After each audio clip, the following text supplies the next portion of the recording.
Hope y'all having a good Sunday. What we got going on? Is this true? Yeah. It is absolutely true. Moon already know what he already know what it is. Most of these niggas ain't ever been around no baddies though. They don't know what that shit feel like. They don't know what that shit feel like. Hence the term trophy wife. Exactly. You in live with Mr. Big Love. Ain't nobody told me nothing. Yes, ma'am. On Thursday.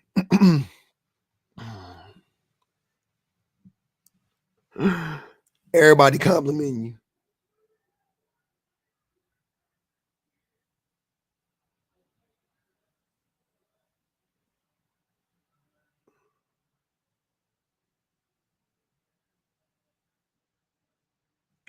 Everybody's complimenting you when you go out. I don't know. I didn't tell y'all nothing. It was in the live. What you mean? We was live already. It was at the end of the live. If you left the live, you missed it because we stuck around and one thing led to another and we just ended up, you know what I'm saying? I ended up on for another like 2 hours against my will. Maybe even like 3. Damn.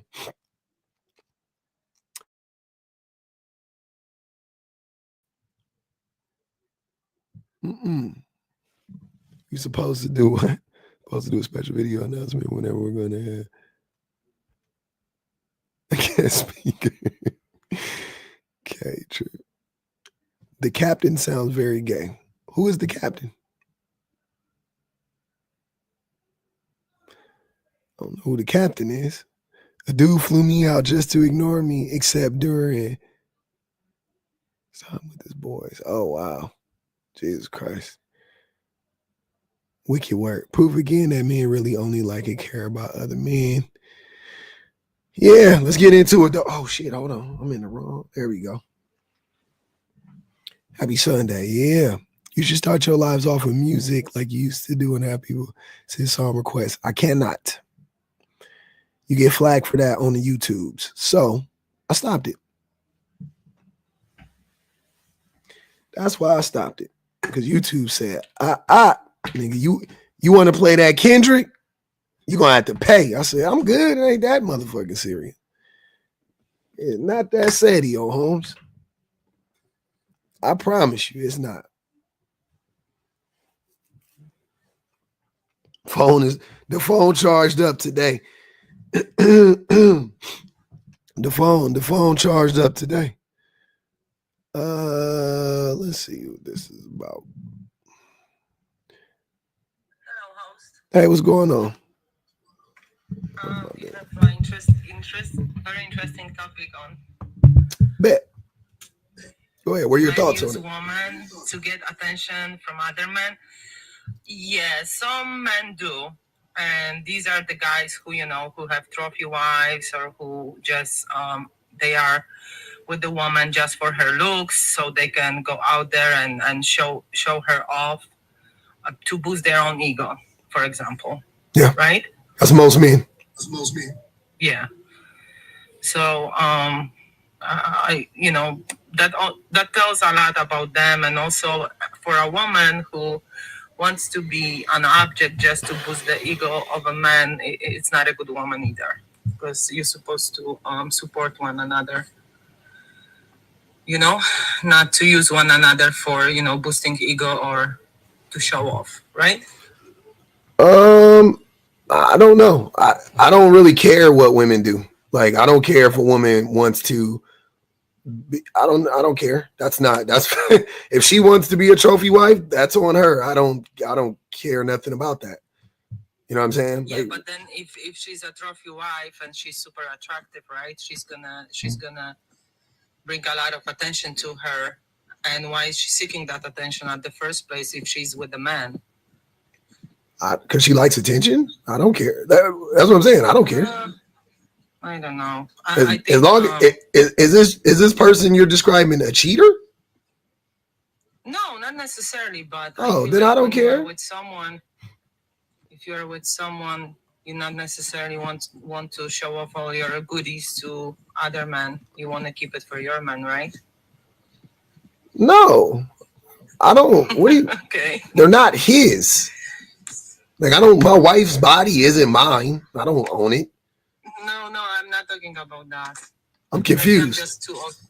Maybe I'm just too old-fashioned host. Yeah, you might. You sound a little old. It sound very, very repressed. Old-fashioned, yeah, traditional. Yeah, Traditional. Yeah. traditional. We at no point in time, 50 years ago, 100 years ago, were women freer than they are now. So Oh yeah, they free. yeah, not women are free, just freer than they are now. So if you are traditional, you are literally talking about a time in which women were more oppressed, and you're like, yeah, we should remain in that. Like, why? Why would you want? No, I'm talking about respecting your man by, not necessarily showing off all your goodies to others. That's all. That's their choice. I don't understand. I'm sorry. I'm confused. What is the if somebody wants if a woman is attractive and I don't know what you mean by showing off all her goodies, but maybe wearing like super revealing clothes instead of like nice and classy clothes, like more. Yeah, what's the problem with that? Yeah, what's the problem with that? I mean, there is not a problem if both sides are okay with it. Exactly. But then that kind of not necessarily sends the good message to others. Just woman being exposing herself. I don't know if it's necessarily a good thing. For who? Just because, maybe because I am old-fashioned, I have respect to men. I would not wear anything super extra revealing just to boost my own ego or like bring attention to myself. Like I will rather have that for my man only and not to the public. So doesn't that? I told you I am old-fashioned. So. Yeah, I know, but the thing, I think my only issue is you're like shaming the women who are doing it. Like I'm okay with you I'm feeling. Not shaming. I'm supporting men and women. I feel like. No, you're shaming them. Not necessarily. You literally are. You're saying that this is what you just said. You said, I think that those. Respect. Hold on. I know, but Sylvia, you said that you feel like those women are disrespecting their men and they should want to save their goodies for their man. So you are literally shaming them. That's what I'm saying. So I'm not understanding like that's okay. Like here's what I'm saying. I'm okay with either way. I'm okay with you being like, I want to be more reserved and you know what I'm saying, and cover up more or whatever. That's perfectly okay. I don't, you know what I mean? Like that's fine. But I'm also not, I also think that it's okay for a woman to dress however the hell she wants to dress, no matter who she's with. So I'm not, you know what I'm saying? Like, I don't think that comes from you being traditional. I think that just comes from you being judgmental.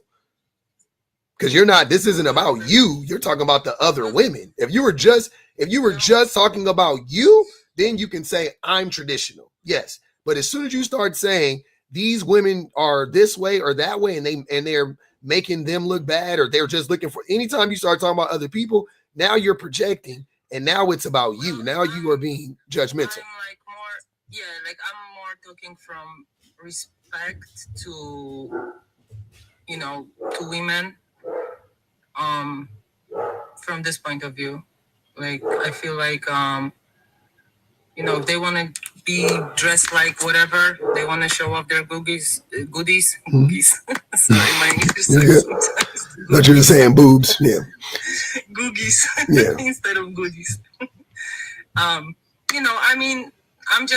speaking from my point of view. Like I would not let my daughter wear probably like super revealing clothes.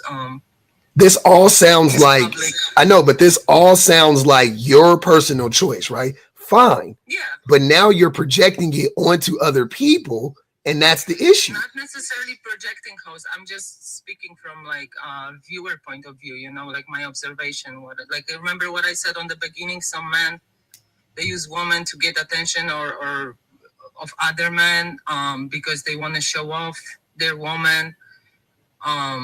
and boost their ego. Because so do you think that the guys, wait, but what I'm not understanding is why do you think men are going to respect you more or less based on how you're dressed? What and where in history has that been proven? where in the history that was proven? Yeah, where, what stats, what history, like, what does how you're dressed? You see what I'm saying? How you're dressed. How do you think that correlates to respect from men specifically? Maybe from women. Women may judge differently. I don't know, but I'm saying from men. I don't know. I feel like if a woman wears super revealing clothes, Mhm. showing off her goodies, she doesn't necessarily send a positive message To who? like that she is to other men. I know. I'm saying, but listen to what I'm saying. So when women are covered up, you're saying they get more respect from men? No, I'm not sure about the respect, but I'm sure they look at them differently Well, and would treat them differently. but different in what? Is it the way that they treat them different, better, or different, like worse? If you're looking at modern woman like that, she's dressed like a classic, I don't know, classy dress, not super revealing, but at the same time showing off her figure, versus a girl whose boobs are sticking out under her chin and the mini skirt barely covers her butt. I mean, that's kind of, you're gonna have two different men gravitating towards these two different women. Are either, but my question is, are either one of those men going to respect those women? Some will respect, some won't. Some will just look at the girl who is dressed very minimalistic as like easy target. I don't know, for one night stand or something. I don't know. And then they're gonna approach the classy woman totally different because she has respect for herself and she doesn't show off her goodies. Yeah, that's an assumption. That's an assumption you have about men. That's not true. Men don't treat women with more respect or less respect based on how they're dressed. I would argue that. I know you can argue. You can try to argue against it, but we're living in this hookup culture, right? When no, woman's body is literally like for sale. Yes, it is. We don't live in a hookup culture. Yes, we do. No, we don't. People are having less sex now than they were. Sylvia, people were. Hold on, Sylvia. Making money on. So what? That's not a hookup culture. Women been making money off of their bodies. They call it the oldest profession in the world. That's irrelevant. But hookup culture, to me, sounds like you're saying that all now today more than ever, people are hooking up more than they used to. When the studies show that people are having less sex than they've had in the past 40 years. So it's not a hookup culture. They have more smacks. No, they don't. They don't. Yes, they don't. Sylvia, you know, where? What country? Not in this country. No, you're wrong. In America, you telling me women don't have more schmecks now in America than they had? Yeah. I am telling you that they have less babies. The birth rate is down. Teen pregnancies are down. Teen smecks is down. Hold on, Sylvia. You are repeating red pill talking points. I'm telling you that based on all the data, smecks is down. We all make it make sense.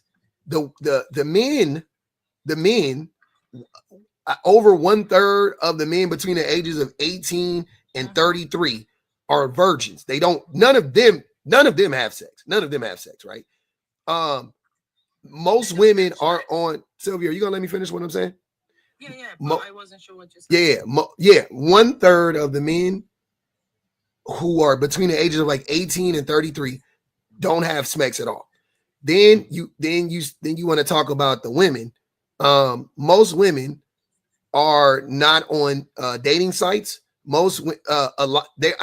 I haven't seen numbers on this, but I think celibacy is at an all-time high right now. I think there are so many women that just are like, nope, I'm not having sex with any man.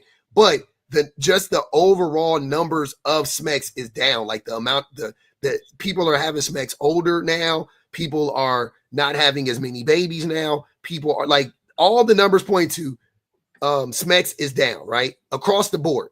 So when you say that we live in a hookup culture, that is literally just a made up thing. And hookup culture isn't real. It's not a real thing. Like people have always had smacks. What about those applications where like it's so easy to access somebody and hook up with them for the night? You can deny that. These things exist. That's like, what do you mean? Right? I'm not understanding. What's the relevancy of that though? I don't know. I mean, I know that there are young girls who are on OnlyFans page or something like that. I'm not sure how is that called. OnlyFans? OF?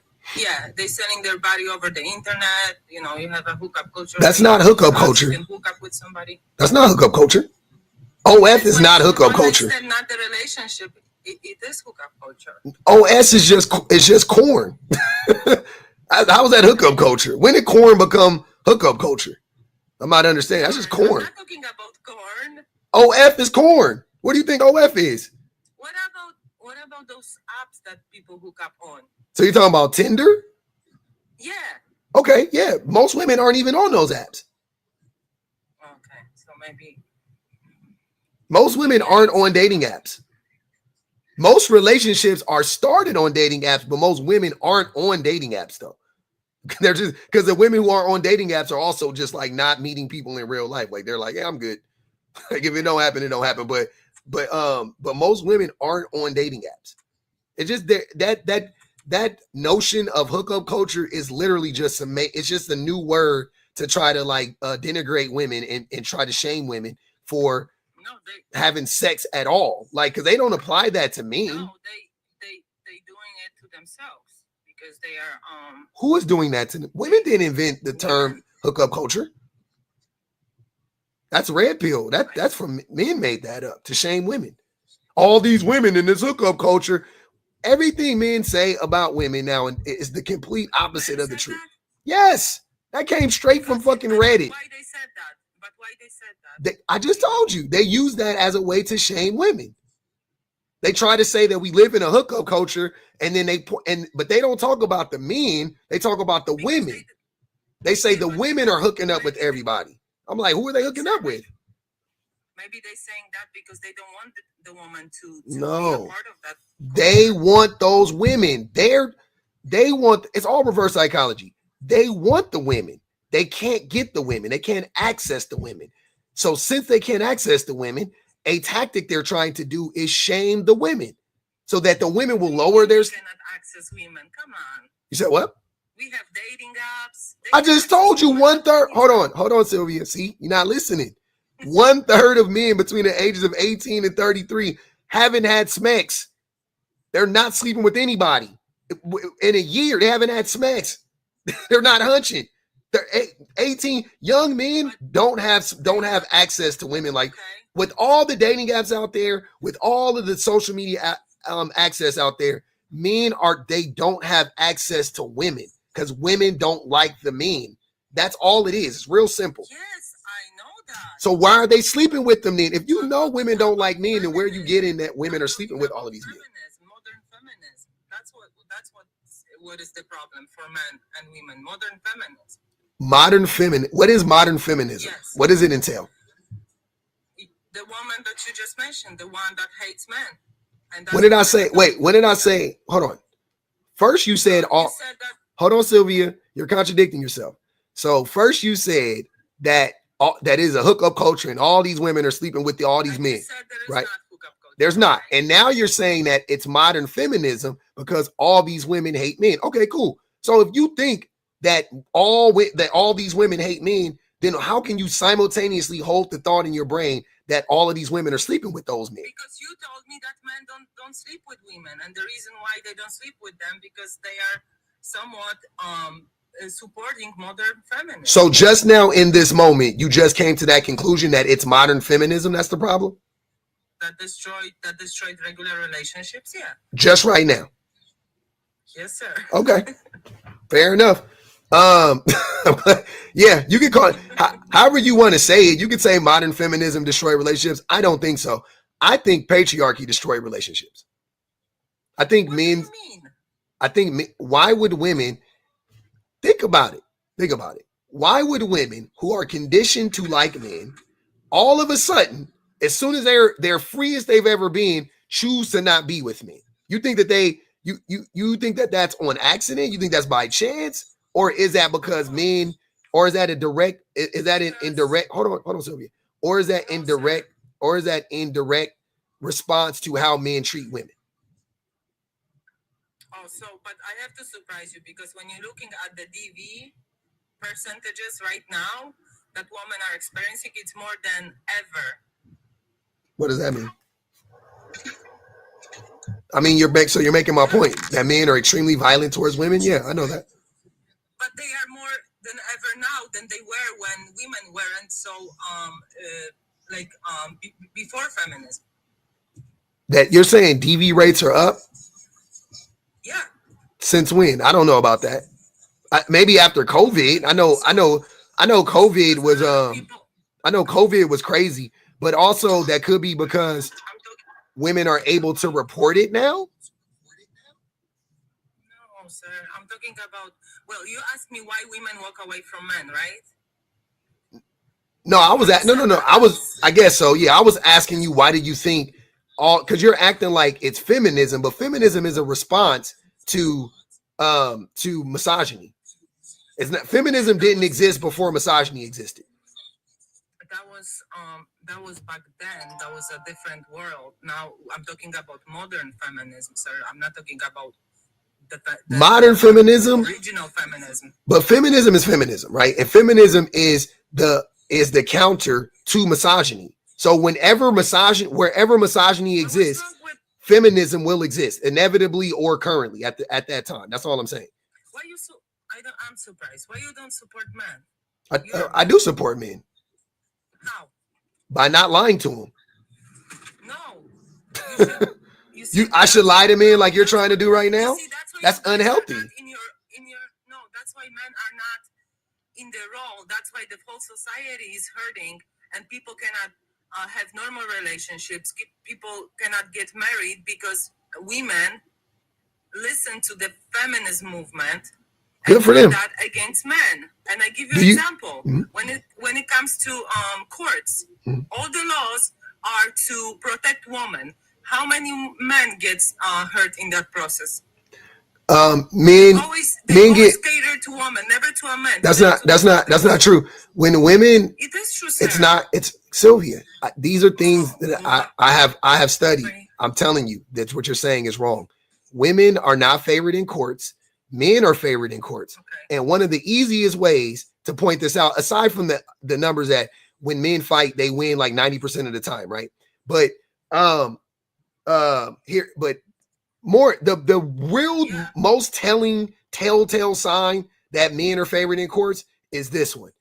When a woman has a child and they go to family court and she reports that the man is abusing her or the child, the likelihood of him getting access to the child goes up like 7 times. Like, you know what I'm saying? So it multiplies by 700%, right?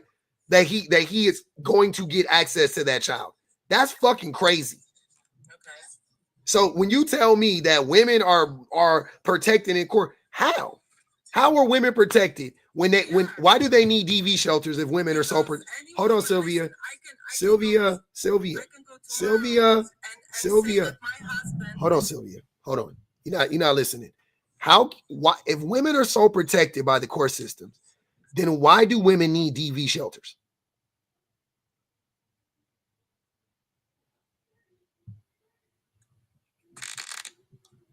Why they need DV shelters? Yeah. If women are so protected by the court systems, then why do they need DV shelters? No, sir, no.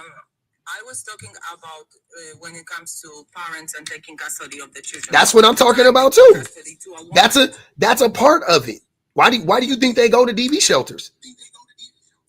They're being abused, but their children are being abused. They're being abused. They flee to DV shelters. If the courts were protecting them, would they need to go to a secret location? Wouldn't the courts just protect them? That doesn't make sense. No, my point, sir, my point is that I believe there are some women who are legit when they say that they've been experiencing DV at home from their spouse or boyfriend, baby daddy, whatever the case may be, okay? Yeah. I believe that, okay? But there is a lot of women who make up the stories and destroy men's life. You didn't heard of that? You're wrong. What's a lot? What's a lot? Give me a percentage. What's a lot? What's a lie? What's a lot? Because you're saying a lot. What's a lot to you? What percentage of women that claim DV against a man is lying? What percentage? So is 100% of women. What percentage of them are lying? I explain. No. We don't have to look at the statistics. We have to look at what is happening when a woman. Oh, we definitely got to look at the statistics. Definitely. Mostly accuse men of DV. Okay, Where? They're gonna invest. They're gonna take her for granted. Her word for granted. They granted? automatically are going to throw a guy to the prison. Okay, and they're not going to investigate if she said truth or not. They automatically are going to assume that because she's a woman, okay, then can I actually to believe her. Okay, so who is gonna arrest the man? Who are the people that are gonna come pick him up? Law enforcement. So police, right? What if I told you that in America 40% of police self-reported that they commit DV against their wives? The police themselves are abusers. Listen, okay. So what are you talking about? The men themselves. Listen to what I'm saying, Sylvia. I want you to take a second. Hold on. Take a second and think about what I'm telling you. The men, the people who are going to go pick up the man who you're acting like, oh man, these people, they just take the women at their word. Okay, cool. Make it make sense. Those same people who are going to go pick them up also self-reported. 40% of them are abusing their women and their children in their own homes. 40% have admitted to it. Okay. That doesn't make sense to me. Of course. So how is that? Okay. I got the point is, justify women doing the same thing. I'm not justifying it. I'm saying the likelihood that women are lying about it is extremely low. Because multiple reasons. A woman is not protected by the court system. So if she says a man has DV'd her, the likelihood that he's going to cause her more harm goes up. So why would a woman lie on a man just to put her life at risk? When a woman goes to court and files for and gets a restraining order, the likelihood that she's going to be unalive goes up, not down. When a woman tries to break up with a man and leave him, the likelihood that he's going to unalive her goes up, not that. Like, it doesn't. What you're saying doesn't make any sense. Okay, I agree with you. You're talking about legit cases. I was talking. These are most cases, ma'am. These are most cases. You were talking about legit, but I was talking about the one that I asked you what's a lie. By a woman to basically a lot of fathers just being their life being destroyed because of that, because a lot of women do accuse men of false DV. What percentage? You keep saying a lot. What percentage? I'm not saying no woman. Percentage, but I'm saying like. But stop saying it's a lot then. No, sir, because we were talking about the system being set up towards women, and I give you the example where it shows clearly that the system is set up toward. What shows clearly? Towards. You said it shows clearly. What's it? Not the stats. Sir, no. I don't need to look at the stats. You do. Oh my goodness. If you don't look at the stats, you make ignorant statements. You say stuff like a lot of women are falsely accusing men of DV. You should definitely look. Why not look at the stats? Not only that, but I give you better example without the stats. What about Me Too movement? What about the Me Too movement? What about it? Yeah, how many? Okay, so I'm glad that this movement was created because they are some probably are victims of SAs and things of that nature. Mm-hmm. But a lot of women using that movement again against the men. Who? To ruin their life and reputation and everything. Show me the women. Where did they do it? Because it was public. Me Too was public. So who did it? I'm just talking about things in our system that is set up against men. Hold on. The Me Too movement wasn't set up. Systems, Me Too movement too. I mean, listen, sir, I can go tomorrow and say that you did something to me and they're going to believe me. Do you understand that? That's the problem. I mean, that's because you white. That ain't because you a woman, though. Oh, my goodness. They've been believing white women. They've been taking white women's side for this society forever. But if a black woman said I did something to her, they wouldn't believe her. I'll be all right. They would. No, I'll be all right. Trust me. I'll be all right. I'll be fine. I don't know. You don't know. I know. I know you don't know. I'm telling you, I would be fine. have a lot of respect for men, okay? You got too much respect for me. You got too much respect. Hey, hold on. Because they deserve our respect. Nah, they don't. But you got too much. Why? Respect men for what? That they built this world. Oh, men built the world. Not the women. If it wasn't for a man, we would be living in the freaking forest without the man, okay? But you would be a real woman right there. Hey, but you will be happy and you'll be safe. You might be living in the forest, but you'll be happy and you'll be safe. Sir, if there was not a man around women, we would be, like I told you, living in the freaking forest, okay? Happy and safe, yeah. Naked? You be in the forest naked? Yes. Hey, you know all that stuff you were talking about earlier? Like, oh, I got to cover up and all that. You be in the forest naked, running around. No, imagine not having, hold on, wait, Sylvia, wait. Imagine not having to wear a bra. You can't. Every time my wife take off her bra, she tell me how good it feels. You can't tell me that life wouldn't be better if women didn't have to deal with men and y'all can go jogging at night by yourself. You can go to restaurant, you go to the movies by yourself. Like, what the hell? That don't sound good. You'd rather have this concrete hell, capitalism, motherfucking CEOs getting pew because they denying people access to healthcare. You want this world? The world, that's the world man created. Put a hole in the ozone layer. The animals is dying. The ocean is dying. Because of the men? Yes, men did that. You just said men built the. Hold on, wait. You just said men built the world, and then when I just started pointing out all the ways in which that men are destroying the world, you said men did that. Yeah, the same men that built it. Okay.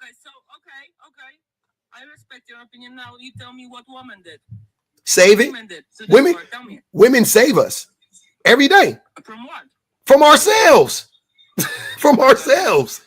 Women save us every day from ourselves. No. Women are the only thing keeping society afloat. If you got rid of women, we would burn. You guys have the key to keep us afloat, obviously, because we cannot reproduce without you guys, right? That's a different discussion. You're talking about reproduction. I'm not talking about reproduction. I'm saying right now, not another baby is born, right? We still got to live here because we're already here. Women are selfish. Most women are selfish? Yeah. Right, they don't want to submit to a man. They don't want to have husbands. All they want is a free ride, joyride, multiple partners. And then when they are 40, they're waking up thinking, "Oh shit, I have nobody. I don't have any legacy. I don't have a family. I've been used and abused multiple times by multiple men, and I didn't find the love. Oh, poor me." She just said that. She actually just said the point though. I've been used and abused by hold on. Why are you guys denying Hold on. I'm not denying the last part. I think you're right. I've been used and abused by multiple men. How is that her fault? Please make that make sense. And that's all I'm saying. That even in your hold on, Sylvia. Even in your that you can't blame feminism for that. Even in your trying to like degrade and talk shit about women, you even have to admit that the women are abused by men. Even hold on, Sylvia. Listen to what I'm saying. Even in your bashing of women, you still have to admit that men abuse women. Even in your best case scenario, to try to make women out to look like the villains, you still have to admit, oh yeah, I was used and abused by a man. That's the whole damn point. Women are reacting, like I've been saying this whole time. Women are reacting to what men are doing to them. Feminism is a reaction. Feminism is a reaction, right? No, it's not. Communism is a reaction to capitalism. Feminism is a reaction to the patriarchy. Yes, that's what it is. These are reactions to abuse. Okay, so tell me, how come back in 1950s there was a nuclear family, right? And man was the one who was able to provide for entire family. That's because of what? Oh, I can tell you why. Oh, okay. No, hold on. I know. Let's not put economy into it because why not? I don't want to. No. But I tell you why not. Because you know what happened then? When the moment women walk out from homes because they wanted to be equal to a man and work, okay, that dollar that man used to bring to the house was split now in two. So it lost his value. That's not what happened. But okay, that's what happened. That's not what happened. If you want to talk economics, we can talk economics. That's not what happened though. But go. I'm gonna let Austin get in here too. Go ahead, Austin. Okay, Austin, go ahead. Go ahead, brother. I was just kind of standing by enjoying your guys' take on all this. It's very interesting. I think there's valid points on both ends. No, it's not. What valid point is Sylvia made? Name one. I don't think she was saying so when she said, oh, by the age of 40, they're like, oh, I've been used and abused by men. I don't think she's like referring to like the mindset they have after all their decisions that they made, and not all women. It's not all women, but after all the decisions they made in life, then they play poor me victim. That doesn't make sense. Who are they being used and abused by, Austin? What's that? Don't try to roll back what she said. She said what she said. She said that the women turn 40 and they're like, oh, I've been used and abused, poor me. So no way, Sylvia. Hold on, Sylvia. Hold on. I'm talking to Austin. Hold on. So by the age of 40, they've been used and abused. Who have they been used and abused by, Austin? They allowed it. That's not what I asked you. Who have they been used and abused by? Men, but okay, ain't no but. So if that is the case, because men don't have to use and abuse, whether the woman, listen to what I'm saying, Austin. If a woman tells you, you can punch me in my throat right now, are you going to punch her in the throat because she allowed it? Absolutely not. Okay, then why the fuck would you abuse a woman just because she allows it? Because I'm a real man and I have a head on my shoulders. Hold on, that you missing. You didn't answer my question. I'll ask it again because you listening to argue. Listen to what I'm asking you. If you are a man of integrity, which you just claimed, are you a man of integrity? Absolutely. Okay, cool. So even if you could take advantage of a woman, should you? No. Okay, then why the fuck are you making an excuse for the abusive men who take advantage of women by saying, well, they let it? What the fuck are you talking about? Are you a man of integrity or not? Do you not hold other men to that? Hold on, Austin. Do you not hold other men to that same standard of integrity? Do you give men who are abusive a pass? Because you need to hold yourself up to that standard, just like women need to hold themselves up. That doesn't, hold on. I'm not talking about women. I'm talking about the men who abuse the women. So I'm asking you again. So if you have a friend that is abusing women, are you okay with that friend? Because the women let him? No. Okay, why not? Because it's wrong. Exactly. So if it's wrong, isn't it wrong for every man to do it who does it? Not just you and not just your friend, right? It's wrong for every man who does it, right? But it's not. Why are you not answering my questions, Austin? You didn't. You haven't acknowledged it. You said but. I asked you the question. You never said yes. You said but. So I'm asking you again. Is it not the same principle, right? You're not gonna stand on your square? You're gonna move, you're gonna get off your square, or you gonna stand on it? Because you just said, I'm a man of integrity. Then you said, I also would hold my friend to the same standard as me, because that's fucked up. Then I said, well, why wouldn't you just apply that to, shouldn't you apply that to every other man? What was your answer? You should, but that's not. Why are you saying but? Where's the but coming in after that? Because there's a reason. That's not realistic. I can't control everybody. You're not listening to what I'm asking you. I didn't ask you to stop every man from abusing women. I asked you to hold the men accountable. That's all I asked you to do. I didn't say you could stop them. I said, can you hold them accountable the same way you hold yourself accountable and the same way you hold your friend accountable? That's not realistic to ask you. It takes two to dance. Hold on. Don't pivot, Austin. Answer my question. Is that not realistic to expect you to have the same standards that you have for yourself and for your friends to just apply the same standards to other men? Sure or yes or no? Which one? Yes. Okay, then yes. So there is no but. Why the fuck do you keep saying but? You can't have but after you. There's nothing to say after that. If you agree with that, there's nothing to say. Or do you not agree with that? Or do you like when men abuse women? You can agree that yes, there's a standard that you would like to be held, right? All men should have, right? But that's not what's going on. That's shoulda, coulda, woulda. That's not what goes on. You can only control yourself. That's for you. See what I'm saying? You have to pivot to something else. Listen, there is a pivot. What are you not understanding, Austin? I am talking about you. Personally, specifically, you one person. And I stand on that. Okay, then stop saying but and stop saying, well, we can't expect other men to not. That's not the fucking point. The point was but here's the reason why I want you to understand what I'm saying. if you agree with that, if you believe that that the men shouldn't be abusing the women, you also simultaneously cannot think, oh, it's the woman's fault for allowing it. That's what I'm trying to help you understand. Though that's a contradiction.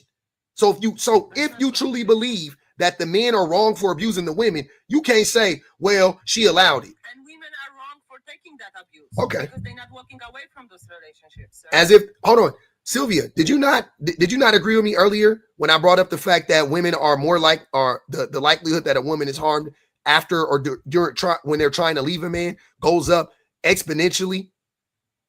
You said yes. You was like, oh yeah, I understand that. So why are you acting like, oh, they can just leave? Can they just leave? Okay, I tell you why. Because you're only applying some rules onto men as to like they should respect a woman, and I agree with that. But where are any standards for a woman? Where are you're just pivoting? That's not what I'm talking about. Doesn't apply. That's not. You're not. Once again, this is a pivot. I never said that women don't have to respect men. I'm asking you. You guys are talking, Sylvia. You and Austin are literally. You guys are literally running cover for abusive men so you can go and blame women. Both of you guys are problematic, right? No, it's super weird. Austin, please. You said it, bro. We all heard you. You don't have to try to wiggle out of it. I'm telling you right now. I just said they're both wrong. You can't both. Okay, Austin. Yes. So when a woman is raped, is she wrong for being raped? Listen. Nah. Fuck that. Answer the question. I don't want to hear nothing else. Sylvia, be quiet. Sylvia, stop, please. Austin, if a woman is raped, is that her fault? You want one-sided answer. I just want an answer. I want the answer that you want to give. Don't say but. Just say the answer you want to give. You know there are promiscuous women out there that are more than happy with that. They're okay with it. They're lustful women. Hold on. Think about what you're saying, brother. Grape. Hold on. Grape. The woman doesn't want to be grape. That's not what grape is. If you want it, it's not grape, right? So I asked the question again. I'm gonna give you another shot, even though what you said is already probably the worst thing I've heard this week. Sir. You are literally blaming women for being grape, and I'm just trying to give you the opportunity to not do this, so that you can look like a rational human being, so that you can look like a human being. Because right now you look like less than a human being. So let me ask you a question. No, Austin, you said yes is wrong. Yes, it's wrong. Okay, that's not what I'm asking you. Is it a woman's fault if she is grape? Is the question.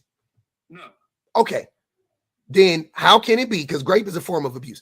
So a grape cannot occur if a woman wants it. So every time a grape occurs, it is against her will.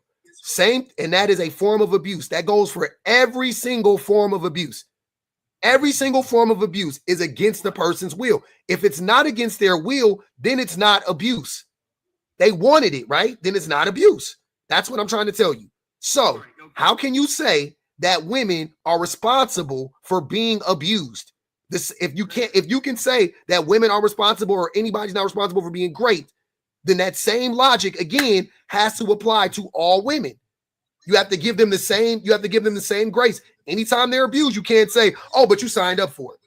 Oh, but you didn't leave. You don't get to say that. You have to go, yeah, the man is wrong for being abusive, right? Yes, absolutely. It's wrong. But my perspective and where I was coming from about it, I was referring to, and Sylvia, correct me if I'm wrong, when she said they get to that point in life where they're like, oh, I've been used and abused, and they start, playing the blame game on everybody else. They chose certain decisions up to that point to act a certain way, to sleep around, to party, to do all this stuff. I'm not literally talking about men beating women and stuff. I'm saying I feel like she was saying it as like it's a poor me, like men use me. You're not making any sense, bro. You're trying hard to run around in circles and you're getting dizzy. You're not making a point. You and Sylvia aren't making a point. Women, look, both parties make. Who was that for, Karma? Both parties don't. I don't. It's not. It doesn't make. Once again, you're contradicting yourself again. So, are women to blame when they are raped, i.e., abused? Are they to blame for their abuse? No, they are not. Okay, then you got to stop saying it goes both ways. That doesn't make sense. I'm not talking about that. I'm talking about the mindset of, oh, I'm at this point and I lived my life a certain way. I put myself in these situations. Like, they are also choosing to be around a certain group of men. They are also choosing. You're not saying anything. That's a word salad. That doesn't mean anything. No, you're not listening. I'm listening to you. That literally means nothing. Oh, I choose to be. Hold on. I'm going to take it back to the beginning. Austin, would you abuse a woman because she allowed you to abuse her?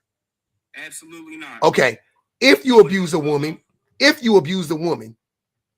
just because you could, is she to blame? No. Okay, then why the fuck do you keep saying the same stupid shit? That's the point. Sylvia, when you said oppressed, when you said used and abused, were you talking about women actually being beat up? No. It doesn't matter. You don't, Austin.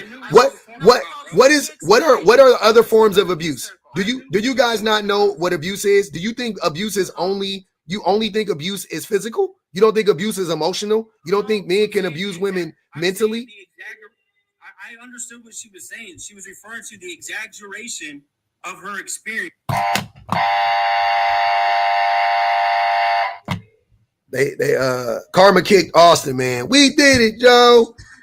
Oh, they ain't got Sylvia yet though. I love you, but the phallus. Listen. Ali said the phallus is stuck in her esophagus at this point.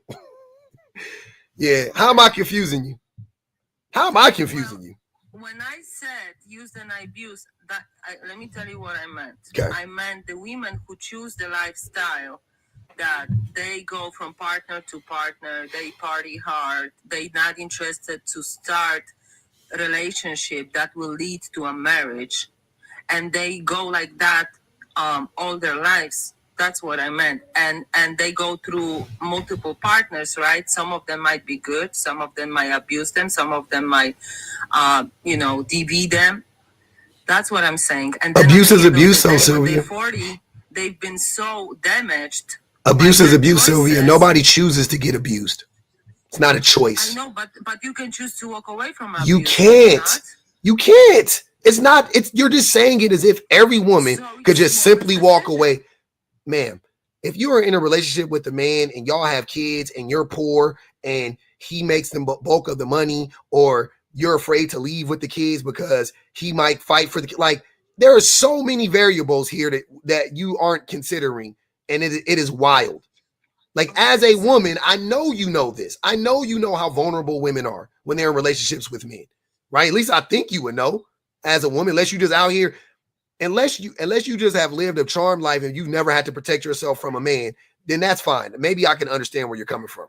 But most women would understand. I've seen it in my own household. I've seen the way that men manipulate women and abuse women. Growing up, I've literally watched it with my own two eyes. Why you don't understand my point? Because you're not making sense, and you are lying. You are lying on behalf of dangerous men. No, I'm not. You are. You are literally protecting dangerous men. Men out there. Not all men are bad. I didn't say all men are bad. I don't think all men are bad. So why are you saying I'm standing up for? Because I'm talking about most men. And you're talking about what percentage of men? What percentage of women or men are you talking about? And you're also saying that you're acting like the Me Too movement was like some witch hunt or whatever when it wasn't. How the fuck do you think Harvey Weinstein went down? What do you think brought Jeffrey Epstein down? What do you think brought Bill Cosby down? I know. But what do you think what do you think brought R. Kelly? Okay, like? What about? Okay, I give you example. What about Amber Heard and Johnny Depp? What about it? What about that? He was abusing her, right? Because she was lying. He was abusive. She was reacting to him being abusive. She's abusive.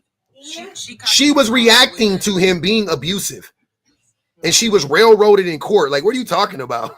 Y'all don't know. She didn't have to make his life and career going down the drain. She didn't have to do that. She could have walked away. She could have called police. She never did anything. They put 10 on Sylvia. Yeah, it's always what the after the fact, like what she could have done. I'm just saying, but you don't want to admit that they are evil women out there. It ain't that. I don't. Ma'am, I don't have a problem admitting that there are evil women out there. You have a problem admitting that most men are actually evil and the perpetuators of the vast majority of abuse. I don't have a problem with, I'm not speaking in these extremes. I'm not saying that. I'm not talking about the outliers, and I'm not saying all men or all women or anything. I'm just talking about men and women in general. That's all I'm doing. And you want to keep talking about fucking outliers and Amber Heard and fame. Like, I don't care about that. Yeah, because I gave you that's continuation of the example I gave you. That's the system is also used to disadvantage innocent guys. That shit is rare. That's what I'm trying to tell you. Most men don't even get charged. It is super. You name Amber Heard. I can name 10 cases where off the top of my head, Jameis Winston twice accused of rape. Twice. Kobe Bryant, Ben Roethlisberger, Deshaun Watson. Let me see who else. Ray Rice. I could keep going down the line. What happened to these men? Nothing. I'm saying legally, because we're talking about the system. Legally, what happened to these men? To them? Why nothing happened to them? Because the system favors men. No, because they weren't able to prove them that they did something wrong. It was on tape. It was on film. Chris Brown admitted to laying hands and feet on these women. I don't know what you're talking about. This is crazy. Deja said 20 on Sylvia. Go read current stats. That's 30 on her head. Host. Yes. Host, listen. I believe there are good men and evil men.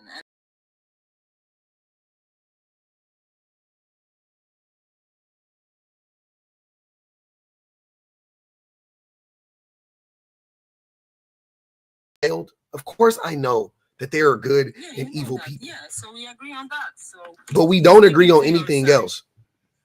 That's the point. We don't agree on anything else. We did it, Joe. Hey, man, tripping. I was trying to read these super chats before she dropped, but y'all wouldn't let me.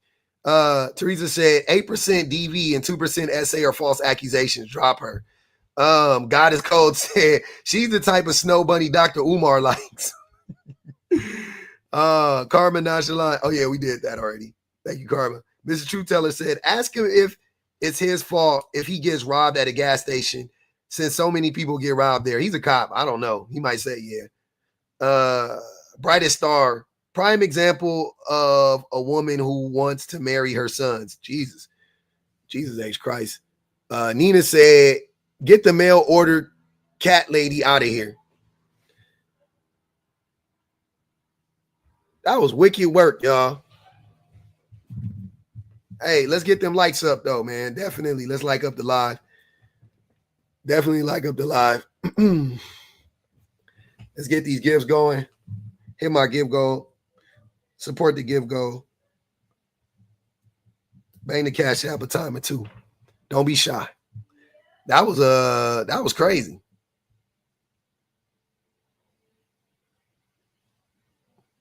Yeah, he blamed promiscuous women for getting great.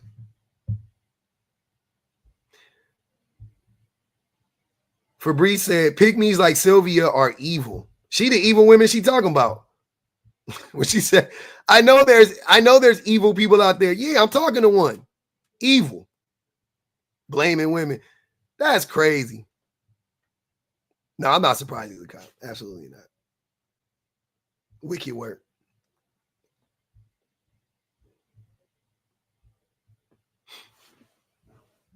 She said if she lied on me, the police would believe her. Police would believe her. Believe me. I said, no, wait. I said if she did it, I said they would believe her because she white. She tried to act like it was because she was a woman. No, it's because she white. No, it's because you're a white tea. That internal misogyny became external real quick, baby.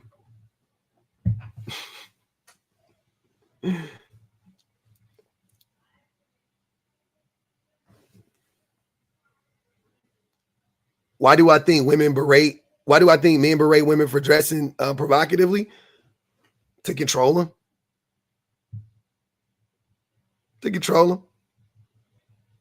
That's it.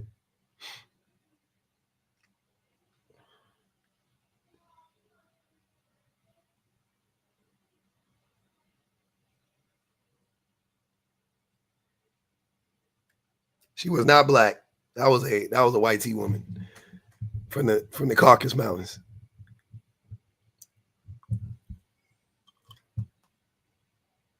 Exactly, to excuse her actions. Exactly. Control them from what? To control their behavior.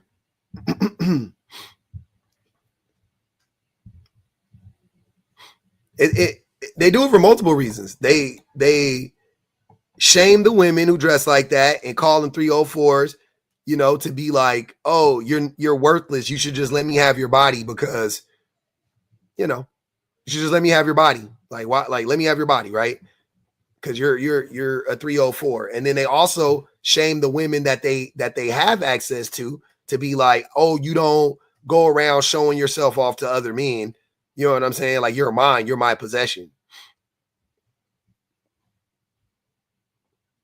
Yeah. Y'all talking to, I'm not the right man to talk to about women's clothes, because I'll be trying to, I'll be the nigga that be like, yeah, wear that little dress that barely covers your butt, babe. I like that one. I'll buy it for her. I bought her those dresses. I bought her those shirts. Yeah, I like that shit.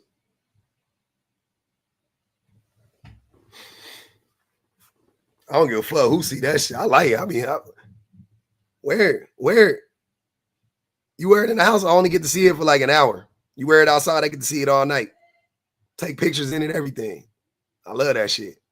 You can look, but don't touch. Don't matter to me. ain't got nothing to do with me. As long as you don't touch her, we good. I don't know why that like makes, because I'm not insecure in that way. I'm insecure in other ways, I suppose, but I'm definitely not insecure in that way. Like, I'm not worried about my woman like some dude like sneaking up and like, hey babe, you look so good. You niggas don't stand a chance.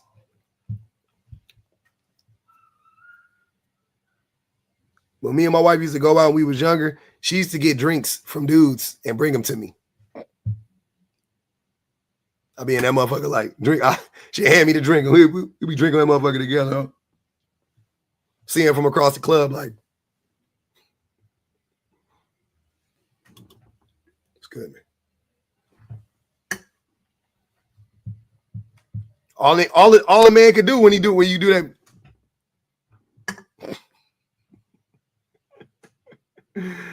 That shit don't mean nothing to me.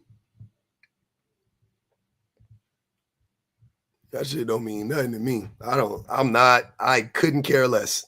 It's never affected me. Kid, from a teenage boy to a grown adult man, it's never meant anything to me. Couldn't care less. Don't care.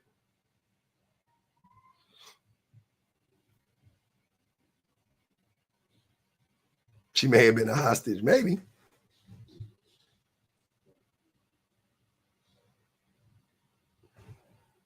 Black is not a nationality.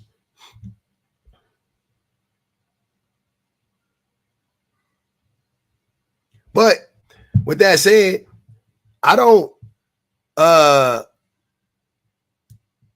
Shamik Moore. That nigga weird. With that said though, I don't mind the women that don't want to get, like, if you don't want to get dressed up like that, don't get dressed up like that. You want to dress more conservatively? I don't care. I'm fine with that too. That's the thing. Like, I don't, you know what I mean? Like I don't care. Like, I'm not trying to, I want to police women in that way. I think that's weird. I think that's a very strange thing. Like, I don't give a fuck. But don't be trying to put that shit on everybody else. Like, oh, I wonder why she dressed like that, or she just wants the attention of me. And do. So what? She want everybody attention. Well, she looked that good. Look, man, you can't help if you look good, man. Take it from me. Take it from me. You can't help it. You get dressed and people like the way you look. That's just what it is. If you a hater, be a hater in the corner. Don't nobody want to we wearing turtlenecks and shit in the summertime. You know what I'm saying? Don't nobody want to go to the fucking pool in a big ass t-shirt. If you want to drown in your big ass Triple X Pro Club t-shirt at the pool, that's on you.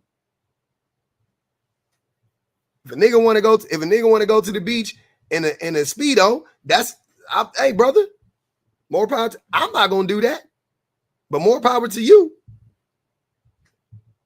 More power to you. If a woman want to go there in a cold ass 2-piece with the under boob, now that y'all like the way y'all now the bathing suits got the under boob, women got the little boob poking at the bottom. They ain't about the cleavage no more. The new trend is the under boob. You want to do that shit? Go do your thizzle. Do your thug thizzle. I'm with you. You want to go there and one of them motherfucking you want to go there like you going to the beach in the 1920s in a business suit, jumping in the pool in a business suit? That's on you. Dressed like Hillary Clinton at the pool. Do your thing. I'm gonna be on the lookout for you drowning, but I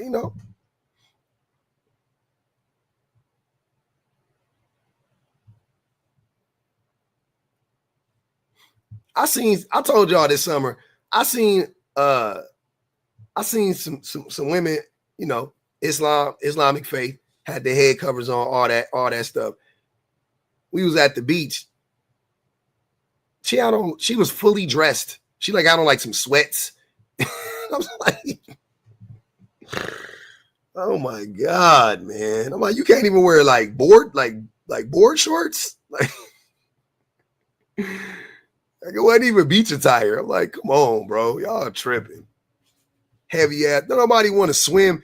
It's already, you fighting the waves. When you at the beach, you fighting waves, right? Then you got on clothes. I'm not playing. I'm dead serious. I swear to God. It was 2 women dressed like that too. No skin. Head was covered. All you can see, her face was out, but everything else was covered. I'm like, I don't know. I'm judging. I'm sorry. I'm judging. It ain't practical. That's what I'm saying. It has to make sense. Whatever you're dressed like, it has to make sense. That's all I'm saying. It got to make sense. It has to make sense. I don't like that. Wet clothes is crazy. I ain't doing it. No, but it doesn't make sense logistically. That's what I'm saying. There is a physical world we live in beyond your belief, right? You wearing a bunch of heavy ass clothes in the water, to me, is dangerous to some extent. Unless you're a professional, but you know what I'm saying? But you swimming in clothes, I don't, that's hazard. I don't, you know what I mean? That's beyond I believe in da-da-da-da. I don't even care about that. That's fine. But I'm saying that doesn't make sense. You know what I mean? If you're going to do something and it requires you to take off your hair wrap, whatever it is, or it requires you to get rid of whatever, you can't wear a yarmulke. I don't give a fuck, whatever it is, because you got to put a helmet on. You got to get rid of that shit. You know what I'm saying? Your faith cannot supersede your life. That don't make sense. That's not logical. I don't give a fuck. I don't think God cares about that either. Nigel said, musty as fuck at the pool because you dress like Marie Antoinette. Oh, man.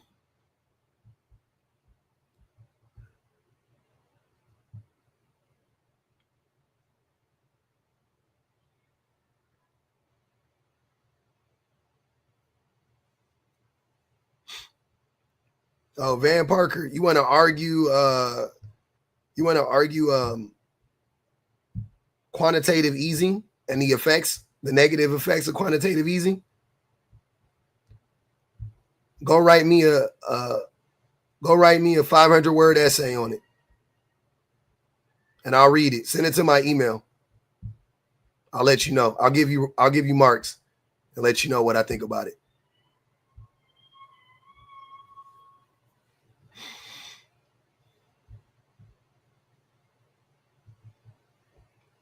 Solo said, yeah, I jumped in a lake to save some food once, and soaked jeans are not the business. Yeah, man. I done been soaking wet before in my clothes.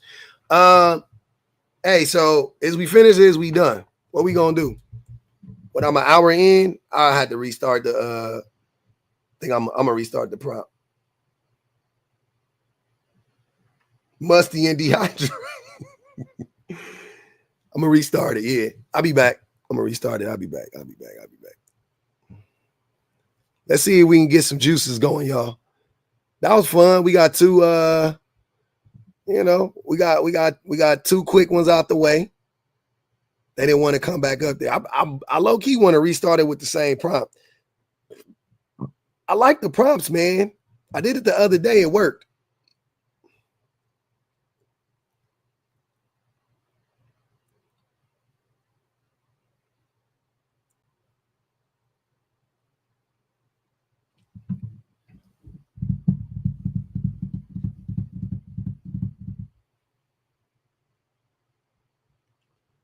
Exactly, Copper Goddess. Exactly.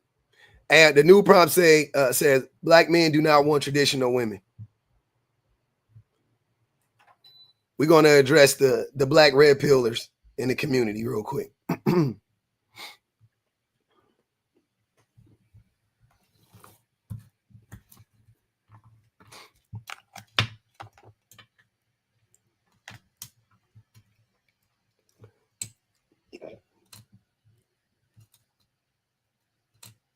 Black men don't know what they want, but they don't want traditional women. Nah, this ain't rage bait. This is pure facts. They won't ride or die. Nah, they don't want traditional women. They don't.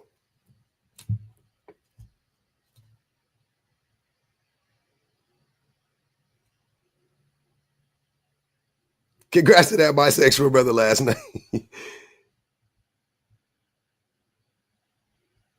All right, Teresa. Men or children? Jesus Christ. I got to be careful. OP. OP. Y'all always like to say weird shit. Right when I think y'all might be normal, y'all say some weird shit. I'm gonna invite you up again. You don't want to come up, that's fine. You just get muted for the live. You can spin the block tomorrow.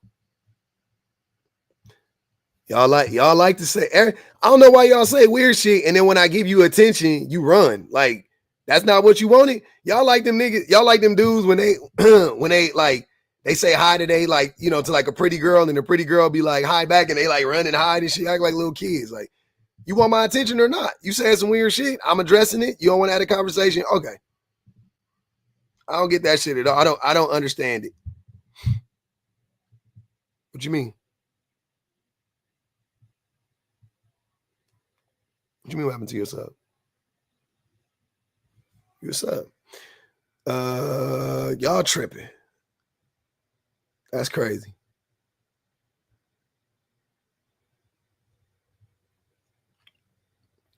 Oh, wait. I know you didn't say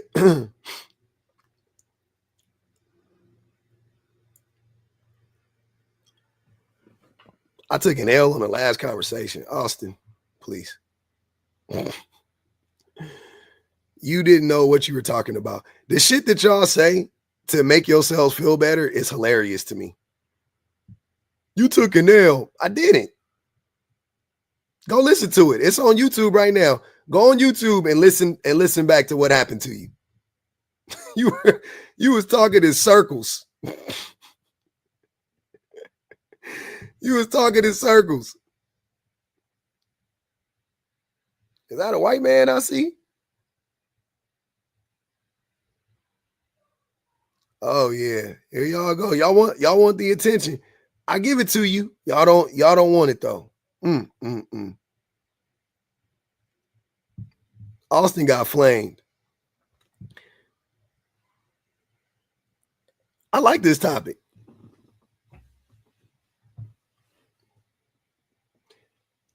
Agreed. That's why the single motherhood rate is so high. What does that mean, hippie?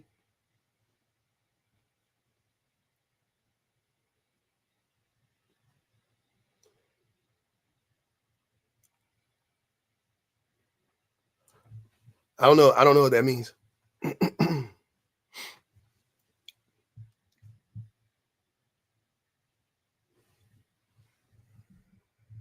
I don't think. I think hippie. I don't know. Let me see. Nope. You can come up and get unmuted, hippie. I don't know what that means. It seemed weird. So we just take out everything in history. What does that mean? User with 0 followers that literally just made a page to come back in here because they got muted. You get muted again, though. Can you define traditional? No, I'm not going to tell y'all what traditional is. I mean, I'll tell you when you come up. We can have the discussion. I'm not going to define it for you, though.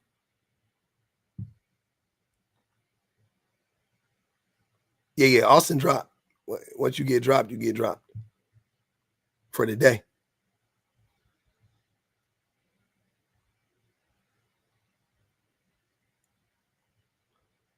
We need the ops. we want the oppositions. We mutant. It's a mutiny, y'all. Ty, there you go. Go on and get muted, buddy. Y'all can get unmuted if you want to. I'm inviting you up. Yeah, Sylvia got dropped too. Mm-hmm. I'm here for it though. What is the definition of a traditional woman? Is that someone who doesn't work outside the house? That's a part of it. That's definitely a part of it.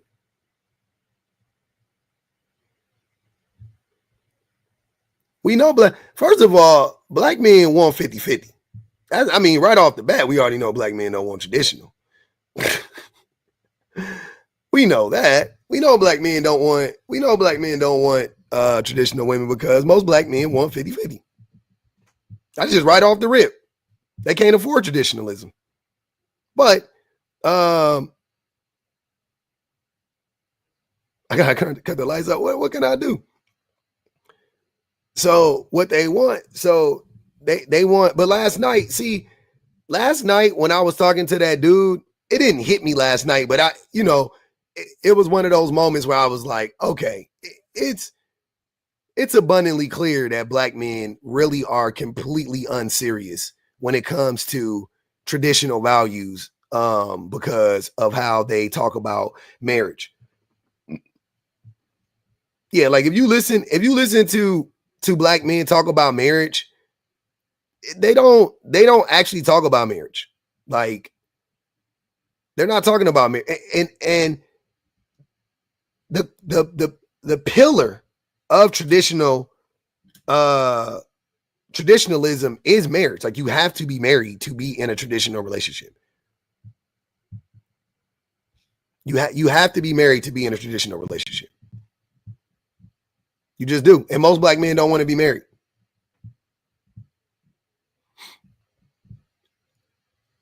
So by that deduction, right? Yeah, that's right. I can safely come to the conclusion that black men actually don't want traditional women because traditional women want to be married. That's a cornerstone of traditionalism. So if you get a woman that doesn't care about being married, then she is not traditional. And if you yourself, but you know what? What a black man will do is y'all will get a woman that wants to be married and then convince her to not be married. You know what I mean? Like that's another thing that you will do. Austin said, I played it back. Yeah, you took an L. Okay.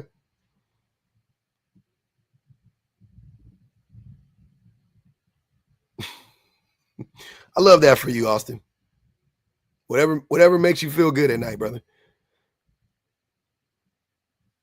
What's wrong with not wanting a traditional woman? I don't know. You tell me.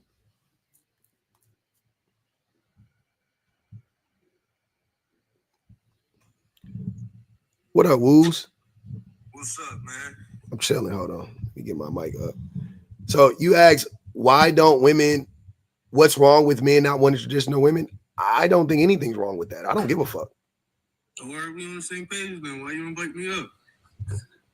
Are we on the same page? All I asked was what's wrong from the prompt. It looked like black men don't want traditional women. But what's wrong with not wanting a traditional woman? Because black men lie and say that they do want traditional women. It's not. Everybody wants something different. Everybody doesn't want something different. That's not true. That is true. It's not possible. You know what I'm saying? Like, I'm talking about generally speaking, it's not possible. Most people want the same shit or some approximation of that. You know what I mean? Like, what do you mean? Like most people want the same shit. There's a spectrum on it. You know what I'm saying? There's definitely a spectrum. There's definitely a spectrum, right? But I'm saying that black men don't want traditional women because black men aren't interested in marriage, but they cosplay as traditional men to manipulate women. That's on them niggas. Okay, that's insightful. I don't know what to tell you. I think like I disagree with that. Yeah, okay. But that's what I'm talking about. That's the point. That's the point of the prompt. I'm addressing the contradiction. In so you're saying black men saying they want traditional women, but we really don't want traditional women. Yeah, black men will scream to the high heavens. Oh man, I just want traditional woman, man. We got to get back to the tradition. We got to get back to the family. That's what black men be screaming, right? And then you talk to those same very black men about being married, and they be like, "Nah, I don't want to be married. I'll get married in the church, but I won't get that white man paperwork." Then you don't want to be married, and you're not traditional. I guess. You guess. Okay. That's the reality, brother. Do you not want to be married? I wouldn't mind being married. I found the right person. Mm-hmm. You don't mind being married, or do you want to be married? That's a tough one. No, I want to be married. Yeah, I want to be married. Why? I want to be married today. Why do you want to be married? I want to be able to give my kids like a family structure. You can't do that without being married? I think you can do it without being married, but okay. I'm sure the woman would want to be married, and I want to give the woman what she wanted, but it really wouldn't matter to me. So you don't want to be married? It would more so depend on if I'm I meet as of right now, I can't say I want to be married because I meet a woman that I feel like we're being married. Why are you against marriage? I'm not against marriage. Okay. You're indifferent to it, right? You don't care about it. Why are you indifferent to marriage? Because people still go through the same shit, the same stuff, whether you're married or not. No, they don't. But okay. A lot they do go through a lot of the same stuff, but they don't, like, that's what I was. Yeah. They don't though. But it's just funny because 5 minutes ago you just said that everybody wants something different. And then now you're saying that everybody goes through the same stuff.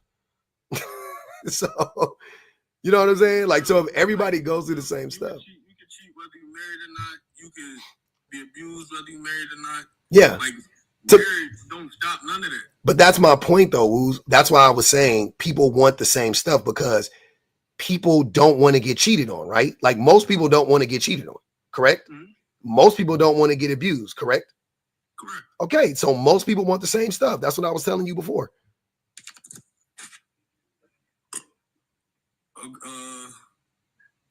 Saying like, I'm sure most people don't want, I don't know how to say it, but wanting the same stuff and not wanting something to happen to you is different. You feel me? Like, no. I don't want to be cheated on. I'm sure most people don't want to be cheated on. And what does that take?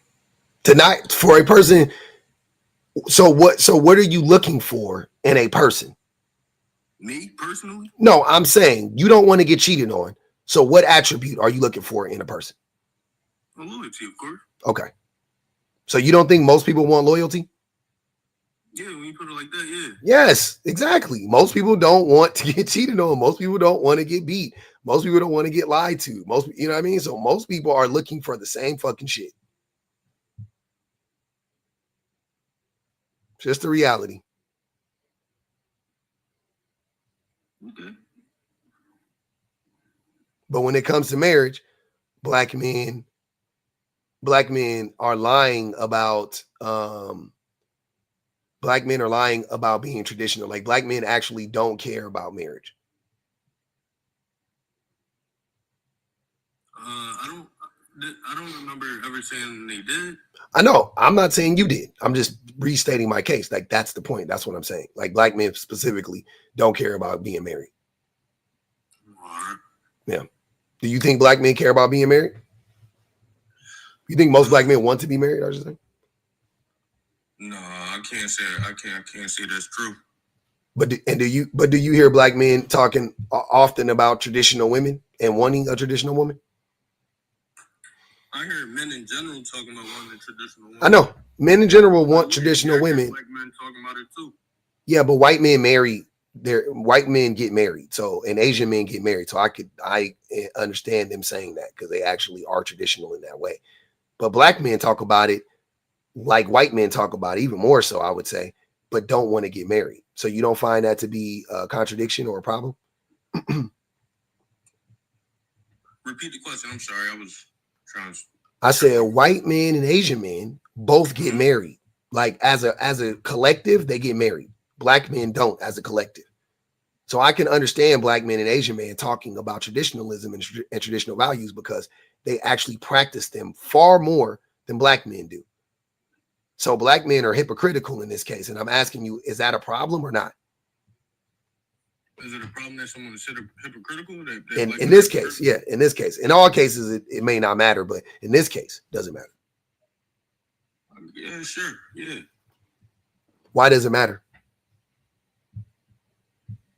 That you shouldn't say you want like traditionalism or whatever, and like marriage not even your goal. I know, and how does that? And how do you think that it affects, the community, black women, so on and so forth? How do you think it affects us? Well, like black people not wanting to get married, how it affects us? No, I don't care that black men don't want to get married. I care that they're lying about it. Okay. So you're saying, how do you think black men lying about wanting to get married affects us? Mm-hmm. Like, what are they using it for? Right? Like, why are they telling that lie? That's the question. Maybe the men that are saying it really want to get married, though. No, they don't. So we've already established that they don't because the numbers will reflect that. So I'm asking you, now that we know that they don't, how does that affect people? How does that affect us? And what are they, or should I say, what are they using it for? Why do you think they're trying to make people believe that they actually want to be married, that black men want to be married?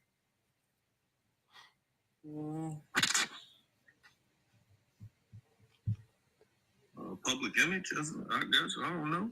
Public image? No, it's deeper than that. Try to look better in the public light, like saying you want marriage and stuff, make you look better to the populace. No, that's not it. I mean, that could be a part of it, but what else? What else do you think it is?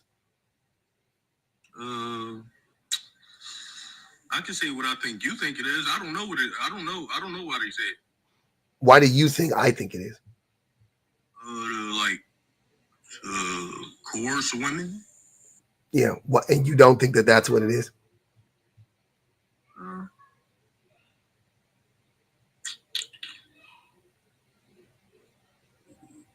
There's a level of coercion there, yeah. It's almost like you know the answer, but you're purposefully trying not to say it. And you're trying to act like, well, I know what you want to say, but like, no, or you just know the answer, right? Like, you know what it is. You know why they're lying about it. And is coercion healthy? No, I don't think so. Okay. But the men that say they want marriage, it's not like every man saying they want marriage or like push for marriage. But I feel like the men that's online, like they want traditional women and want marriage and all that, who to say they don't? The numbers. The numbers say.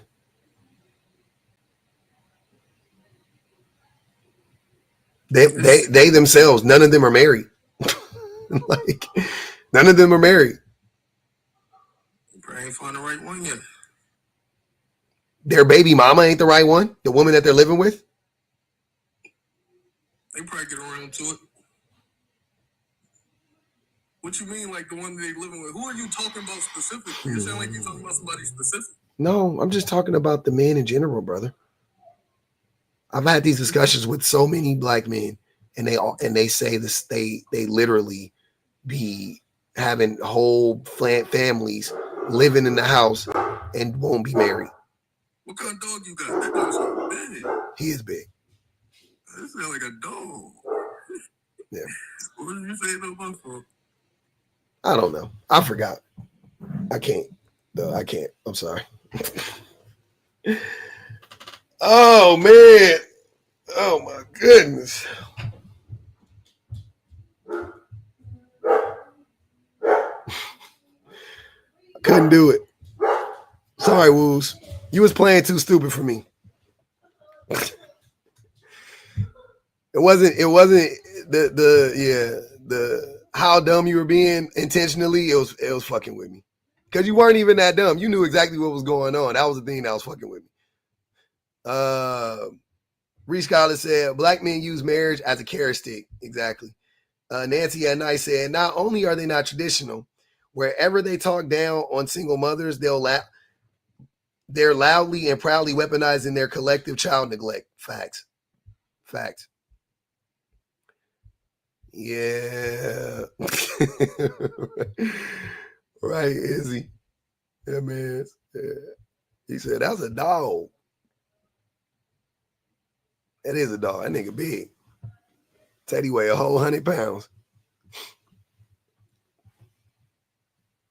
It's like 60% of my weight. Well, you'll like my dog, Woos. If you like big dogs, you'll like Teddy. He a big ass lap dog too. He'll come lay right on you. He don't care. He think he a little dog. He a big one. Y'all said it at the same time. Can I pet that dog? I miss your super chat tonight, Joe. Let me see. Oh, the amount of them that have told me they'd rather have kids than marry because they only want to marry someone they feel quote unquote locked in with. Nigga, what the fuck?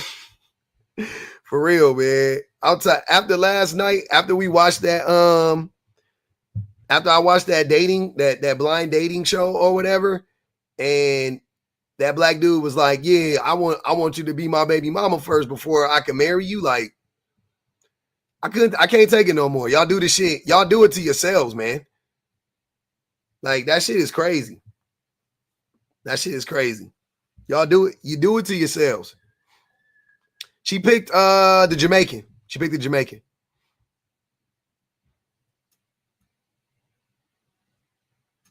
Yep. I watched Dr. Umar talk himself into a pretzel when he was talking to Nick Cannon. Two liars just lying to each other. Two liars just lying to each other. Right, Reach. That's why I had to drop him. It was taking, I couldn't do it. Yeah, she picked the Jamaican, man. BOA. He saw her. He was like, oh, she the one. Bam popped the balloon. Nah, we want to pop the balloon shit. Yeah, Nick Cannon needs to take some time away from the public and get his mind right. That boy's suffering right now. He out here wilding. He out here wilding. I don't like that for him. He crazy.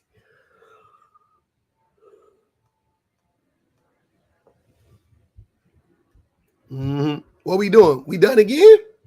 Damn. We can't crack over 3 Husky, huh? I see. I might have to spin the block later. Should I come back later? Later in the evening? What should I do? Y'all not jumping. We not humping and jumping. I'm not understanding it. It's crazy right now. I'm trying to get it jumping, man. All right, I'm gonna restart the live one more again. We gonna take one more. We gonna take one more shot. We gonna take one more shot. One more shot. One more chance. We got one more chance. What Biggie say? Biggie said, "Give him one more chance." So I'm asking TikTok to give me one more chance.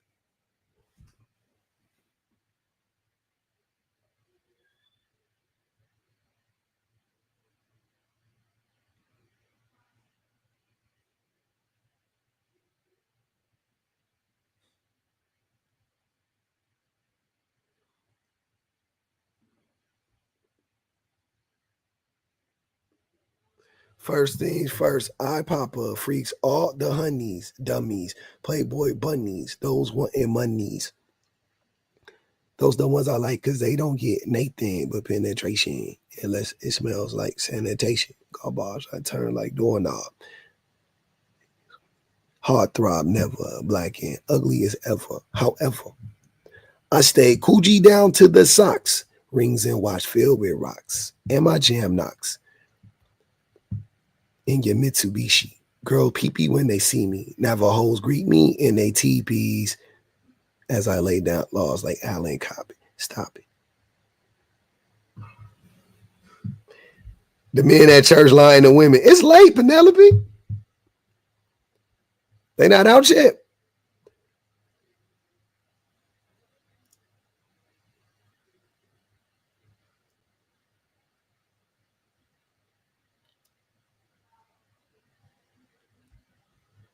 DJ Torch, I gotta look that up.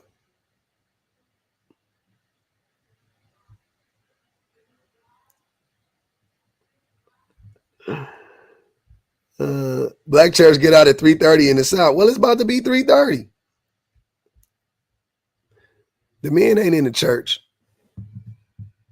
They left before the collection plate got passed around.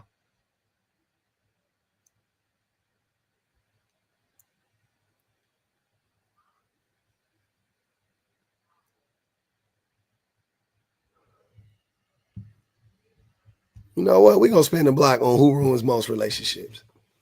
I like that. I like that one. They're going to the bar. Early on a Sunday, huh? They might be out shopping.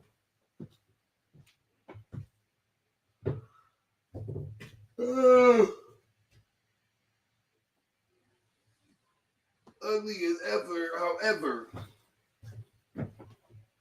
Rings and watch filled with rocks. And my jam knots in your Mitsubishi. Girl pee-pee when they see me. Navajos greet me in they teepees. As I lay down laws like Allen Copy. Stop it. Don't see my one, don't see my gun. Get it? Now take your friend Papa hit it. Then split it in two. As I float with the Julia Mafia. I don't know what the hell stopping you. I'm clocking you for shot. She shake watching you. First, I talk about how I dress. This is and that. This is trash. This is the tech. It's just immaculate. Front and back. I get deeper and deeper. Help you reach climax that chin in can tell them the whole relate and see that break up. I got that good love, girl. You didn't know.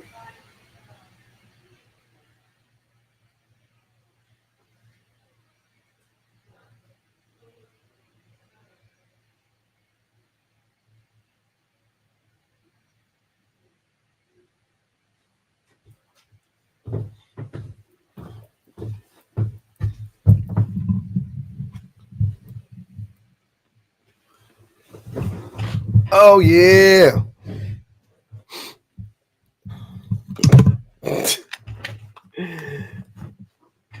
All right, we done spun the block. One more again.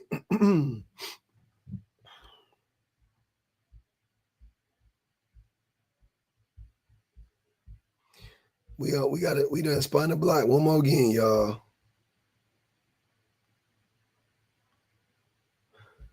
Oh, that's a good one, Sam.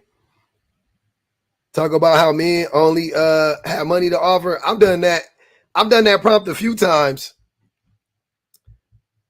Oh man, how do I could word it like men don't have intrinsic value, but I don't think they know what intrinsic means.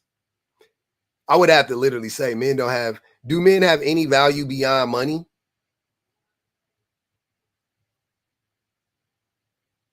Do men have any value beyond money? I got to be careful on TikTok. Got to be careful. Do men have any value beyond money? That's the question. Do men have any value beyond money? Let's flip it.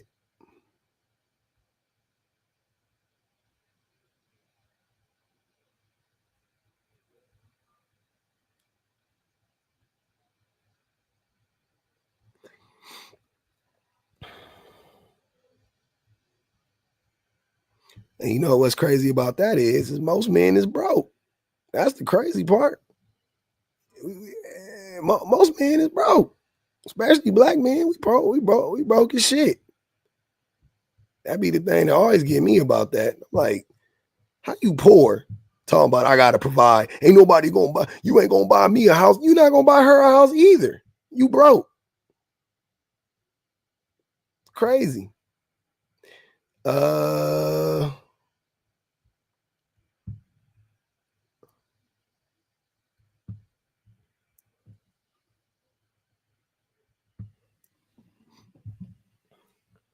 I like that one. I switched it up. We did it. Do men have any value besides making money? I think that's a good one.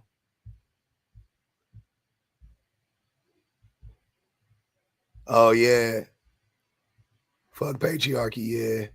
Women should get reparations. I said that the other day. Somebody commented on a video, was like, why should women get money for existing? I was like, cuz they deserve it. Nigga, what the fuck? Same way black people, the same way black people need money. The same way black people deserve money for existing at this point. Y'all owe us. You owe us. Oh yeah, we know that.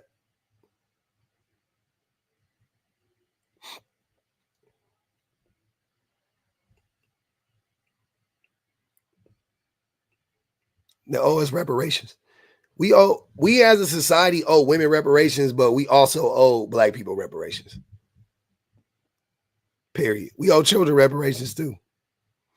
But I say give it to the mamas. It'll be all right. Make sure the women taken care of. Thanks, Peanut.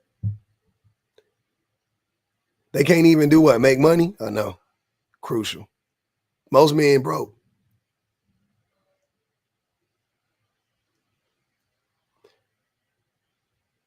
They're dangerous, operate in deceit, are terrible lovers, don't like women. Yeah. Yes, if they're a real man, they could give you confidence and make you feel safe.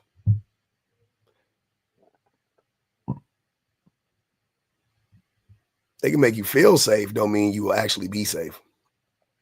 How can a man give you confidence? I don't think a man can give you confidence. I think he could I think what he could do is not fuck up your confidence. That's the thing. Men need to work on you don't got to make women feel secure. You don't have to make women feel confident. You just got to not fuck with her confidence. Like, she's already confident. She's good, right? You just got to like not destroy it, not nag her, not gaslight her, have her second guessing herself and shit like that. You just don't fuck it up. Just keep,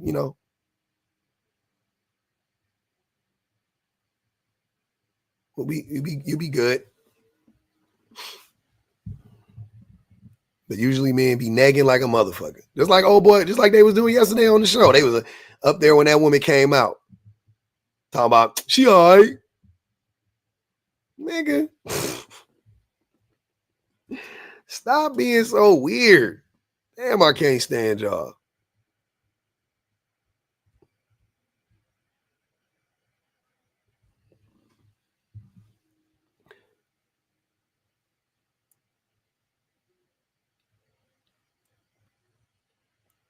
What up? How's an insecure person going to give a woman confidence? Facts. Money don't make men. Are you sure about that? Men can only make me confident in their game themselves. Hey, what do you mean by that statement? Money don't make men. What's going on? Well, basically, I'm from a different time. I'm Generation X. Yep. So when I married my husband, he had nothing. He worked at McDonald's, okay? Mm-hmm. Black Arnold's. Breadwinner. Mm-hmm.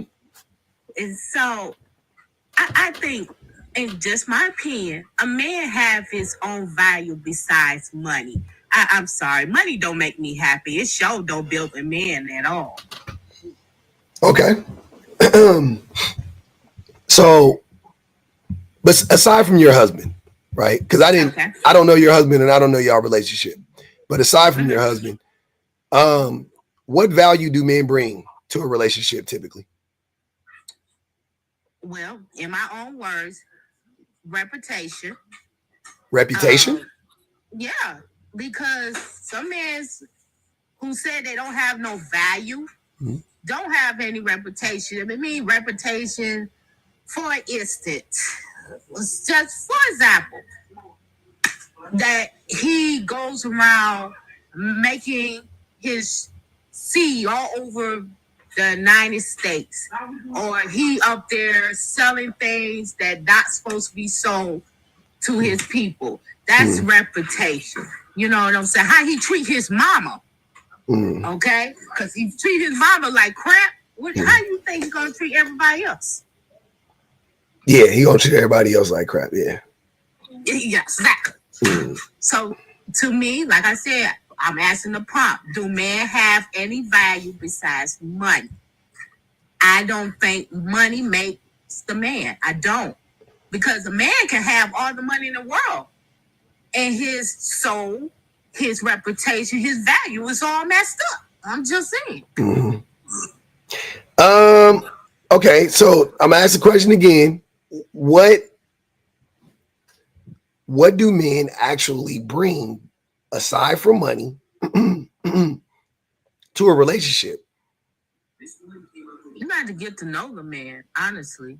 But generally speaking, what do men bring? What are some good qualities that you find in men?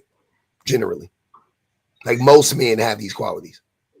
Let's see. In a long time, been with the same one. I mean, it don't got to be romantically. Okay. You know what I'm saying? They could just be like friends and shit like that. Church friends. I don't know, whatever. Okay. Well, let me go by my church members. Oh, you do go to church? Okay. Yeah. Yes, sir. Okay. So, I like this particular one. Matter of fact, he's a social. You know, friends not supposed to mix with marriage. You know how that go. I don't want to piss off my husband. You might be on here, and so. So one of his good quality is he's a motivation speaker. He does preach. He have good vibes. Are most men like that? Are most men like him? No, all men is different. No. Not all men are different. That's too hyperbolic. Not all men are different. Men and women both share a lot of similarities and characteristics. But I'm asking, when it comes to the good characteristics, is that something that you can find in most men? That's what I'm asking. The ones that you're naming about this man, is that commonly found in most men? Yes. In some men, yeah. In some men, but not in most men. Yes. And that's in a church setting. So most church men are like that? Like I said, in my church setting, you know, I don't go to church and I don't have that many male socials. I don't. You said male socials? Yeah, because like I said, I have a marriage, so I can't call mans as friends. You know, that's a whole different program. So yeah. What y'all doing? What I call them socials. What y'all doing for church? Y'all have a program for Christmas? Oh yes, definitely is. We got a choir going on, and we supposed to pass out toys for the least fortunate. I'm down here in Tula, Mississippi, so yeah, I was gonna guess either Mississippi or Alabama, one of the two, but you said Mississippi, so I could. Yes, I'm basically participating in the You pissing giving out a meal. Pissing what? I say I'm participating in giving out the meals to the community. So I'm gonna be a little bit enjoying that. I nice. Got my favorite apple pie or banana pudding. You know what I'm saying? And so I'm very excited about that. Yes. Bet. All right. Well, I thank you for coming up, and congratulations to you and your husband. Hopefully, you guys stay together a lot longer. What up, Leo? Public offender. Shit. What's good with you? All right. Question for you. Are you a father? Yeah. Do you have brothers? I have a brother. Okay. Are your kids men or female? Male or female? Both male. All right. So you're saying that in general, all men only bring value besides women. So you don't bring any value. Your brother doesn't bring any value. Your father doesn't bring any value. Your kids don't bring any value to you. Not all men, but most men. No, they don't. But I'm asking you, what value do men bring? You don't have to ask me what I think. This is what I asked the question. Do men have any value besides making money? That's for you to answer, not for me. Besides financial security, you have physical security, right? No. When you go outside in the street, right? No. Can a woman protect herself? Yeah, they do all the time. Also, I'm not with my wife the majority of the time. So physical protection isn't it. Most men can't fight. No. She's not protecting herself, right? Police officers are protecting herself. No, they're not. Of course. Not of course. Police do not stop crimes. We know. What percentage of crimes do police actually stop? Like, come on. Women cannot enforce laws. Military are men. That's police not officers are men. That's not protection. That's not protection. No. That's why. That's the reason why we have a safe world, right? Because of men. No, we do haven't. not say that men do not bring physical security. They don't. They don't. It's an oxymoron. We keep going around in circles. Men are the predators. They can't be the protectors and the predators. It's super easy. You can't say that we need men to protect women, and then I ask you from who, and then you say other men, then that cancels out the protection that men provide. The predators cancel out the protectors by default. So men aren't the protectors, they're the predators. Let's move around. So keep going. What other values do men bring? Emotional support. Most men are emotionally support their women. What does that look like? When a woman is crying, right? When a woman needs actually help, some advice or some type of leadership, where do they go to? They don't go to other women, they go to their man, right? And they don't get it. When they go to their man and they cry, the man goes, "Why are you crying?" Oh, here you go with that crying shit. Is that what you do, public offender, to your wife when she? 1,000% I've done that before. Absolutely, I've seen men do it. So I watch men do it on TV often. They get upset at the women when they cry. Literally, seen it happen.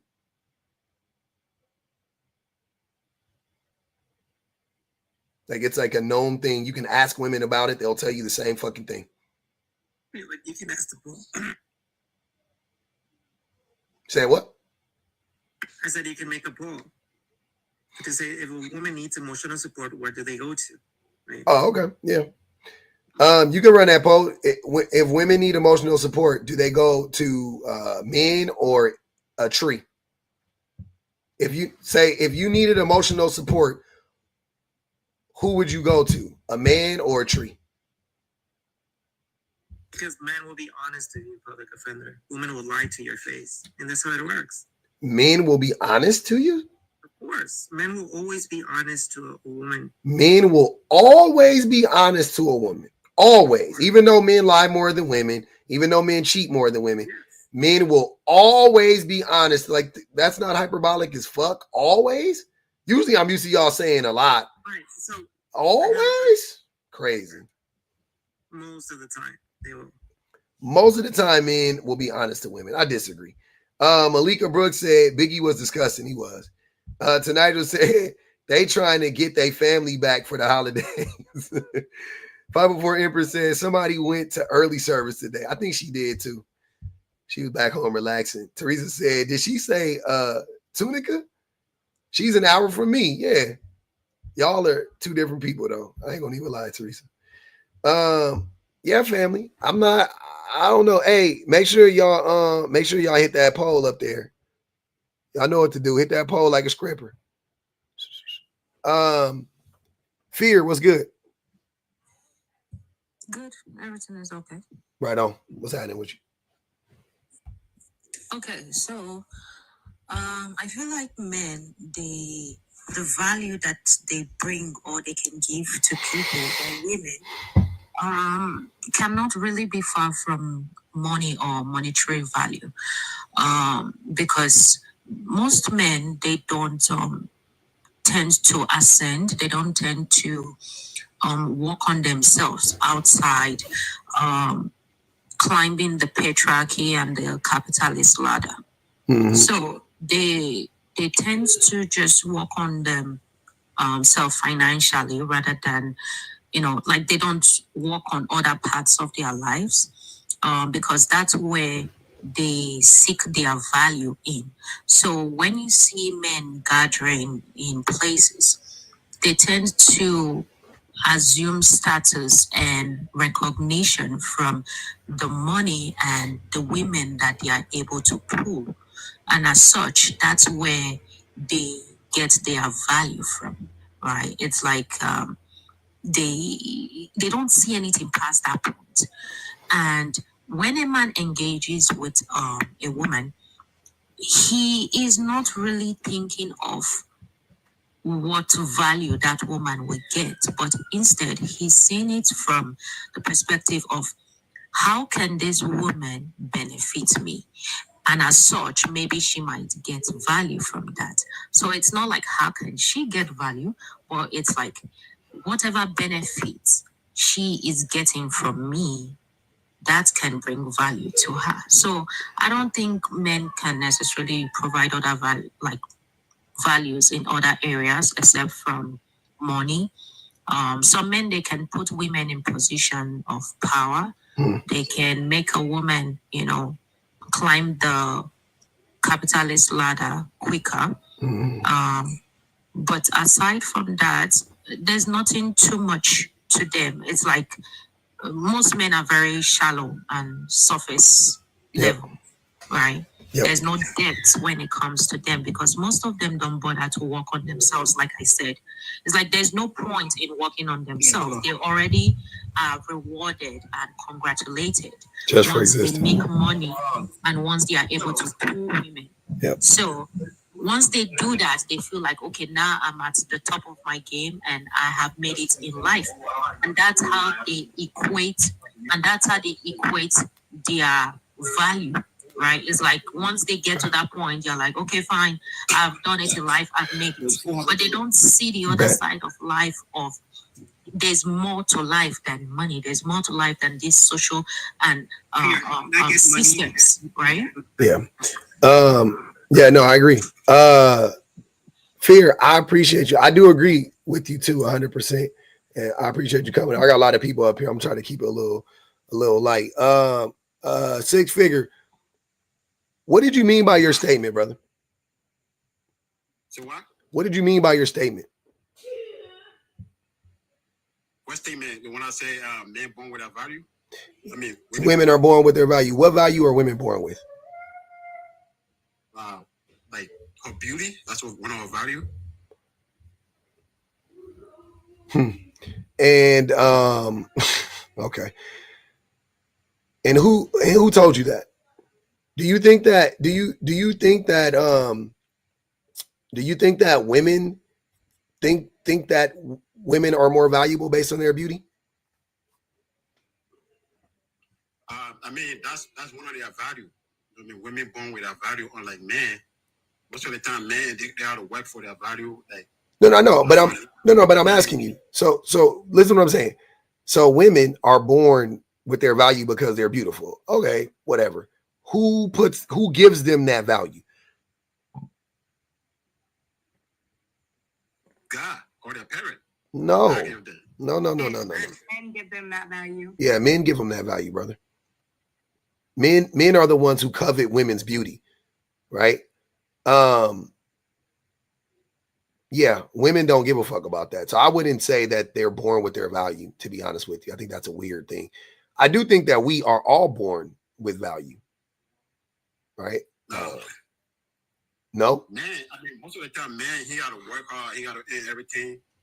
Women don't have to. Women, all they got to do is chill, sit back, and, you know.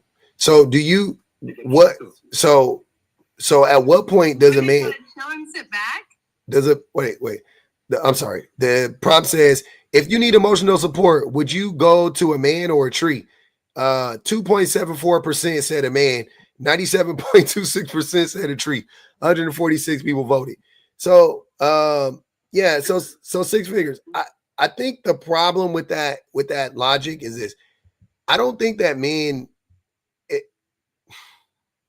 then that means the vast majority of men don't have value. Right?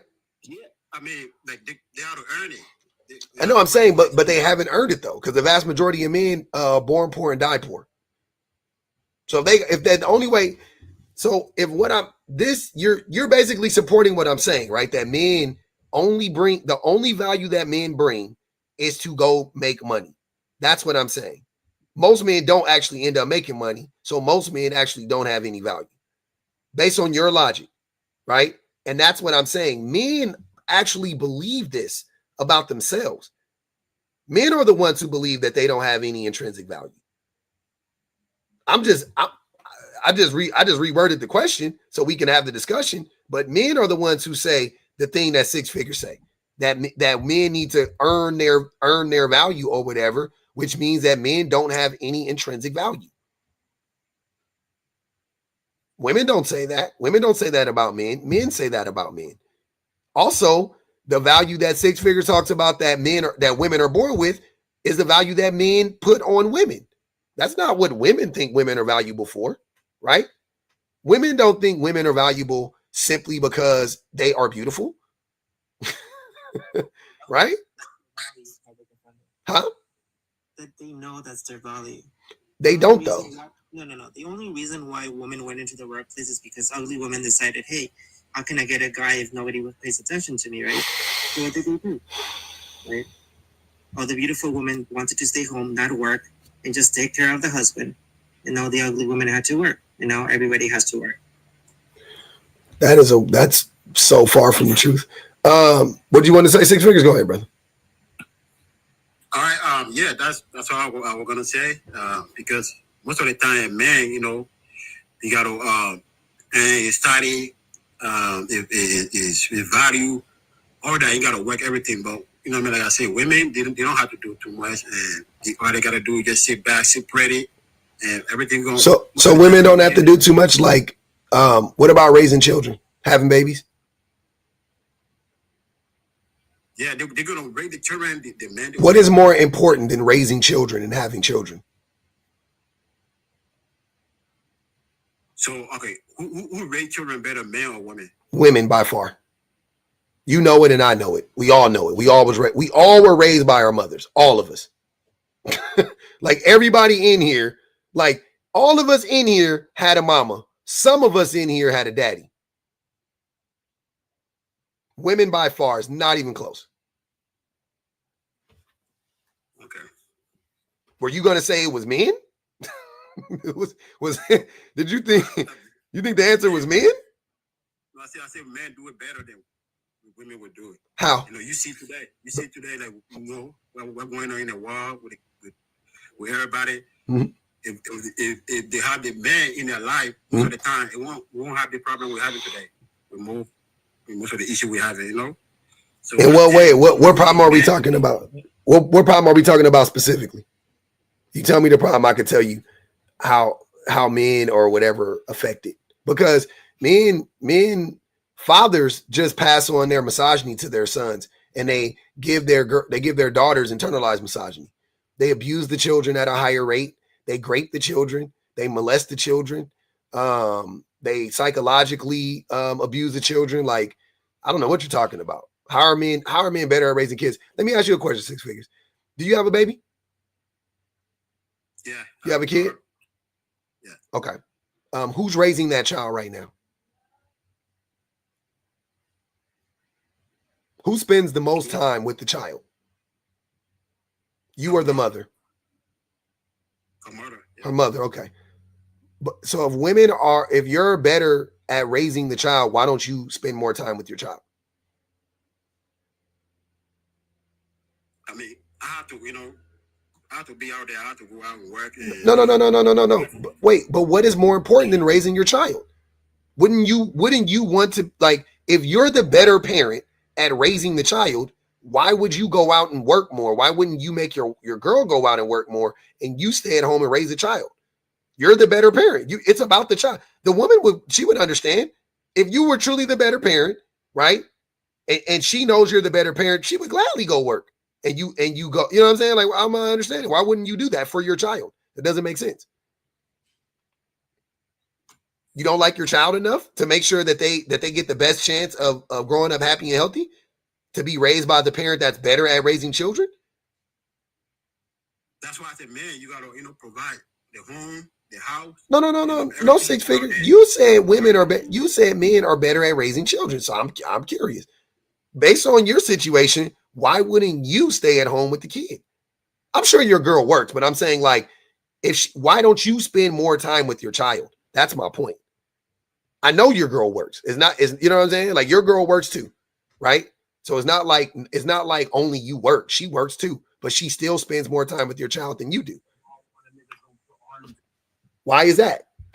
If you are the better parent, why aren't you showing up for your child the way that the mother is? Could it be you're not the better parent? Let me ask you another question. You have a child.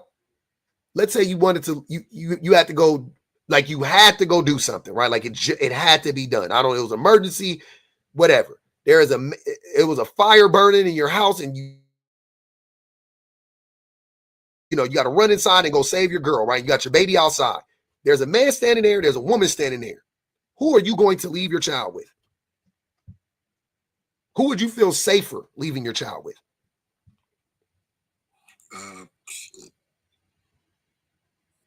This ain't that hard, baby. Come on. It's easy. I mean, you know what I mean? Like, it depends. No. It don't depend. There is a man, you don't know him. There is a woman, you don't know him. You need to run in the house to save your wife or your girl, whatever, right? Or your dog or your PS5 or whatever you love, your pit bull. I don't give a fuck. But you got to run inside the burning house. You got to leave your child with one of these two people. There's a man and a woman standing there. Who do you feel most comfortable leaving your child with? I will, leave my child with whoever I feel like, And who would that be? Generally speaking, you don't know either. All you know is there's a man and a woman. They're roughly the same age. Almost everything else is equal. Who are you leaving your child with?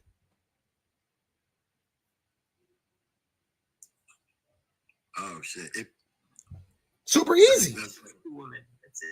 It's true. It's just a woman. You're gonna leave it with the woman, bro. So the reason why is because women are more trustworthy with children, i.e., better at raising children. Right? You know it, I know it. Why would you lie and say that men were better at raising kids? I don't understand why you guys have to tell bold-faced lies about raising children. It's the craziest shit ever. You yourself allow the mother of your child to raise your child and spend more time with them. And it ain't because you got to work, because you don't work 24 hours a day. I guarantee you can spend more time with your child, but you give that responsibility to the mother of your child. But you are better at raising your child? Bullets. Women are better at maintaining children. What does that mean? You guys always got some new language that don't make no sense. Because when you maintain a child, you are not actually raising and giving structure. You are just paying for bills and providing for the child, like most women do in this day and age. Oh, so you're saying men make more money than women? I said nothing of the sort. I said there's a difference between providing and raising a child. Excuse me, maintaining and raising a child. So So you're talking about financially providing for a child. That's it. Typically, that's what women assume is raising a child. That's not what they assume is raising a child. They actually are the ones raising the children. The men aren't. They know what raising a child is. Do you? When a child is being brought up and the child needs structure and it needs boundaries, typically a woman uses her feelings on how she conducts that child or raise that child, opposed to a father. When you look at the statistics, a father is going to lay What statistics? What statistics? What statistics prove that fathers are better at creating the language you're trying to use is nurturing and caring for a child. Yes. No, I'm asking you. You said based on the statistics. I asked you what statistics. Hey, 909 Love. You're not gonna win this. You're not gonna win this. Okay, I'm trying to tell you. Be quiet when I start. Okay. Right. Okay. Okay. I'm saying you're not gonna. Hold on, Leo. Let me explain something to everybody before we keep going. It's impossible for you to like over talk me. It doesn't make any sense. So when I start talking, just stop. Right? If you don't like it, you can drop. That's fine. But I was asking you a question. You said that stats prove this. What stats prove that men are better at creating structure in a child's life? 909. Can you tell us what study and what stats prove this? I would love to hear it. I can answer that for you. No, I want him to answer it. He brought it up. I want him to answer it.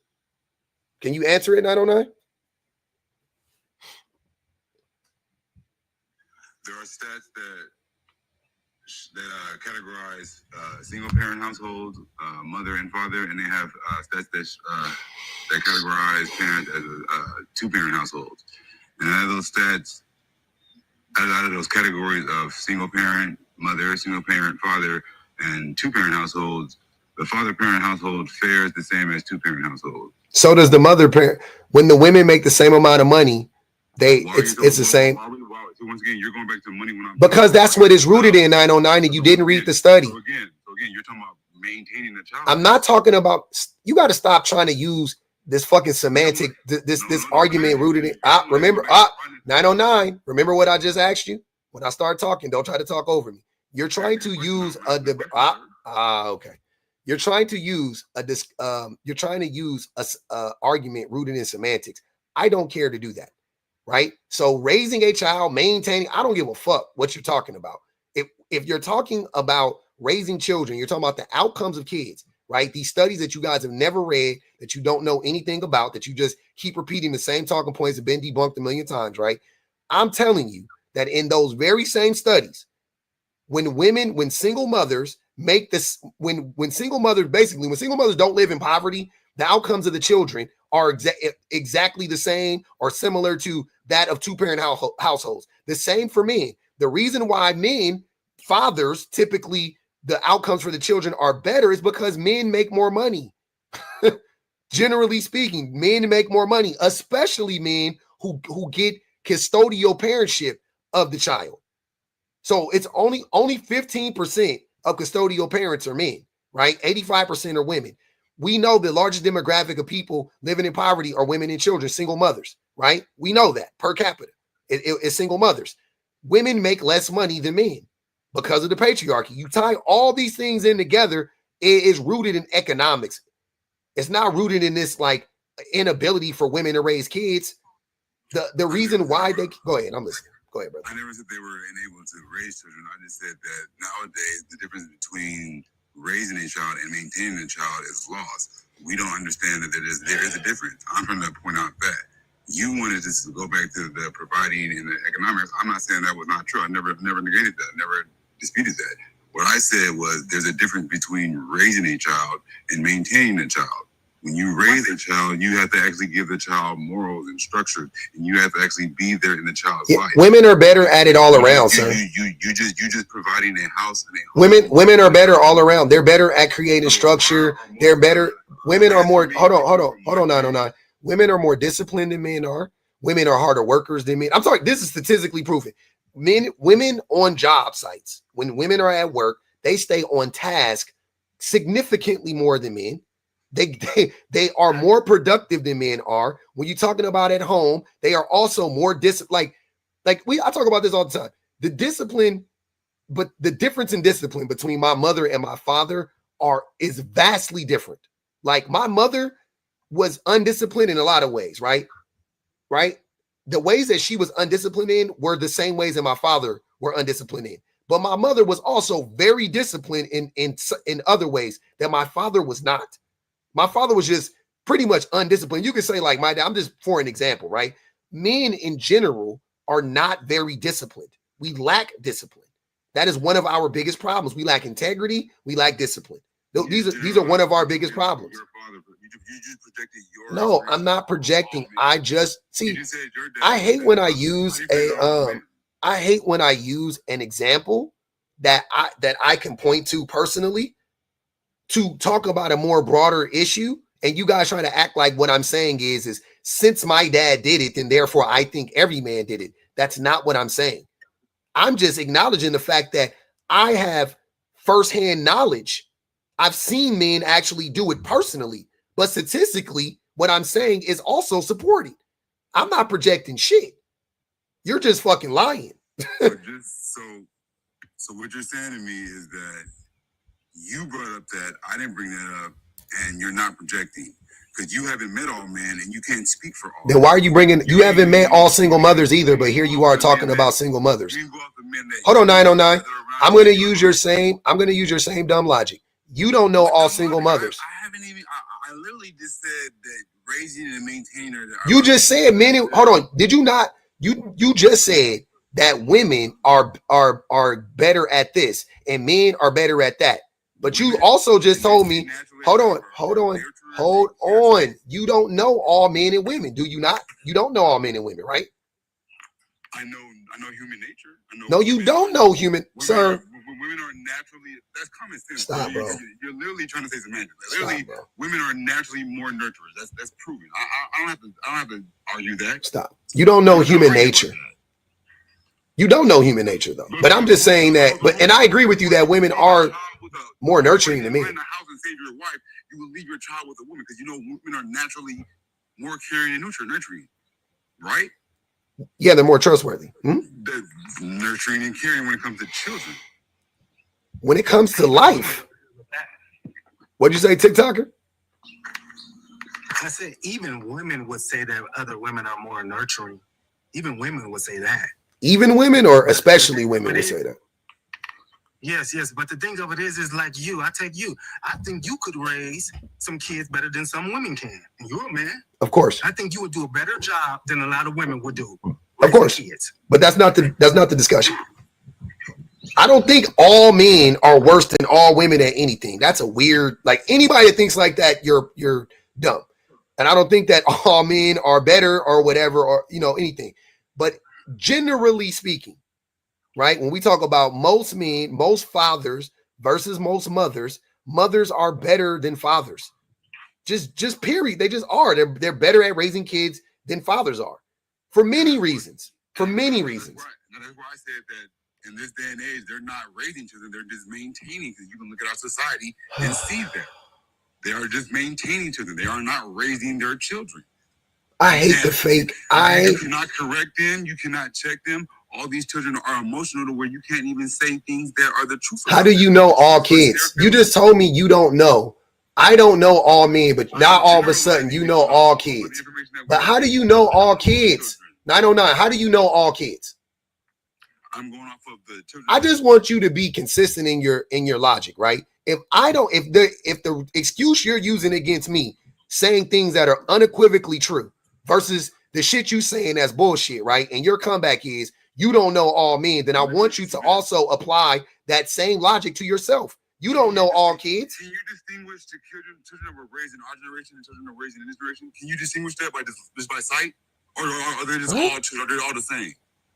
The fuck are you talking about? Yeah, I can distinguish it. When we were growing up, I had a fucking high top fade and an S curl. So yeah, I could see a kid. Sir, why the fuck are you talking while I'm talking? Are you not understanding? I was in the middle of a I don't give a fuck. When I start talking, you stop talking. You're absolutely right. Jesus Christ. Crazy. He don't understand. You don't understand the rules, huh? You get to dominate the conversation because it's your life. I get to dominate the conversation Dialogue. because I'm the only one that makes sense when I talk to people like you. The quorum with men? Is that what it is? You just talking to women? Y'all can over talk each other and then scream at each other?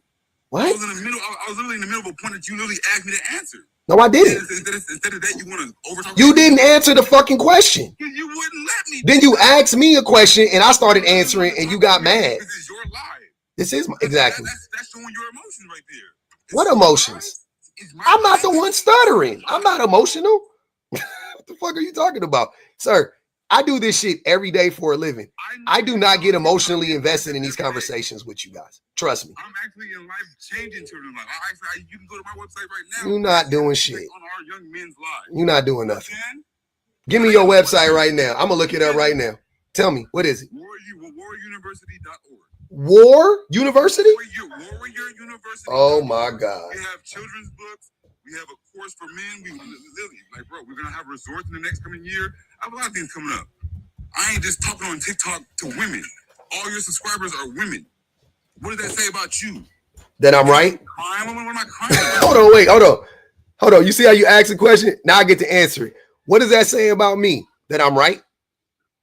Because the only way that I can get a bunch of men like you to listen to me is to lie. If I got up here and sounded as ignorant as you, then yeah, I could flood my section with men if I wanted to. All I have to do is lie. All I got to do is say the same stuff the Six Figure said. All I got to do is say the same stuff you say. That's all. All I got to do is come in here and just say a bunch of shit, a bunch of dumb shit. But I think the thing is, hold on, why are you talking while I'm talking? 909. Why are you talking while I'm talking? The thing is, I looked up your website. There's nothing there. WarriorUniversity.com. It says hire a broker. That's what it says. It says hire a broker. It takes me to perfect domain. Up, he ran. Name the 4 parenting styles quickly. Men lie more than women, yes, statistically. That's because they do it so good that they can't. That you just don't know. They just really. I don't think you guys understand how these studies are conducted, but let me tell you how the study is conducted. You don't ask if the people get caught in a lie. That's not how it works. You ask the people, do they lie? That's the question. So it's not about them getting caught or not. They're literally asking women, do you lie? How often do you lie? And the women say how often they lie or whatever the case may be. And that's how they conduct the study. It is not about catching women in a lie. You guys really got to stop saying that stuff. You say the same thing every time. It never makes any sense. Women lie less than men. They don't have to lie. Men have to lie we can break it down, but men have to lie. Like the way that you guys are lying right now. You have to lie to yourself to believe the things that you guys are saying. You have to lie. You can't tell the truth. If you tell the truth, all of the whole patriarchy goes away overnight. As soon as men start telling the truth, the whole patriarchy goes away. But all you guys do is lie. All you've been doing is lying. I asked you a direct question, Six Figure. You was hemming and hawing for 10 minutes. I had to ask you the question 5 different times, 5 different ways for you to answer the question somewhat honestly. Finally, Leo said women. But you knew the answer was women the whole time. I ask you questions to prove how much men be fucking lying. It's a litmus test. We all know the answer. We all know the answer. If I asked you, is fire hot, right? But the answer of that, is yes. But it will lead you to by acknowledging that you would have to change your worldview, or you won't, or you will have to like not accept some lie that you've been telling yourself. You would say that fire was cold. That's what I'm trying to tell you. No, that's an obvious question. So if you say fire hot, that's obvious. Just like are women more trustworthy? That's an obvious question. That's obvious. Of course they are. No, they're not. Then I have a question. Then why don't women trust other women? Says who? Says them. Do they? Hold on. The question is, why do women trust other women more than they trust men? No. I'm saying if women are so trustworthy, Yeah.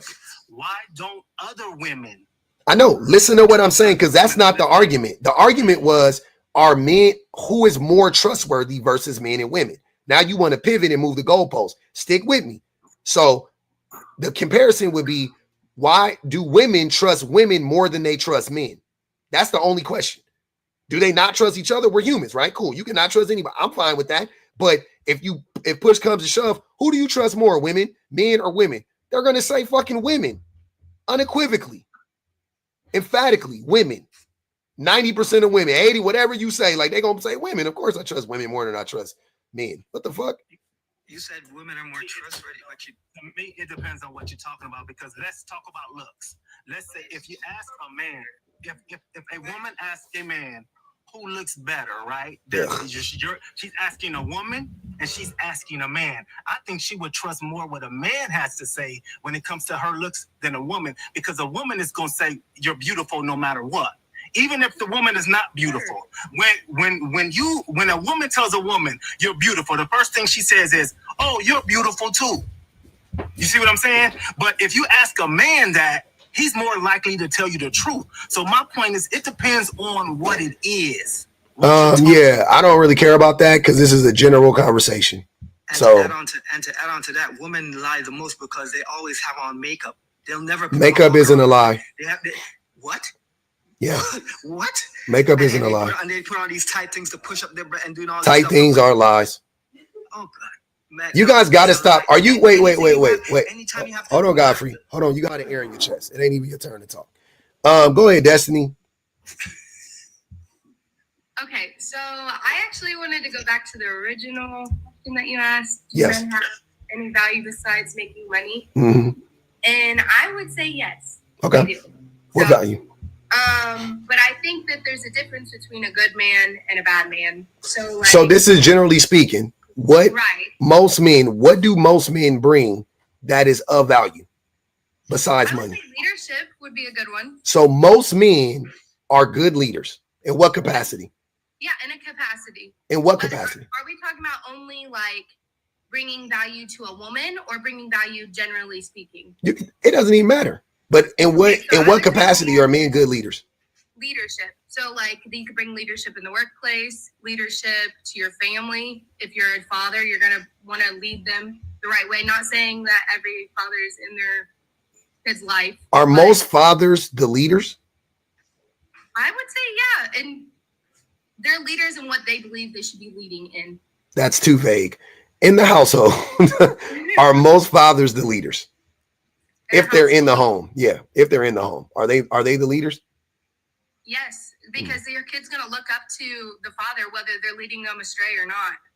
You're going to either lead them to good things or lead them to bad things. So I would say, yes, your kid's going to look up to you and say, you're leading the household. And are they good leaders? Now I think that's dependent on the person. If we're talking generally speaking, I would say if you're leading someone astray, then you don't have any value. That's my point. So they would have to be a good leader. So are most men good leaders? I think everybody can bring value in some aspects. Hold on, Destiny. Hold on, Destiny. Are most men good leaders? That's just a simple question. Are most men good leaders? I would say yes. Interesting.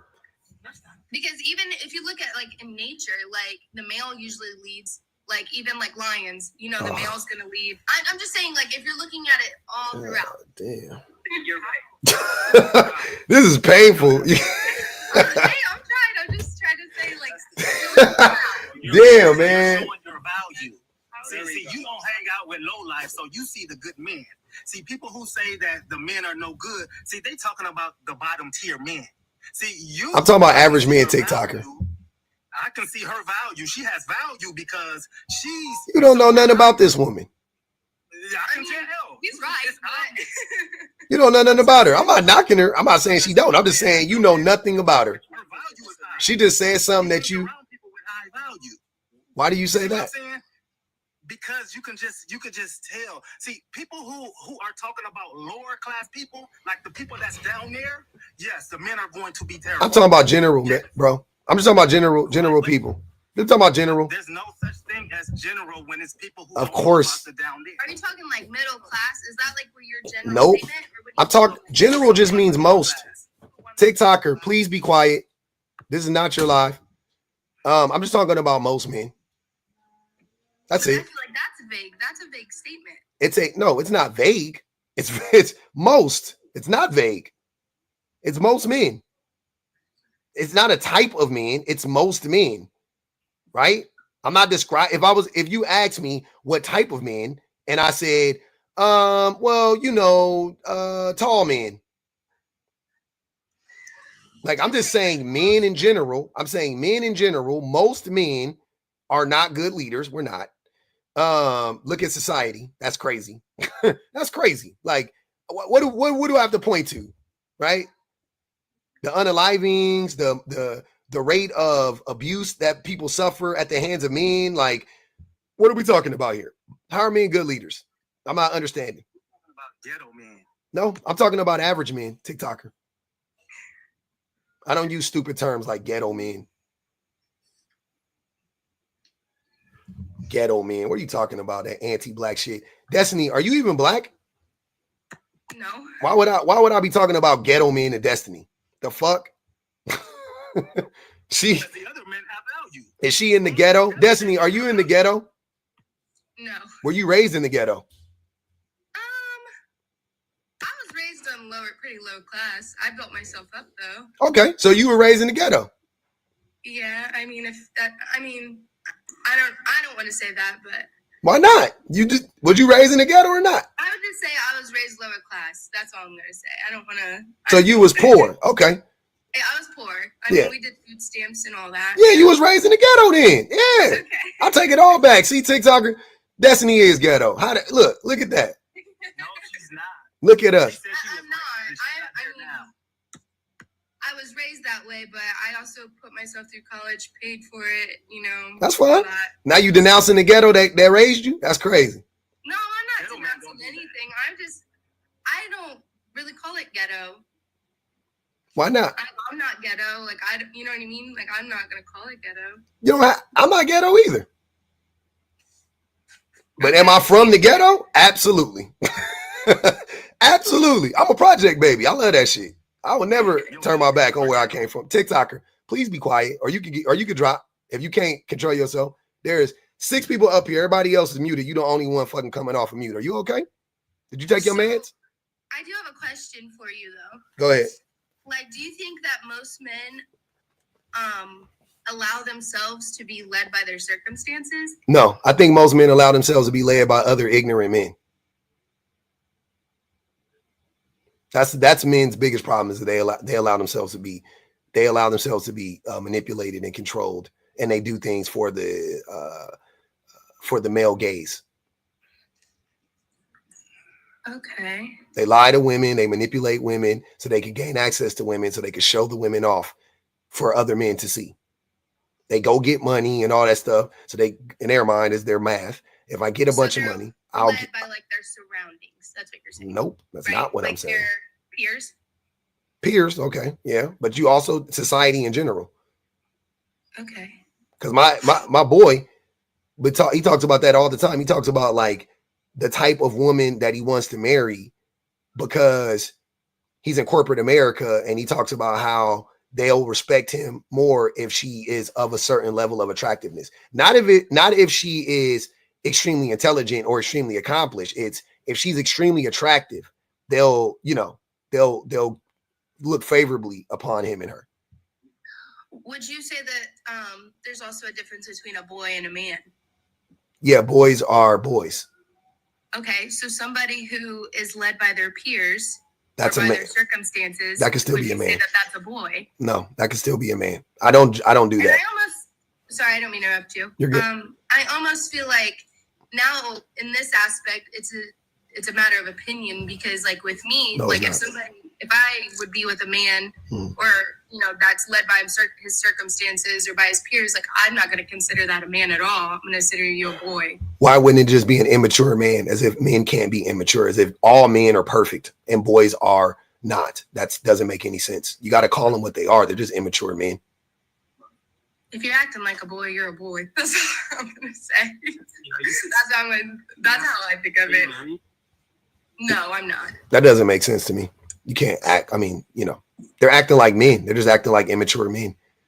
Do men unalive people? Are boys committing the majority of violence in the world? Are boys molesting girls and like, what are you talking about? Those are men. Would you consider somebody who's 18 a man? No. Because if they're 18? Nope. Well, most men are in the military start at 18. I know. What is the relevancy of that? Well, because you asked unaliving, so that's why I'm saying, you know, most men at 18 are unaliving people all over. Yeah, I'm saying that I don't, just because a person is considered just because a person is of a certain age, I don't consider them to be, like, if I'm saying like legally, you know, legally, I don't say that if you're 18, then you're a man or you're a woman, right? I still think you're still a child. To me, I still consider them to still be children. Right. So but for me, I'm like, I'm 25. That's when I start saying people are like adults. That's when I start saying you really step into adulthood. But yeah, I still like, you're a teenager, you're 18. What's the difference between an 18-year-old and a 16-year-old? Nothing. Right. The law. Yeah, that's it. Law. That's it. That's it. It's no, it's not a big. It's just legality. Sir, listen to what I'm asking you. What is the difference between the people, not between the circumstances, between the people? An 18 and a 16-year-old are fucking very similar. A 16 and a 20-year-old are very similar. I used to kick it with 20-year-olds when I was fucking 16. We were very much similar. That's what I'm saying, right? So I don't think you start. I think by the age of 25, you've most of the time you lived on your own. You've paid bills. You had a job. Your brain is developed. Like, you've hit certain markers. By that age, you've hit the majority of the markers that I would consider you needed to hit to be an adult, right? Cool. So 25 is safe for me. That's usually where I feel safe. But I'm saying beyond that, if a man is 30 years old and he's following his peer groups, which a bunch of 30-year-olds do, I still call them men. I don't say, well, that's a boy. They're still a man. That's a grown-ass fucking man. He's just immature. He's an idiot. Because men are far from perfect. Men are actually pretty fucking terrible. So, Destiny, what I would ask you is, since you don't think that that's a man, what good characteristics can you attach to men, right? Or for lack of a better term, masculinity, right? What good characteristics exist within masculinity, and not what should be masculine? What good characteristics should be considered masculine? I'm saying, what shit do most men do that's good? Because you said leadership, and we're not good leaders. We already know that. Society is fucked up. What about love? Men are good at loving? Yeah, I would say. Why not? They can love they love their mothers. They love their children. They're good at lusting too. I think there's a difference, but I also think that they can show love to people. Erica said, Destiny, stay off TikTok and touch grass. Go ahead, TikToker. Two different worlds that people don't realize. Say that again, TikToker. There's just two completely different worlds. You guys live in a completely world, and you don't realize it. Her world that she lives in is a different world than the world that you are. Stop speaking for her. You don't know her. She's talking about the good man. You're talking about the low down man. You don't know her. We're talking about two different worlds. We're in the same world. There's only one world. We're not in different worlds. This is not fucking the Spideyverse. He's trying to say different perspectives. Yeah. I get what he's saying. Yes, same world, but different perspectives on men. Yeah, which is stupid because he doesn't know the type of men that I see either. I'm not judging the collective of men based on the few fucking men that I know. That's stupid. That's what a dummy would do. Is that what you're doing, Destiny? Are you basing it on? I work in the public. No, I know. Whatever you're saying, are you basing this? Wasn't really in my life all like that either. So yeah, are you basing this on the majority of the men you see, right? No. Where are you getting this from? Like, how can this be corroborated outside of your own personal experience? Because what is love? That's a broad statement. But when you mean love, what does that entail? Well, I believe in God, so that's gonna be a big thing for me. But I'm not sure if everybody believes here. We don't. So, I don't. I mean, I'm sorry. Not we. well, me personally, that would be where it's coming from. Okay, but having a relationship with God, and seeing the characteristics of a man. Through I read a lot. Through reading, and then being in the real world. You think most men read? No, I don't. Okay. Most adults don't read. I mean, that's. Yeah, you're right. That's why I was just checking. I was like, wait, most men don't read. Yeah, most adults don't read. You just made you made a statement that says men aren't good leaders. Yeah. But you have to understand, we work off human behaviors. We have good men and we have bad men. Don't forget, there's no such thing as a perfect world. There's emotions. We're humans. We're not perfect. I've never known in history of a perfect world where everything was great and everything. That's just movies. So when you say men are good, we are the best leaders. We are the best. Yes, there's good men. That's why. And when those bad men come about, other men, good men, step up and deal with it. It's not women or start dealing with it. It's men. So when you're saying we're not good leaders, I'm like, what are you talking about? I mean, I could literally just point to society and talk about all the inequity in society and the violence and the abuse. Bad men. That's most men. You guys, hold on. You guys talk about men like children.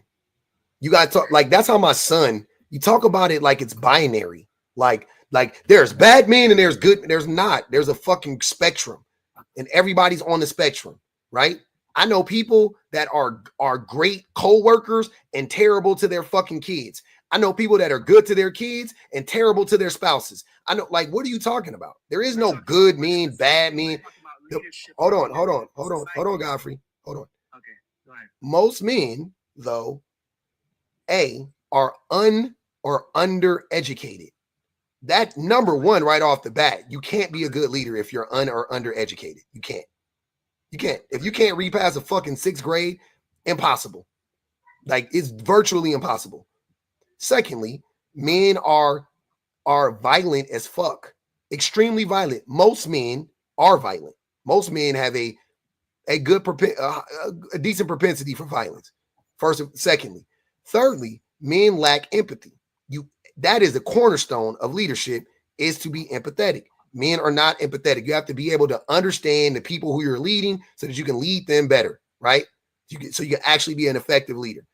Men lack these qualities. When you look at a way to gauge this, if you don't want to look at society writ large, right? Like if you don't want to look at presidents and governments and all this evidence we can point to, right? Specifically in this country, you can see how trash this country is. You don't want to do that, cool. Then you can talk about business. You could talk about male-led businesses versus female-led businesses. When women are CEOs versus when men are CEOs. You can talk about productivity. You can just keep going down the line. You want to talk about in the home. Who is the leader in the home? Who does the majority of the labor in the home? Who takes up the mantle in the home? Who makes sure that everything gets done in the home? Who makes sure that the kids get fed, the kids get spoken to, the kids go to school, the man gets fed, the man gets his needs addressed? Who is doing all of that? These are all a part of leadership. It's not the only thing, but it's part of leadership. Women see a role that needs to be fulfilled and they go fill it. Men don't. Men need to feel needed. Is that not something that men say constantly? We need to feel needed, right? So what does that entail? Well, a man that needs to feel needed, they need to be told what to fucking do. They need to be told that you're needed. We need you over here, as opposed to just fucking doing the thing that is needed. Men are not good leaders. Good leaders see voids and fill them. I changed my mind. I agree. Hold on. Can I just answer? Hold on. Do you know? Hold on. Hey, Hey, wait. Destiny, go ahead. I want to hear this response. Go ahead, Destiny. I changed my mind. I agree with what you just said, because I do think. I agree. I'm with it. I ain't mad. Yeah, I feel like guys do a lot of times have to be told certain things. So yeah, I would agree with that, and I feel like, yeah, I agree. All right, can I just say this because this is getting to me now. What you just said didn't make any sense to me because if most men who build themselves up didn't have it is not like most men don't build themselves up, Godfrey. That is I'm saying who I said most men. I know, but I'm only talking about most men. Stop talking about. Don't talk about outliers. Talk about most men. The men.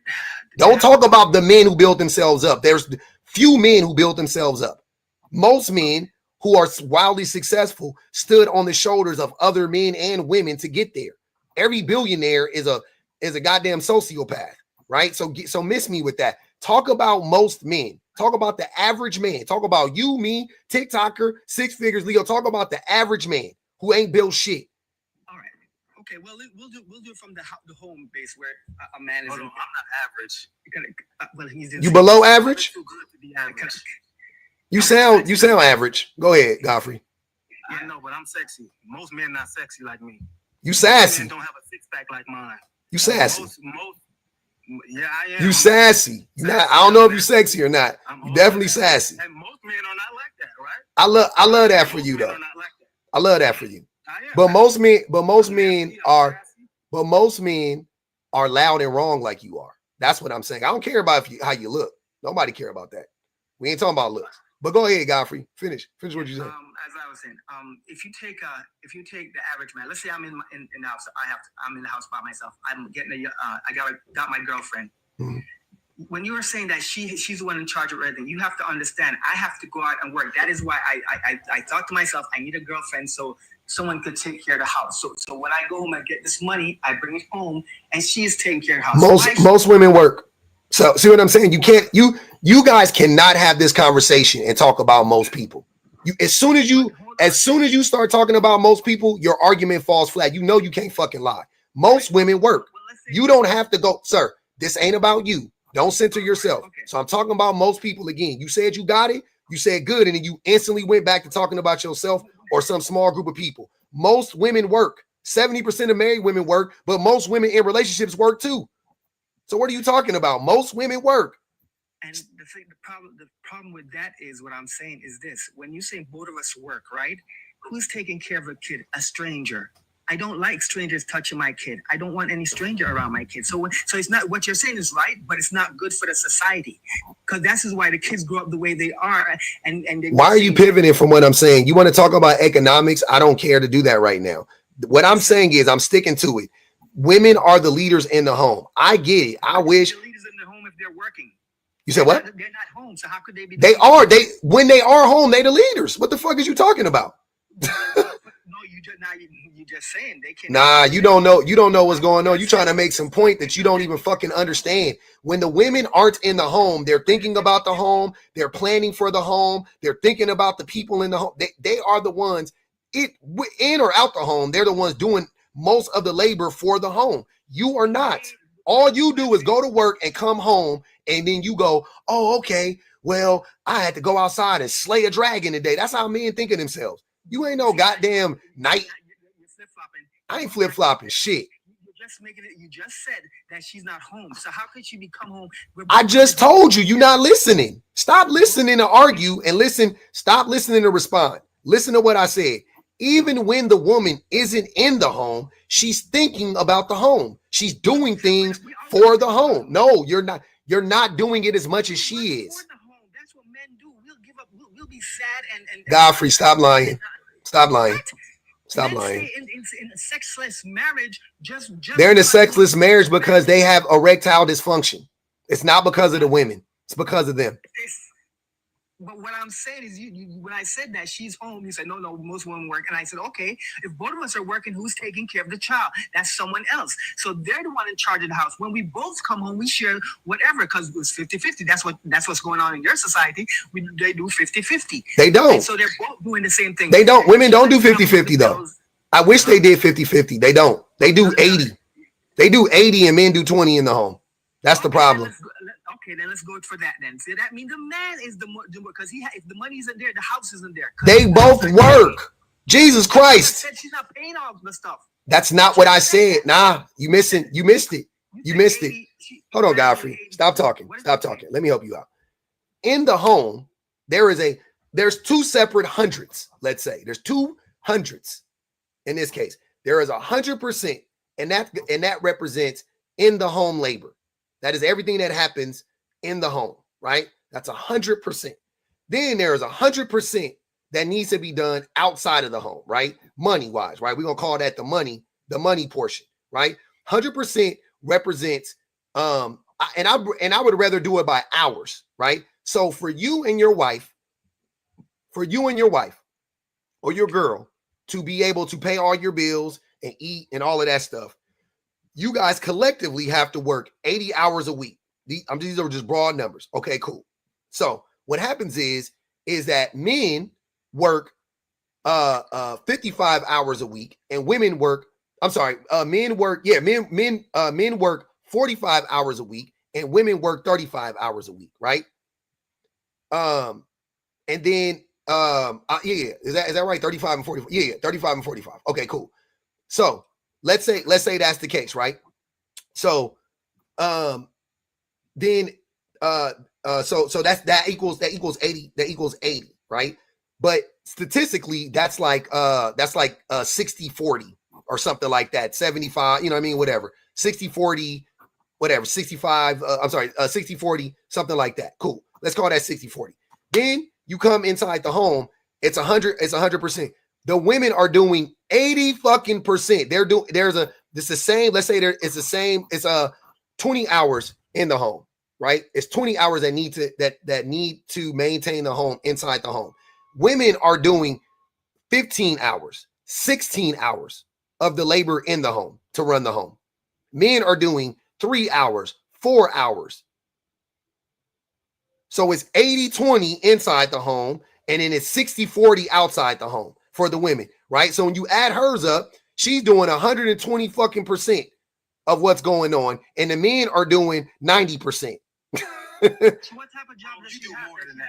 80%. That's what I'm trying to say. It's not. It's more than that. You know, you do more work than that in your house. Why are you talking about me? This isn't personal. I'm just talking in general about most men and most women. You do more than that, sir. I'm not talking about me. I couldn't care less. I know I'm a man. I understand so this. Therefore, we're talking about men and women, and there's a lot of men that's like you. You're not the only man that's like you. There's a lot of men that are like you. And what are you talking about? Wait. Why are you what are you putting on me? My wife does the majority of labor in my home. You're not the only one that's like you.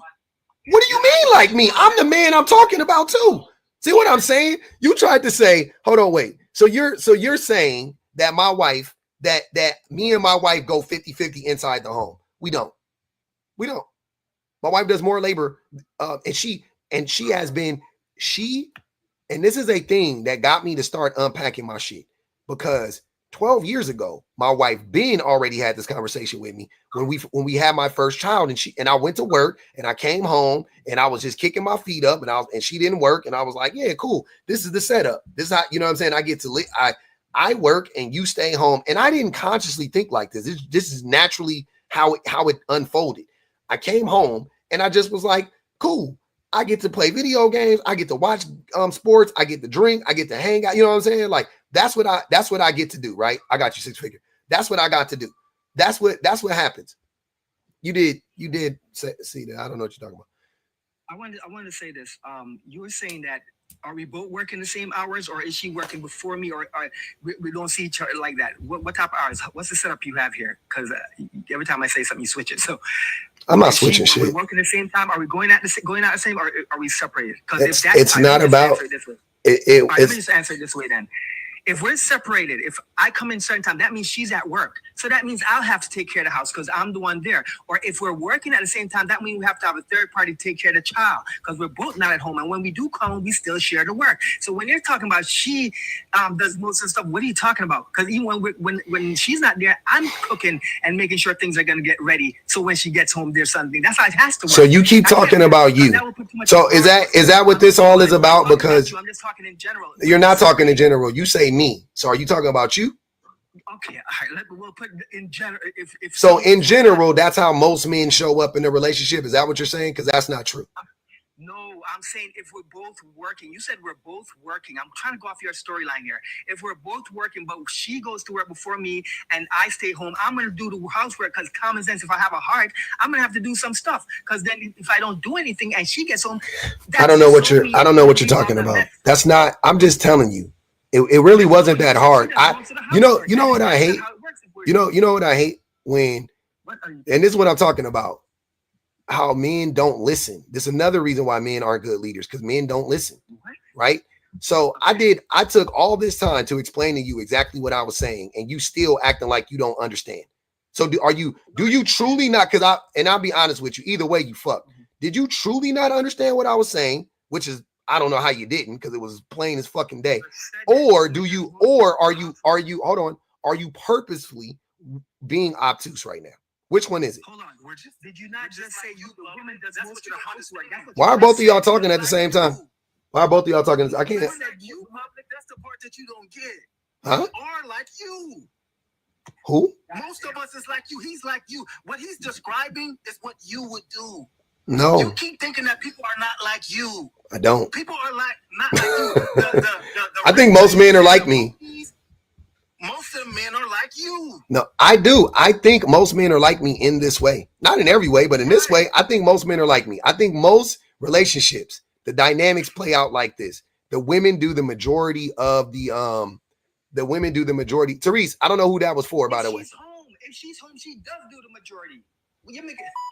It's not when she's home. It's when both of you guys are home, she still does the majority of the labor. When both of you guys are home. We both get off work at the same time. We both got off work at the same time. I want you to say that men would just sit back and let her. And she just got off work and don't help. Yeah, many of men do that. Many of men do that. Many men help too.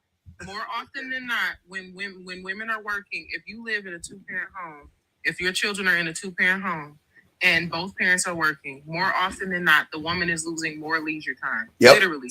Her husband has more leisure time. She is spending the majority of her time doing the caretaking task.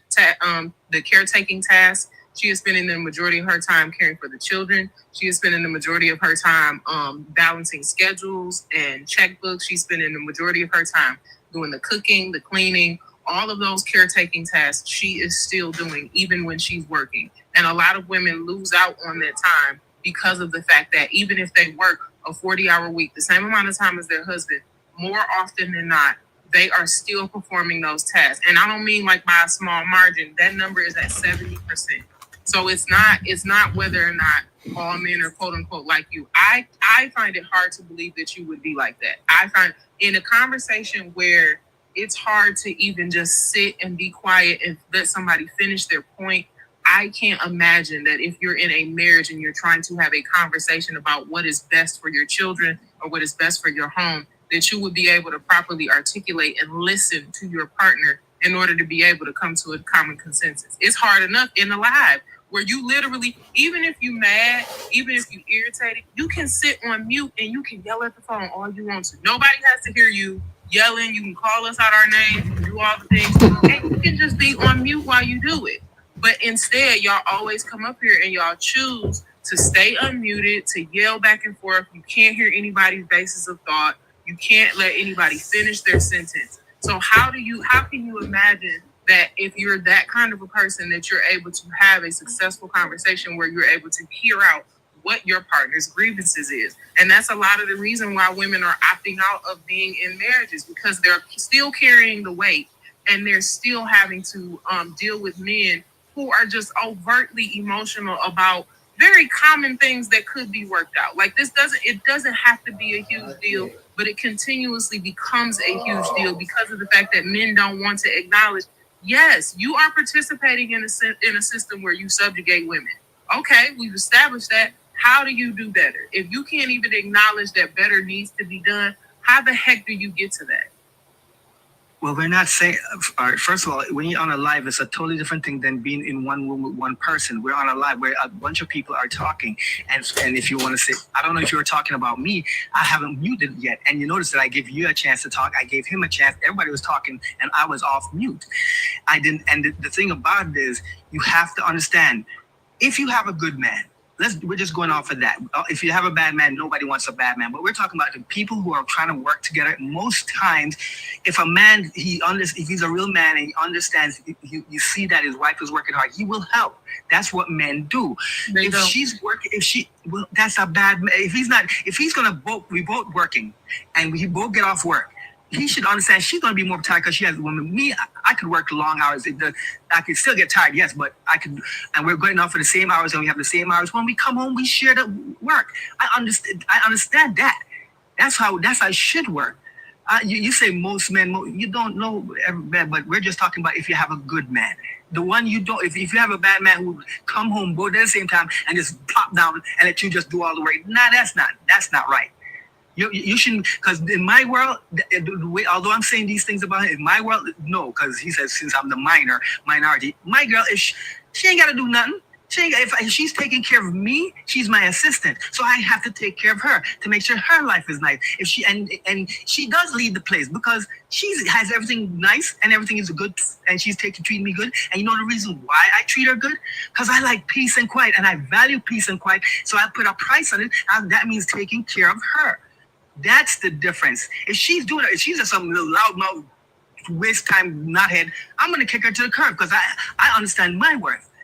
That's the difference. But if you have a good man who's willing to take care of you, he's gonna treat you like queen if you're treating him good.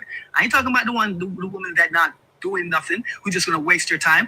And that's why you notice you see some women get treated like this, because maybe she's doing her job. If she's out in public and embarrassing you and you're treating her like a queen, that's just wrong. You kick her to the curb quick. But if she's taking care of the job, nobody sees that, but then everybody sees you treating her nice, and they're like, why you treat her so good? You're simple. No, you don't see what she's done at the house. She's making sure everything's perfect for me and everything like that, and I want to maintain that, so I make sure she stays happy and she sees that I appreciate her. And I will do anything for her. If someone argues with her, I will defend her. I'll jump in front of a bullet for her, or whatever. Because she's taking care of me. And I don't mean she has to bring the same exact value. She just needs to make sure all that stress that's what I get from outside when I come home is just nice and peaceful. It's just, and that's all I want. I don't want her to pay half of the bills. I don't want her to, no, I don't give a damn about that. Just make sure I stay happy, and I'll make sure you stay happy. Anything you want, you just ask me. And that's I can get it. And again, I have to stop you there because that's too much work. When you put the onus on somebody else to try to make you happy. Now they can definitely disrupt your happiness. They can absolutely bring chaos to your life. However, they are not responsible for making you happy. And I think that a lot of men live in a space where y'all didn't say that. The only thing that TikToker said that I agree with is that men and women are living in two completely different worlds. Y'all live in a space where if a woman is only good to a man, if she would just be nice to him, if she would just be kind to him, then that means that she will get a good man and he will treat her with the utmost respect and utmost love. Except women, time and time again, have watched as women who were loving, who were kind, who cooked meals, who combed hair, who massaged, and did all the freaky things a man can imagine be mistreated by men. They have watched as those things have happened. Well, let me finish. They have watched as those things have happened. And it definitely calls into question why it is y'all have this thought process that women can somehow facilitate their own abuse, because it doesn't ever hold men accountable for the abuse that they enact on other women. If you don't want to look at the world in a way where you understand from a woman's perspective, understand from a man's perspective. You live in a space and operate in a space where you are constantly protecting yourself from other men. When you go home at night, you lock your door, and you don't lock your door because you think some strange woman is going to come in and rob you. When you get out of your car, you lock your car door, and it is not because you think some strange woman is going to rob you. You do moral things, not even because those things are moral or good. You do those things because you want to avoid prison. Why do you want to avoid prison? Because you are terrified of the idea of being trapped in a space with a bunch of men, because you have heard what happens when men are trapped in space with other men. That's that whole joke about dropping the soap. But you know that there is inherent value in what it is women are socially conditioned to do. This is why you have the phrase, behind every good man is a good woman. Not behind some good men, not behind a small amount of good men, but behind every good man is a good woman. And why is that? Because her emotional capacity, her intelligence, her intellect, All of those things are. Can I ask you a question? All of those things are usually given to the men who are in her life. That's usually what happens. Can I ask you a question? Talk about well, let me finish. When we talk about the difference between what it is a man brings and the value that he gives to a woman and the value that a woman gives to a man, you know that it's vastly different because you yourself understand that men are dangerous and you live your life according to men being dangerous. I've been dangerous for a while. Can I ask, Julian, have you gone? No, I was just listening to everyone. I think what I love what BPG was saying, and I think I can kind of come forward with what Godfrey was saying. I think it's kind of I think in the day. So to preface this, I'm a young guy. I've never been married, but I've had a lot of relationships, and I think what makes relationships really fulfilling is the ability to constantly adapt. You're having to really communicate with your partner, see gaps, and it's up to both the man and the woman to say, hey, is this for me to move forward with this? Can I change this here? Can I make more time here? And I was going to posit this to the group. Look, if the man is not doing as much housework, does that mean like in a typical like hetero relationship that the man should kind of think about focusing on empire building, where if the wife is managing the home, the negotiation is that he should be ambitious. Just like I think what you're doing, man, is like, putting yourself out there, trying to grow the family's wealth. Is that the negotiation? Because I don't think negotiation should be like she should clean up the house, take care of the kids, and the guy's playing video games. Maybe that should give an opportunity to kind of further advance the family's wealth. So that was something there. I think that empire building is a stretch, but no, I don't. Yeah, I think you should. I think you should. Maybe that's not an empire, but like I think you should help out. At a job. No, I just think you should help out no matter what. I don't care what's going on. You should help out. Can I ask her? I right? Want to ask her. Like what? Like isn't that like I'm not understanding like why men have to figure out a way to justify not showing up, and it doesn't make any sense. It doesn't matter. I think, for example, like, it's not just you and your wife, right? But you have children. Mm-hmm. And so I think setting a good example to your kids about, hey, going out there, trying to start a business or going out there. And also way more, Julian, way more important cleaning up. Way more important, like thing, like like stuff you want to, like, look at it like this. I'm an 80s baby, right? And I grew up watching like Karate Kid. That was one of my favorite movies, right? If you was in the 80s, that shit was lit. But Mr. Miyagi, when he was teaching Daniel's son how to fight, he taught him the basics. He taught that nigga how to clean before he taught that nigga how to fight. Hilarious. That's good. Right? That's what you got to, before you build an empire, you got to know how to wash your own drawers.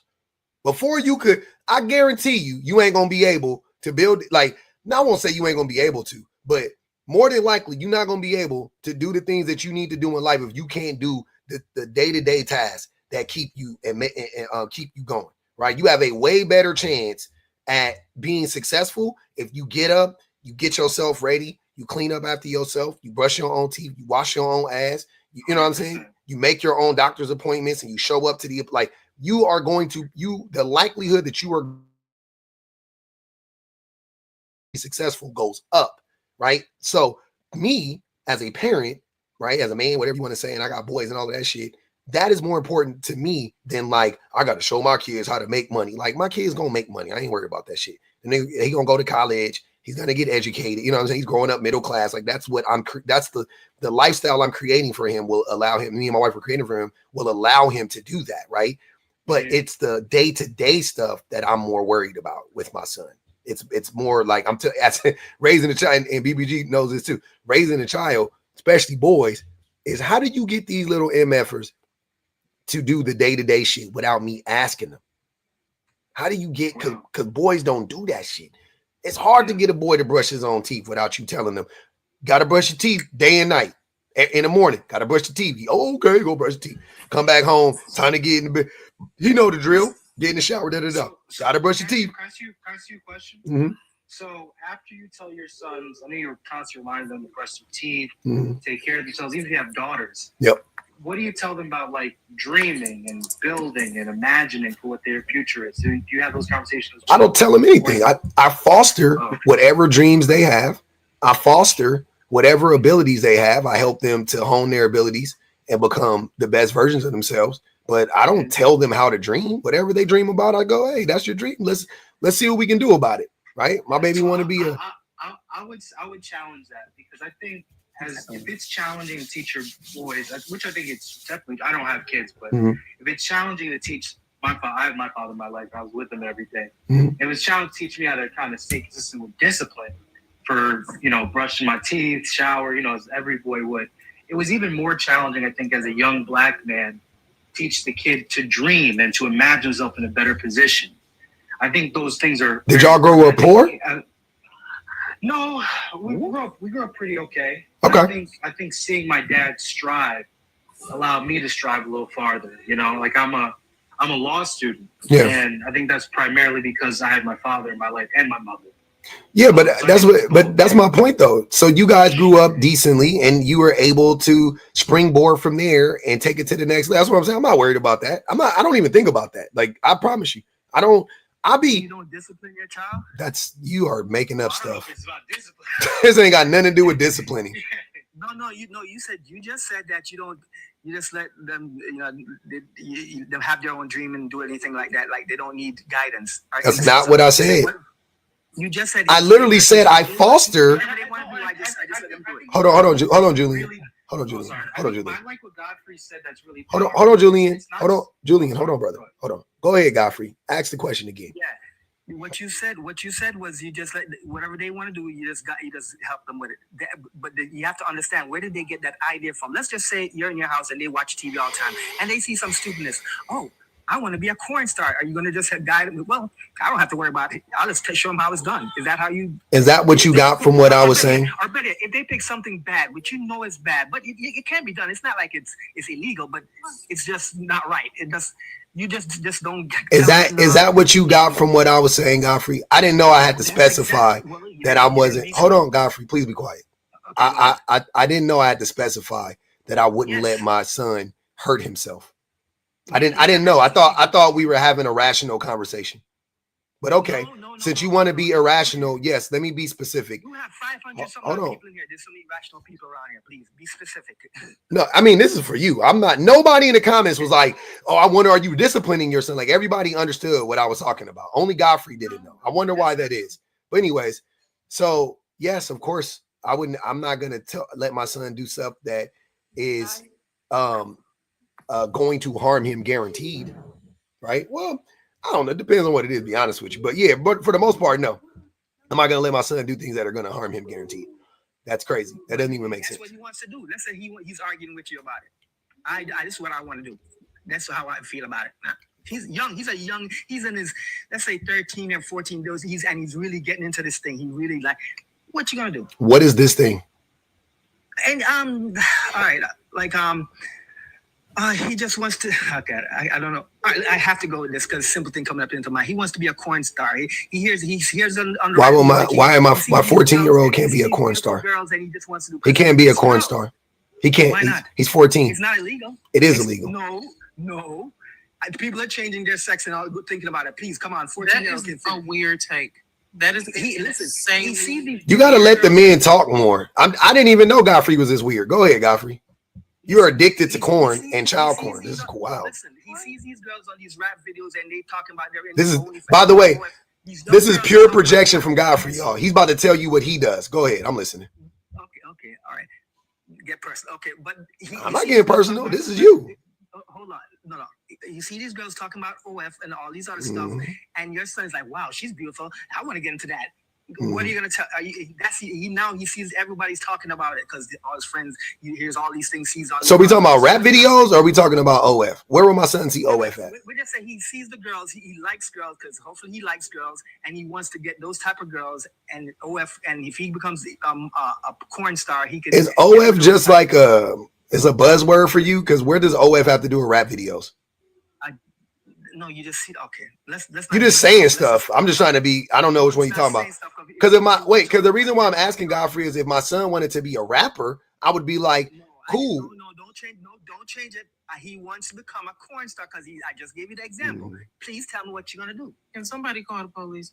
Yeah, if my son said that he wanted to become, if my son said that he wanted to become a I see corn you trying to avoid the question because you think the world must be perfect or something. You see kids talk about changing their sex and everything. You're and talking you think about a child, though. Yeah, exactly. What do you mean exactly? You're talking about a child being involved in corn, which is illegal. He wants to become. I didn't say he's in it. He wants because he sees it on TV. This one, when I grow up, I want to be this. So you want to wait till he gets there, then you talk about it. What TV is he watching? He's watching the rap videos. These girls. See, he talking about the rap videos. I'm like, why would his brain go to I want to be a corn star? Why would he want to be a rapper? Who's rap videos? If you seeing a rap, hold on, Godfrey. Hold on.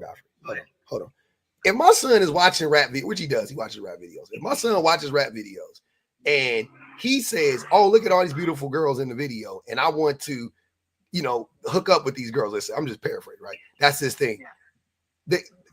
He would want to be the rapper because the rapper is the one hooking up with the girls. He wouldn't want to be a corn star. That's stupid. Why not? When they have the girls interview, when they have interview with these girls, they talk about it all the time. You see how this is you. What you're describing is nobody knows what you're talking about. I'm just so you know. That's how I know this is you.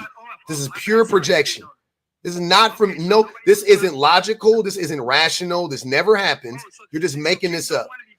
That's what you're saying. Those things never happen. That's not what I said. So young, I know you guys are just coming with Can I say stories. something? Go ahead. I think what Godfrey is saying is an overly sexualized genre that involves hip hop and different like strippers, everything like that they'll get into things that are sexual. Sir, Julian, I promise you, you do not gotta be the weird nigga whisperer. Like I know what he's trying to say. I know, like you're not being any more, you're not articulating this point any worse than he is. I get it. I'm just telling you that what he's saying is pure projection. The question I asked you, you still haven't answered. You're just trying to go around it. What? What question are you asking me? You asked me like 3 different questions at the same time. That's why I was like, what are you asking me? Which part of this you didn't understand? Your son wants to be a porn star. Yep. What are you gonna do? Because I'm gonna ask him why does he want to be a corn star? That's gonna be the first thing I ask him. Why do you want to be one? That's nice. I see all these nice girls. He told you all the stuff I just told you. Yeah. He's gonna say, I want to be a corn star. I'm gonna say, are you gonna let me answer? Or are you gonna keep talking? Go ahead. Okay. So he's gonna ask me to be a corn star. I'm gonna go, oh, okay. Well, I'm sorry. Let me take it back. I'm gonna be like, how do you know what corn is? Then he's gonna say, "Oh, I watched it." Well, why are you watching corn?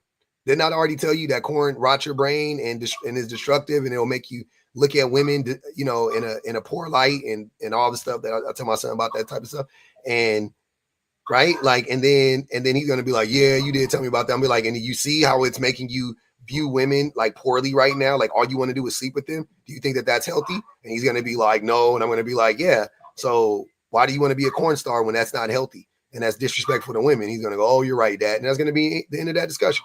So that's all perfect. You really think that's how? Oh gosh, that's not how it goes. Okay, so what happened when you told your dad you wanted to be a corn star at 14? Who said I wanted to be a corn star? I was using an example. Why? I'm just saying, if you know how it goes, then you must know how it goes. So I'm asking you, what happened when you told your daddy? Daddy, I want to be a corn star. What did he tell you? Let's use your dick ain't big enough? He said, "Nah, I done seen it, son. It's about that big." And then you was like, "Oh, but Dad." All right, let's use your logic. Have you ever heard of corn? Have you been? That means you've been. Since you heard about it, you're a corn star. Then? Am I a corn star? No. Have you ever heard of corn?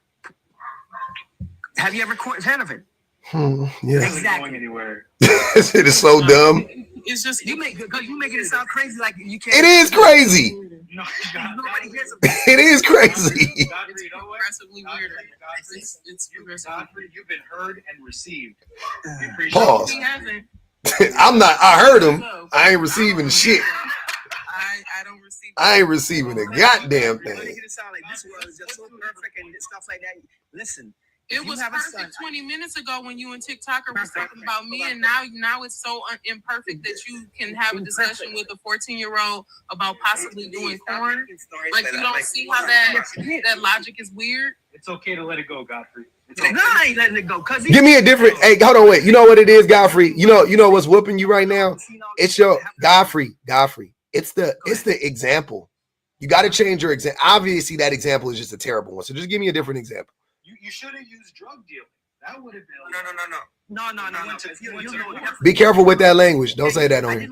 You good? I didn't want to use anything illegal. Well, a child being a porn star is illegal. So. No, I didn't say he. Listen, he says when he grows up. I didn't say he wants to do it now. He's thinking about it. That's what I said. Did you not hear what I said? You literally said that they could do it now, though, because I said they can't do it now. I said what he says he wants to become a porn star because he's seen these things when he grows up. So you need to get him out of that mindset. So I asked you, what are you going to say to him to get him out of that mindset? That's what I said to you. I didn't say he wants to be it now. He couldn't be it now. Oh my God. You have to break it down. You have to break it down for them. Godfrey. What you are talking about is something that's a huge red flag for children, okay? If you have a child who's coming to you and saying, hey, Dad, I would like to be a porn star, you need to take your son to go see the lady, because there is something deeply disturbing about a child who has a desire to grow up and have overtly dangerous and strange sexual experiences. You have to know that. Like, that's a red flag. And I don't think that I'm very nervous about you being around children for using that example, because I've been around on TV all the time. You don't see it on TV all the time. That's on your TV. That's on your TV. It's 2024. You don't realize that there's Hulu, there's Netflix, there's streaming services. I got some trash ass like Samsung TV or whatever. Every time I cut it on, it be fucking Tubi movies on. I'm like, why would y'all? And guess what? None of it is porn. It's almost as if you don't seek out porn, it does not find you. Y'all live it. You know what's funny about dudes who are weirdos? This is really this is always interesting to me. Y'all think that the weird behavior that you have is what everybody has. Yep. So you say these things out loud and you're like, oh yeah, you don't remember that time when you was, 14 and you wanted to be a porn star? No, I haven't met anybody who's ever said that. Even when I was a kid, I didn't know anybody who said these things out loud. You know who says these kinds of things? Kids who are experiencing abuse, trauma, kids who have extreme trauma, people who are around kids that are and are doing damaging things to children say things like that. They said these are the same kind of people who tell kids stuff like, oh, you feeling out nice. Oh, when you get older, you're going to be so handsome. Like, those are the same kinds of people. And y'all say this weird stuff to normal people thinking that we're going to go, oh, yeah, I remember that. No. And I've been somebody's mother for 14 years. I guarantee you, I've never had to have a conversation with a kid about steering them away from doing something that is very dangerous to their body and their mind. Only thing my baby want to do is be a and I was like, that's funny. He said he wanted to be a cop one time, and I was like, oh. I had to talk my son out of trying to be Sonic. Like this is normal. Yeah. When my baby said he wanted to be a police officer, y'all, I was like, can I add something? I was like, a cop? Hold on, y'all. Wait, Leo ain't said that in a minute, and he said that he gonna try to explain what Godfrey said. Go ahead. You know, the problem in today's society. Hold on, BPG, before you start. I'm a mute. I wasn't saying that. Like, for example, look at the example for like Lily Phillips, right? The situation that is going on TikTok, because like this OnlyFans created. I don't know if you guys heard about it. Who? But he's Lily Phillips, I think was her name. 200 guys. Oh, the woman that slept with 100 dudes. Okay. Yes. So a lot of these kids nowadays, right? Every single kid that is under 12, they have more access to technology and they can access certain things like TikTok and that, and they're following these sort of people. So now, like if you look at India and you look at different countries, they don't want to become engineers or doctors. They just want to become streamers. They just want to be on YouTube because it's easy money. That's the problem with capitalism, sir. Yes. And the thing about it, she's not broke. Her family isn't broke. And she puts her, and the thing about it, she felt so comfortable with it. Usually people like that would cover their face, have it blurred out. She's just so comfortable just saying that, okay, I'll do 100 guys. And it's not like she needs the money. Her family has money and all that other stuff. And she just, I'm like, what's wrong? So why are you mad? Why you more mad than she is? She's accepting of it. Why you more mad than she is? What, you know what's so crazy? Hold on, y'all. Hold on. You want your daughter to Hold on. You know what's so crazy about this? You talking about the one woman in it and not the 100 men, which is my fucking point. It was 100 to 1. Who was worse? The 100 men or the one woman?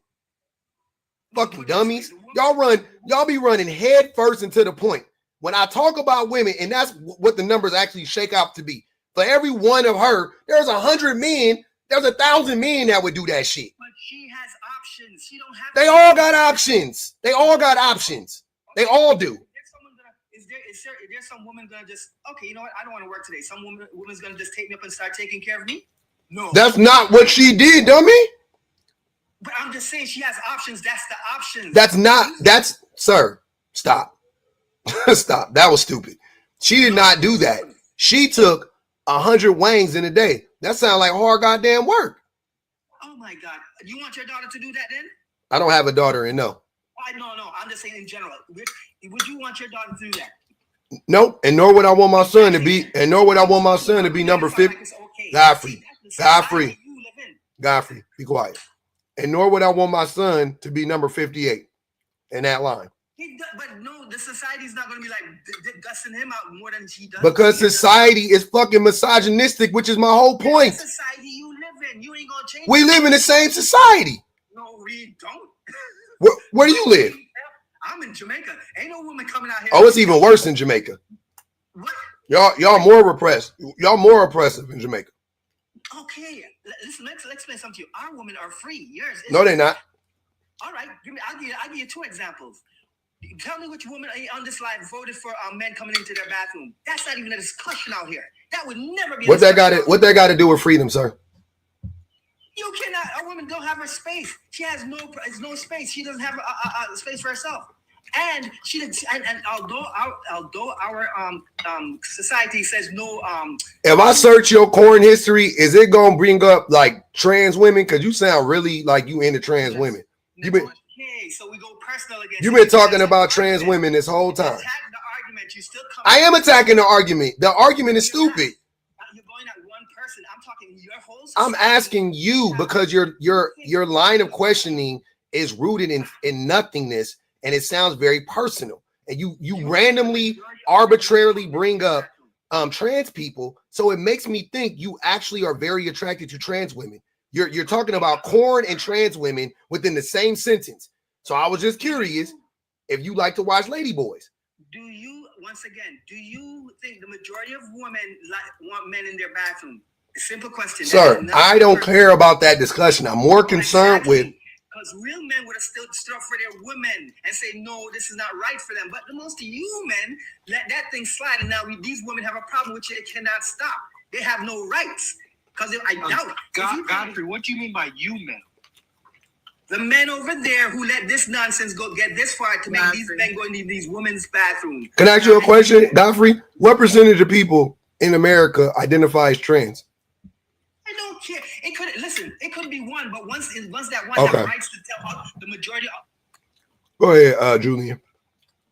Oh no, I'm just listening to God. It's only so much transphobia I'm willing to take. That was just unnecessary. I don't understand. No. Why are you so transphobic? I think BPG is much better than this. I'm listening to her. Can I say though that I have to laugh at the idea that men think that somehow the changing of a sign is going to deter men from going into a bathroom and raping and or assaulting a woman. I don't. The amounts of times that I and any other woman that I know has experienced assault from a man, I guarantee you that was not a bathroom. It was not a bathroom. And a bathroom sign does not make a difference. Like when you talk about going to church and having men SAU and going to school and having men SAU in political spaces, in some places that are supposed to be the safest, having coworkers, the military. Teachers, the military is huge. police officers. When you talk about men who are supposed to be the safest men within society, which is so laughable that he in Jamaica, because we not even gonna go into Jamaican men. Jamaica. Nah, we are not gonna go down that rabbit hole. But once again, it's for illegal. what reason? And And there's you consequences. remember earlier, Godfrey, you remember earlier how we talked about how you like to yell over people and how, you know, you can yell, but it has to be on mute because the rest of us can't hear when you're yelling over everybody else and everybody's talking at the same time. It's kind of like how when Chi-Chi was talking, I allowed for him to get his point out and I muted so that he wouldn't feel like I was yelling over him because we can't hear his point. Your point, albeit a little stupid, I'm going to let you get to that point once I finish my statement because I can't finish my train of thought when you yell over. Oh, go ahead, BBG. My bad. The fact that y'all think that a little sign that says, you know, a unisex bathroom, that means that it will deter men from coming in and assaulting a woman is laughable when men take every advantage they can in any space that you can think of to assault women on a regular basis. That sign is not making a difference. The reason why I said something when you said something, because you repeated yourself just like what you did just a second ago. You already said that, and that's why, if anything, I might have said something. But you have to understand, when you say a little sign, at least it shows the woman someone's care about them. It does happen. I even said this earlier in my conversation. We're human. Things are going to happen, but make sure the women know there is consequences. Just like we are, like I was about to say earlier, in Jamaica here, what do you call it? When you unalive a baby. Smush, ABs. Call it ABs. ABs. That is AB. That is illegal in Jamaica. But guess what? They're not going to stop you in the sense of, we're like referees. Let's say a husband says he doesn't want to have it, and she says she do. That's when they will come and intervene. But if a woman says, I'm going to go do this, she's a free woman. She go do what she want to do. Ain't no government going to go rush and go try to lock her. Wait. ABs are illegal in Jamaica? Yeah, it's illegal. But you see, it's not. Nobody's pushing it. Hold on, wait. If they're illegal, then where do women get them? No, repeat what you said the first part second. If ABs are illegal, yeah, in Jamaica, you go to the doctor. Nobody's gonna lock you up unless the husband. Let's say there's two parties disagreeing, the husband and the wife. No, I want it. Then the law will step in. But if the woman wants to do something, then she gonna do what she want to do. Ain't no. How are hospitals allowing an illegal practice in Jamaica? I don't understand. It doesn't. Listen. If it's between her doctor and stuff like that, they don't have to broadcast it all over the damn place. But I'm trying to say, in America, you don't allow that. You let little kids to change their thing. But when a woman wants to do her thing, no, you have no rights. That's what I'm saying. You ain't free. In our country, you do what you want to do. But if someone else have a problem with it, it's on. That's how it goes. The government is not going to be chasing police every single person. That just doesn't make any sense. You know what's crazy about this discussion is how many times you pivoted to bring up a talking point about something that you are like clearly against or whatever the case may be, some group of people. It's just really weird. Like, you're transphobic, you're very misogynistic, you're anti, ABs. It's just weird. It's like a weird. Why don't you ask the audience? I'll ask this young lady up here. Did you vote for men coming into you're okay with men coming into your bathroom? Can I ask you a question? What does that look like on a ballot? Because I can guarantee you, I've not seen that on a ballot. Okay, it's not on the ballot. I'm just asking you personally. A ballot. You asked me if I voted for it. I can't vote for it if it's not on a ballot. Okay, you're right. But I'm saying to you, would you vote for it if it came up on saying you have a choice? Would you vote for it? It would not bother me, not even slightly. Okay, so you vote for it then. You vote for it. I would vote 3 times for it. I would come in as a mustachioed stranger. We did it, Joe. Was that you, Leo? Leo, did you drop Godfrey? Currently, I couldn't take it anymore. I thought so. Finale, I was not prepared for. I think I dropped him. That would agree with Godfrey is just like, what is the case where they've seen a trans woman raping a woman inside of a bathroom? Graping. I've never heard of that You gotta case. say grape. You gotta say grape. Grape. Sorry, excuse me. Raping a woman in the bathroom. I'm gonna tell y'all something right now. I'm bored. I don't want to talk about trans rights because trans people are people, and I think they should have all the same rights that we all have. So 100%. I'm just real cut and dry with that. Like, I'm not about to sit here and go back and forth and do all that weird shit. Trans people are people, and give them the same rights. If they identify as a woman, give them the same rights as women. If they identify as men, give them the same shit. Trans rights are human rights. Exactly. They just rights. Like, so I'm not. I don't. Nobody here to speak on behalf of that. I'm not trans either. Exactly. I don't want to do it. That's that. Guys, thank you guys so much for allowing me to be in this space. I'm gonna head out, but you guys are amazing. All right, brother. Appreciate you.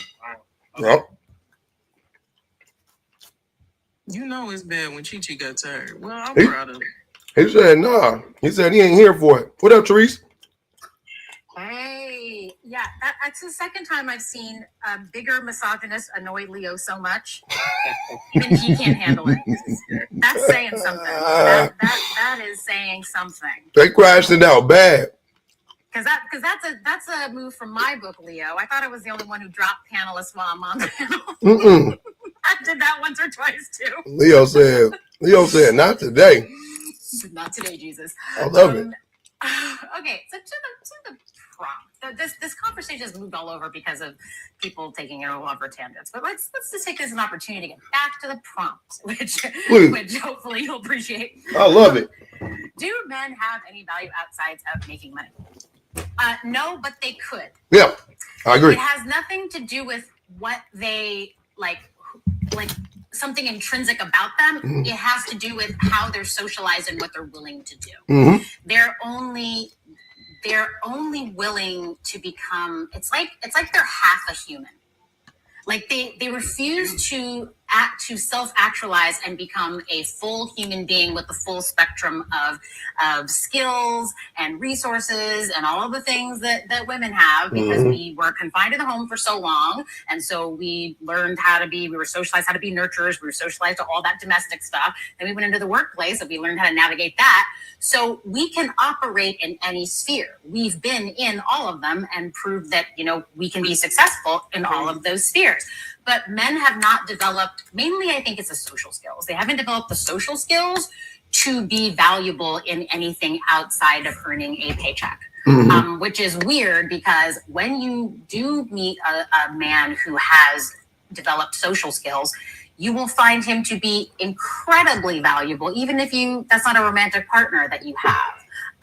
But when you have that person as a romantic partner, oh my gosh, it's like the difference is night and day. And someone who has highly developed social skills, emotional intelligence, who has taken it upon himself to do that work and become that person, not ask the woman in his life or women in his life to carry him through that, to like shepherd him through the process, but has taken it upon himself. On the other side of that is like an amazing person. And there's so many men out there that are capable of doing this work. They just refuse to, because performing masculinity is more important to them than becoming a whole human person. Yep, that's facts. That's my take on it. Yep, that was it. That could have been a whole TikTok video. You need to run it back, record it, write it down, and then do it again. Because that was beautiful, Therese. I think I've done something similar to this like several times on that page. Like I've said something. It sounds good. It sounds like you had it. It sounds like you already had it. Like boom, boom, boom, boom, boom, boom. There we go. I'm like, all right, yeah. So if they put me in an island and you, who do you think would survive, right? Therese. Oh, you. No, you, because I would unalive myself.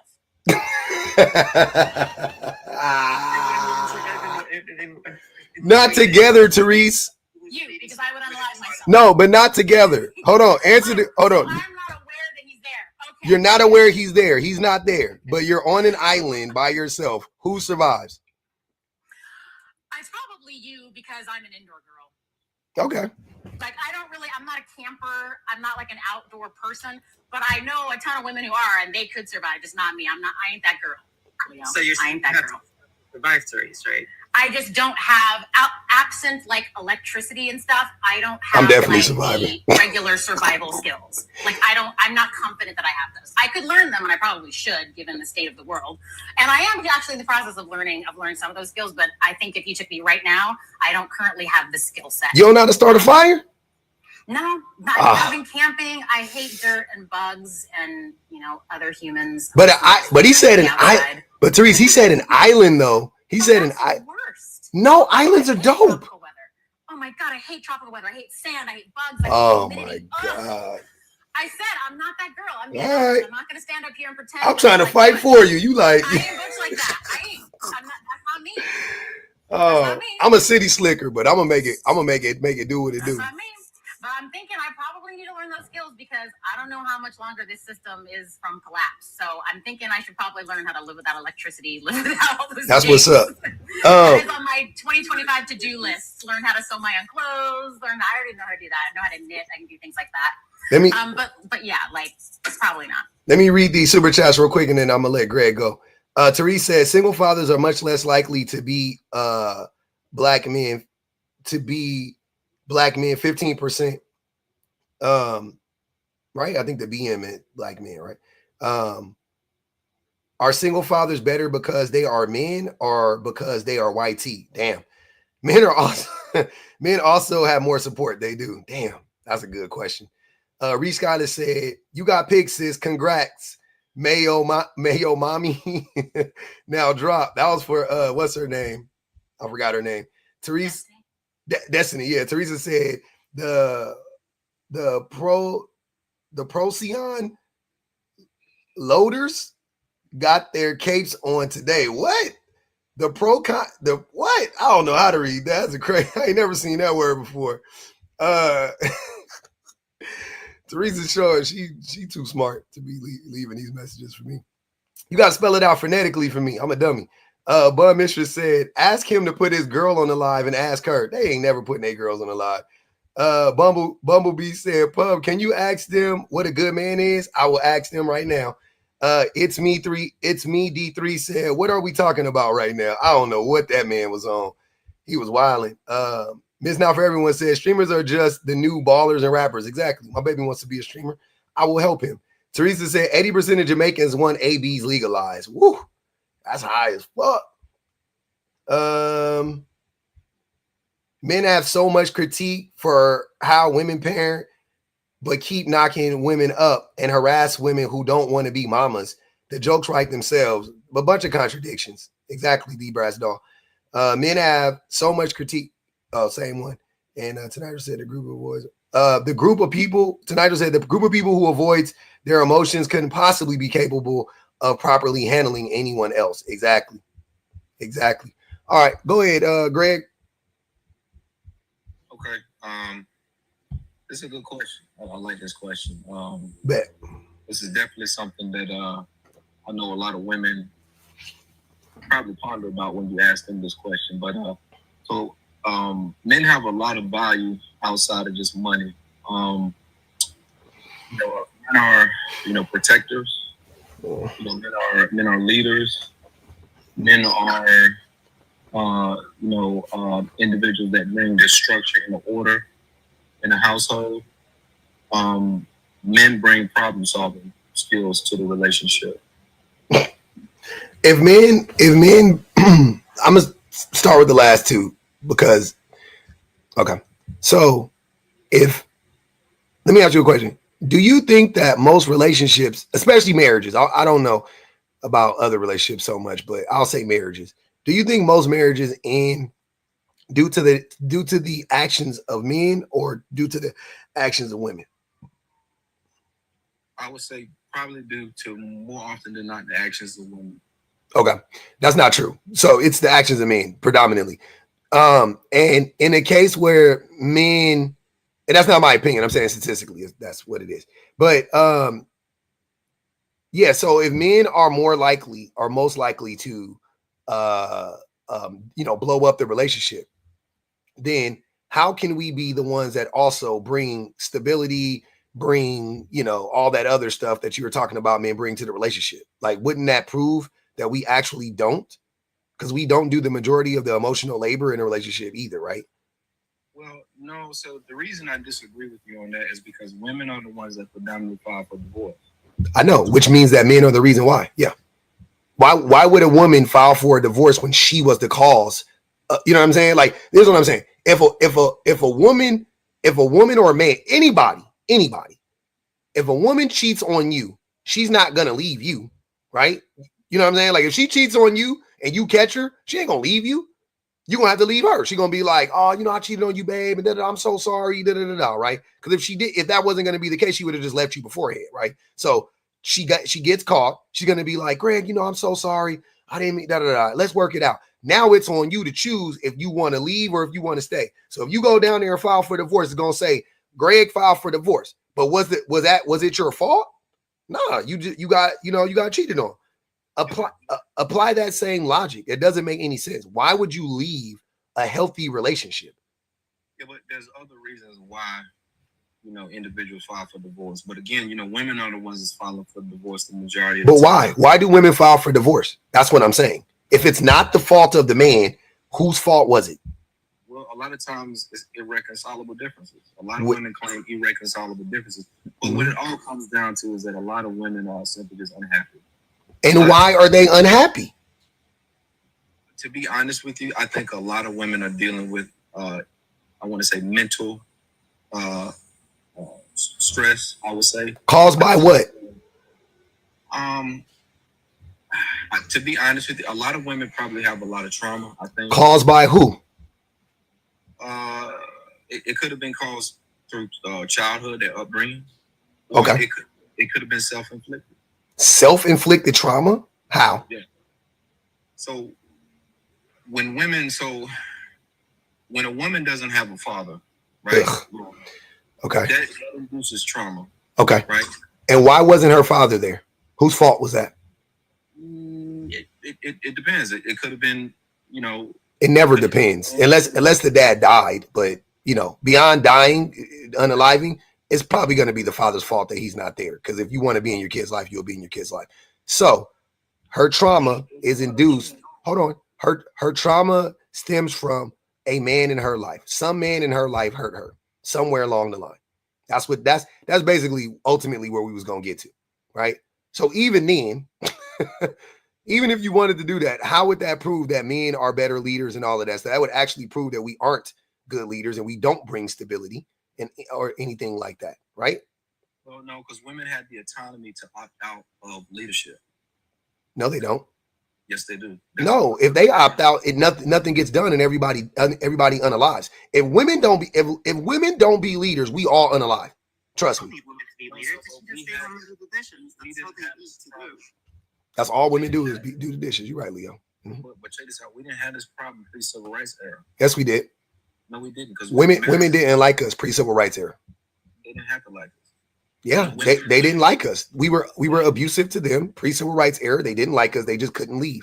Pre-civil rights era just means women had less rights. That's all it is. And then once they got more rights, they could leave us, and now they're leaving us. That's all it is.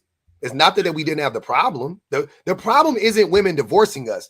The problem is why women want to divorce us. That's the problem. Yeah, but you know, feminism wasn't. I call it white feminism. Of course you do. It wasn't a black woman's struggle. Yes, it was. White women's grievances that they had against white men had nothing to do with. It's worse. It's worse for white. Everything that is happening to white women is happening 10 times worse to black women, from black men and white men. Due to integration. No, prior to integration. We didn't have these problems. We did. You're just making up stuff. Don't have revisionist history. That we did. Can I? Yeah, go ahead, Therese. Something with a stat. Before integration, the black poverty rate, you know, back in the day when the people hearkened for, when more people were married, etc., our poverty rate was almost triple what it is now. It's just, you know, so the idea that our communities, our lives were better, even when our marriage rates were higher, which gentlemen like yourself tend to point to as to why society is failing because no one's getting married. Our poverty rate was almost 3 times what it is now. Like, I don't see how you can see that as a better situation, but that's just a little data bit that was relevant to some of the stuff you were saying. But if you're going to bring finances into the picture, then that would actually be more of a reason for Black women to get married to Black men. Because I hear what you're saying. I agree with what you're saying. Why is that? Well, the poverty rate for Black men in the 50s is around 48%. The poverty rate for Black men today is less than 20%. About 17%. Okay. So that would behoove Black women to actually get married to Black men. I'm still not seeing why that's a benefit to Black women. Well, I mean, Of course, it's a huge benefit for Black women only see Black men as a financial tool. That's all they see them for. You just I absolutely do not see Black men as a financial tool. You just said that they should. I'm sorry. You just said that they should. I'm sorry. You just said, but if you're saying that Black women should see Black men as a financial tool, then what is the point of contradicting that statement by saying that Black women only want to use them for money? Like, how does that go together? I didn't say that they should view them as a financial tool. Greg, here's what you said. You said the reason why Black women should want to be married is because there are fewer Black men living in poverty. And then you turn around and said, Black women see men as a financial tool, and that's a problem. Well, if we don't see men as a financial tool, then how is your point about fewer Black men living in poverty now relevant? Well, my point of me bringing it up was the fact that Black women only see Black men as a financial tool. Black men, more than that was my whole point. Is that Black men offer much more than finance. They don't offer finances, though. Black women are more likely, when they're in relationships with Black men, they're more likely to reshuffle poverty than anything else. So, but I wanted to tell the host this is that Black women, that self-inflicted trauma I was telling you about, Black women strategically choose bottom of the barrel Negro. It don't matter. It doesn't matter, and that doesn't make sense. But let's say that that's true. I did the same exercise earlier. Are you abusive to women, Greg? Yes. No. I'm sorry. I thought you was muted. Go ahead, Greg. Are you abusive to women? No. Okay. Are you if you met a woman and she allowed you to abuse her, would it be okay for you to abuse her? Like I'm saying, like, you know, you could get away with it, or you could do it, let's say, right? No, I'm not that type of. It'll be wrong, right? Okay, cool. Would if you had a friend that was abusive, would you and he was abusive, would you judge him? Would you say that it was his fault that he was, you know what I mean? Like you would be like, hey man, what you doing abusing that woman? Would you tell him that? It wouldn't be my friend in the first place. No, but I'm saying, but you can't control what your friends do. So if you found out one of your friends was abusive, would you judge him accordingly? Well, my circle is small. I only deal with people. Brother, it ain't a arithmetic. It ain't a goddamn calculus test. Just answer the question. If your friend did that, how would you feel about it? Hypothetically speaking. It would be problematic. I don't really see your point behind bringing this up, but it would be problematic. Okay, you're about to see it right now. So even if a woman picks a bottom of the barrel man, it still is the fault of the man for being abusive. See what I'm saying? It doesn't matter because he doesn't have to abuse her. It's still his fault. She didn't abuse herself. It's not self-inflicted, right? A woman doesn't have to be up underneath that type of man. If she's choosing. Hold on. You missing it. Oh, you missing it. A lot of women that honestly are abused by these same type of men, and they find themselves back into that same situation. Greg, listen to what I'm asking you though. What if, and hear me out. What if the men just didn't abuse the women? You ever thought about that? Just what if they didn't do it? There's plenty of men out here that don't abuse. But that doesn't matter. It's based on women give access, my brother. If they're choosing degenerate men, which come from single mother household, they're raising these same men that they say they claim. That's a lie. Hold on, wait. Giving access to these same 90% of men are degenerate. Single mother or not, 90% of men are degenerates. 100% is true. You don't think you're a degenerate? That is outrageous. Absolutely not. That's outrageous. How are you not a degenerate? Do you hear how you talk about women all day all day long online. I don't know. See, this is the thing about y'all that I find to be hilarious, right? So you think that you could get online, tell bold-faced lies up and down this app all day for fun about women, right? Say the most abusive shit to women about women, lie on black women specifically, because we wasn't even talking about black people, but you wanted to derail the conversation and start talking about black women because you have a strong hatred of black women specifically, right? You want to get online and do that shit. And then when somebody like me clock it and just be like, yeah, you are abusive online. I know you abusive in real life. Then all of a sudden you're not a degenerate. Of course you are.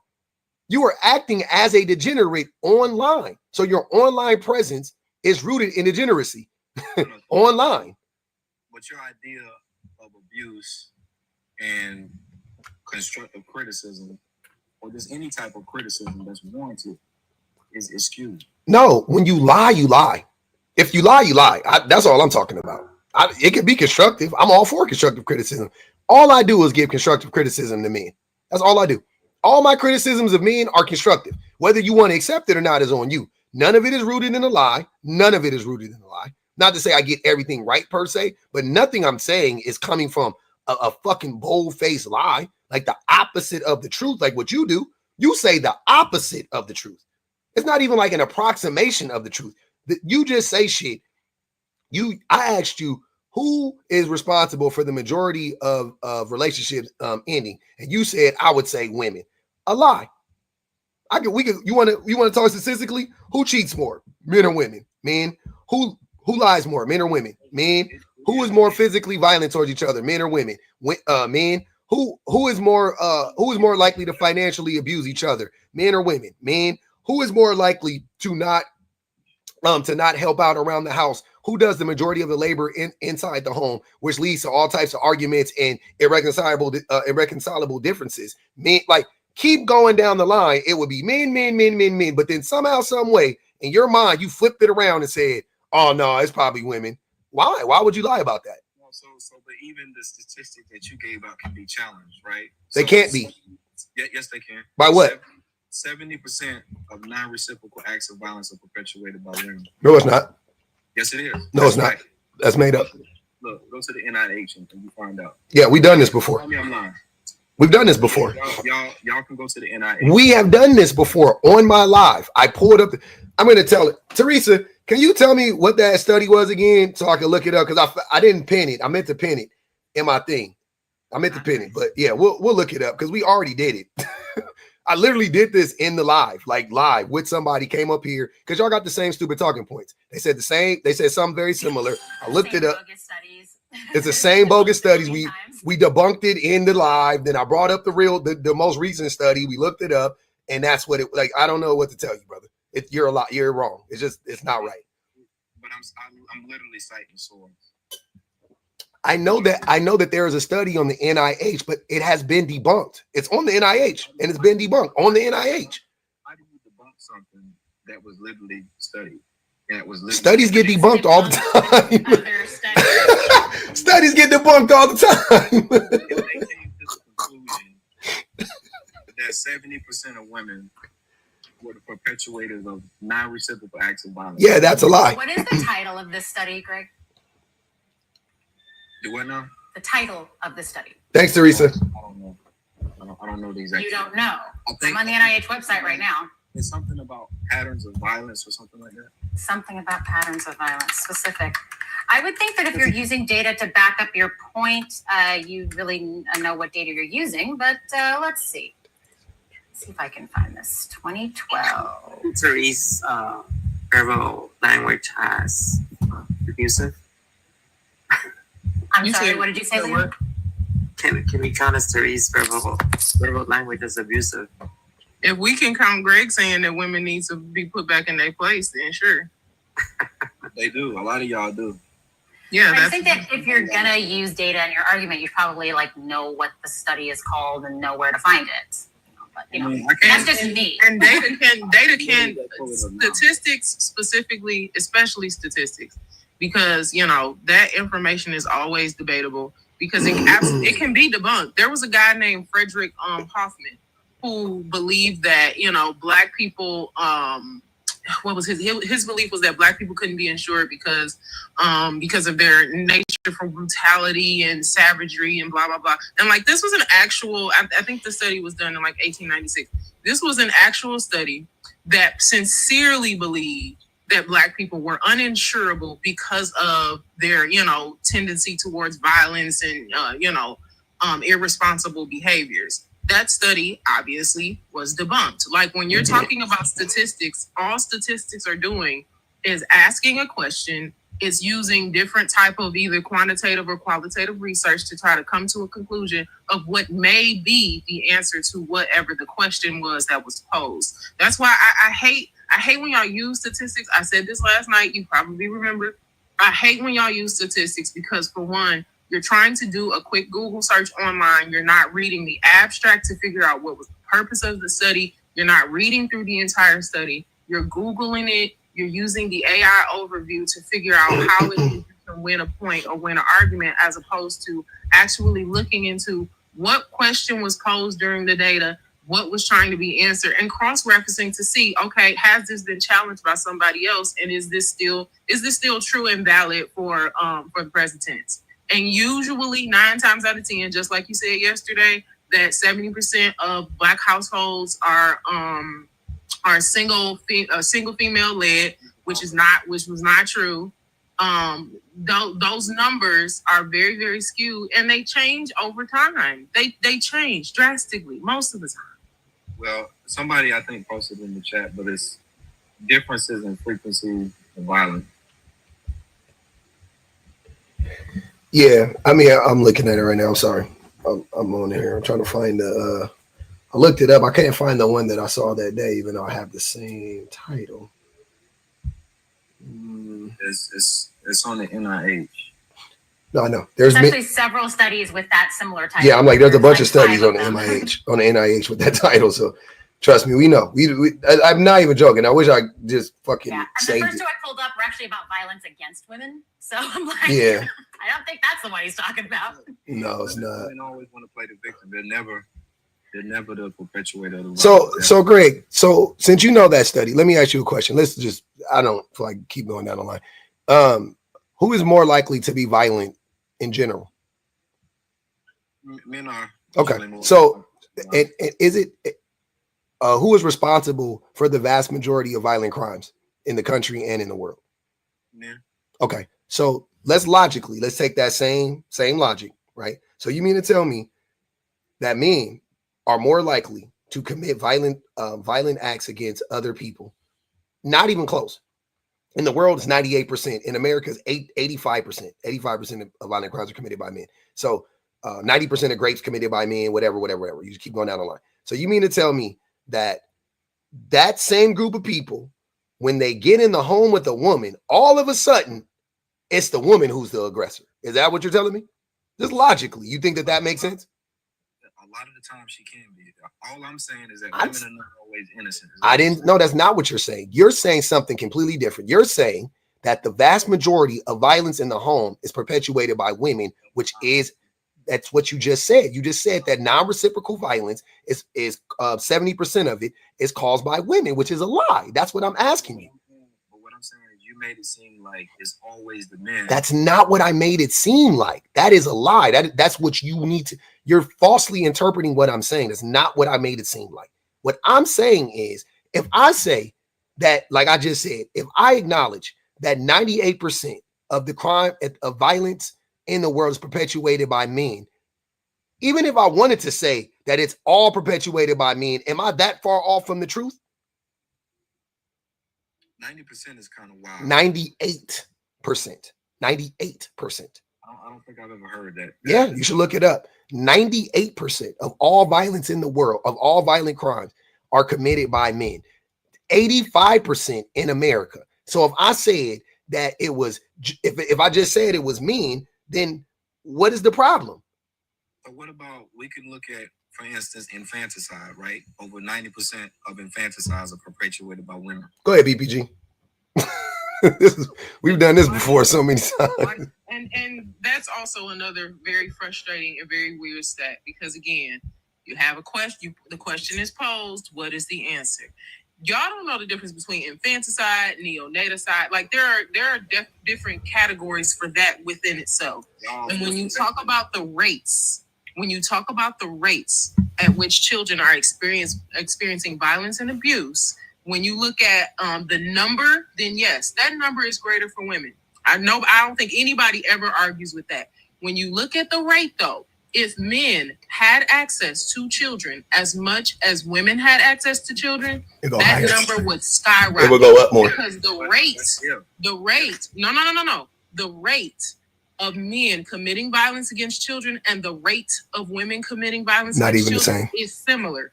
And I don't mean by a small margin. I mean the difference in the numbers between like 1% to 2%.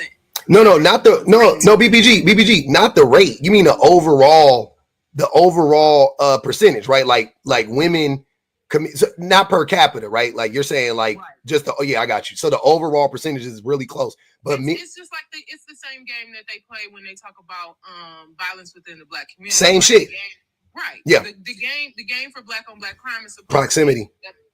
That black people are committing this mass amount of crime. Mm-hmm. But when you look at the raw data, those numbers never correlate with each other. Like it's always this excuse that, black people is committing this immense amount of violence, but that isn't true. Like black people are being arrested at a higher rate. Yep. That does not mean that they're committing the actual crimes at a higher rate. Mm-hmm. And I think it's also funny because y'all always come up with infanticide and y'all always come up with ABs. I don't know why ABs ever enters the topic because of the fact that that's a medical procedure. That there is a percentage of women who will need that, who will utilize those services solely based on the fact that they actually need them. Hold on, wait. I'll do that. Let's do the AB argument real quick. I just thought about something, a way that we could even flip that. Most doctors, right? OBGYN or otherwise, are they not males? BBG? Yeah. Most doctors are males. Okay. Yeah. So, yeah, most doctors are males. Yeah, by far, it's not even close. So most doctors are males, and most OBGYNs are males. Most people who do ABs are males.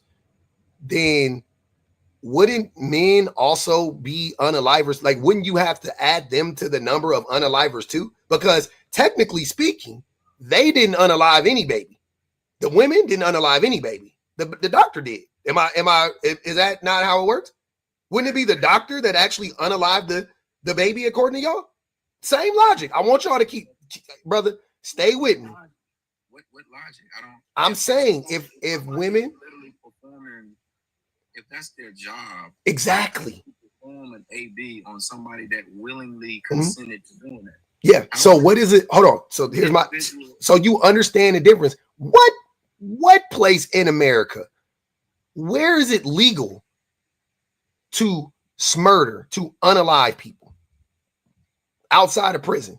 And in a lot of states, it's illegal to do it there too. But outside of the unalive penalty, where can you legally unalive a person in this country? Politics. No. Yes, it is. No, it's not. What are you talking about? You can't. That is a liberal type of policy. What do you mean? That's irrelevant to what I'm saying. I'm asking you. Not irrelevant. It is. It doesn't make sense. I'm saying that subject of AB is political. It's political. It's not. It's been politicized. Hold on, wait, brother. ABs have been politicized. It's not political though. It shouldn't be political. It's medical. It has been politicized, but it's not political though. But here's the problem though, right? Mm-hmm. Statistically speaking, over 99% of ABs that were performed was women that had consensual sex. So less than 1% was due to rape or. This is what we call a pivot because that's irrelevant to the conversation. It's not irrelevant. How is that based on what? No, because women were using it as a form of birth control. That's not true. That's absolutely not true. As a form of birth control, that's I don't know. I don't want to say the wrong word, but you know what I'm trying to get. It's unalive. I don't want to say the M word, but that's what it is. When are these procedures most often performed? Man, regardless, I just gave you It's a valid question. When are these procedures being performed? Y'all can look this up yourself. If the majority of these ABs were performed, and this was through consensual sex. It was literally being used as a form of birth control. It's not.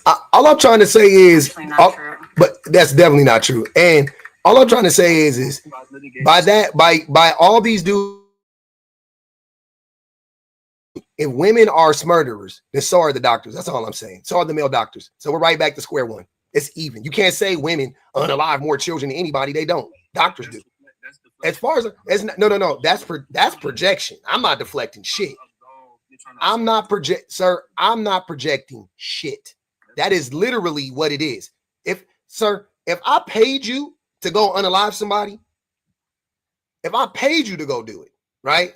Or if I told you to go do it, and you went to go do it, we'll both be charged, right? Again, it's political. Hold on, that ain't political. That's legal. Now, if it's a medical procedure, that's different. Sir, it's not different. The overwhelming majority of ABs has nothing to do with medical. Yes, it does. No, it It's doesn't. always medical. What are you talking about? It's a medical procedure. It's always medical. They do that to Oh, he's talking about the reasons. Okay. I was hella confused. I'm like, wait, it's always medical. This is a thing that anti-choicers like to do. They're like the forced birthers. They're like, well, only 90% of ABs are performing, or just some slut who went out and slutted it up, and that's why, and she deserves to be punished with pregnancy. So that's just a very, very common red pill talking point. Greg, how does women, especially, you want to talk about black people, how does a bunch of women having more black children that aren't able to be cared for, how does that help the black community? Well, if these women weren't so promiscuous and they weren't running from... The babies are already coming, Greg. They're already here. The babies are here. They're choosing men. Yeah. They're literally running from... Got you. The babies are here. They made a bad choice. The babies are here now because that's a real thing. How does them bringing the babies into the world help the black community? That's what I want to know. Well, all life is something, human life is... How does it help the black community, Greg? Come on, tell me quickly. Well, obviously it helps our community because it helps our numbers grow. And how does that help our community? How does us just having a bunch of broke ass Negroes and women, how does that help us? Tell me. Well, I think a lot of these women, if they actually would give custody to their children father, I think the daddies don't want them. So you can't say that. The daddy's not showing up. That's why they so poor. We're here now. The babies are here. The babies are here. The daddies don't want them. The daddies can go get them at any point in time. The daddies don't want them, right? How does it help us as a community? There are some obstacles that a lot of men do got to go through in order to do that, though. But, sir, you're not answering my question. You talk about a deflection. This is wild. How does having a bunch of broke, poor... Why they got to be broke? Because they usually are, sir. But again, that has to do with the type of men that the women pick to lay down. The babies are here, though. You see what I'm saying? It doesn't make any sense to me. The babies are here, right? You care about ABs. You ain't talking about what happened, but what's happening before. You're talking about the woman is pregnant, the baby is on its way, or the baby now, and you forcing the woman to have a baby. Now the woman has a baby. The baby is here. How does that help us? She is born into poverty. They are born into poverty to a single mother where the father doesn't want to show up, or they're born into an abusive relationship the majority of the time. Either or. How does that help us as a community? That's all I want to know. Your problem is that it's not contingent on how they got here. You're just focusing on they're here. Because they are here. Because that's the real world, brother. We live in the real world. Just like you're here, just like I'm here. What does that have to do with anything I'm saying? Greg, they are here. On how we got here. The babies are here. You can't talk about how we got here when the babies are already here. The babies are here. You're missing it. I'm not missing shit. You're missing it. You can't even answer the question. Listen, because individuals, they come into this world, we can be a benefit to society. The reason why I can't talk about this after is because forced birthers they're not pro-life. They're not really concerned with what happens. Exactly. Their main goal in being a forced birther is to punish women for having sex. Hey, some real shit. Hey, hold on. When he started talking, Greg, Essie Essie the Bessie said, what is a woman's place? What is a woman's place? A woman's place is in the house. That's her place. Doing what? My place is in the house too. I'm in the house all the time. I love being home. It's to be up underneath the covering of a man and to bear his children. That's her place. That's gross. I don't like men as blankets. Hold on. Too itchy. Hold on, y'all.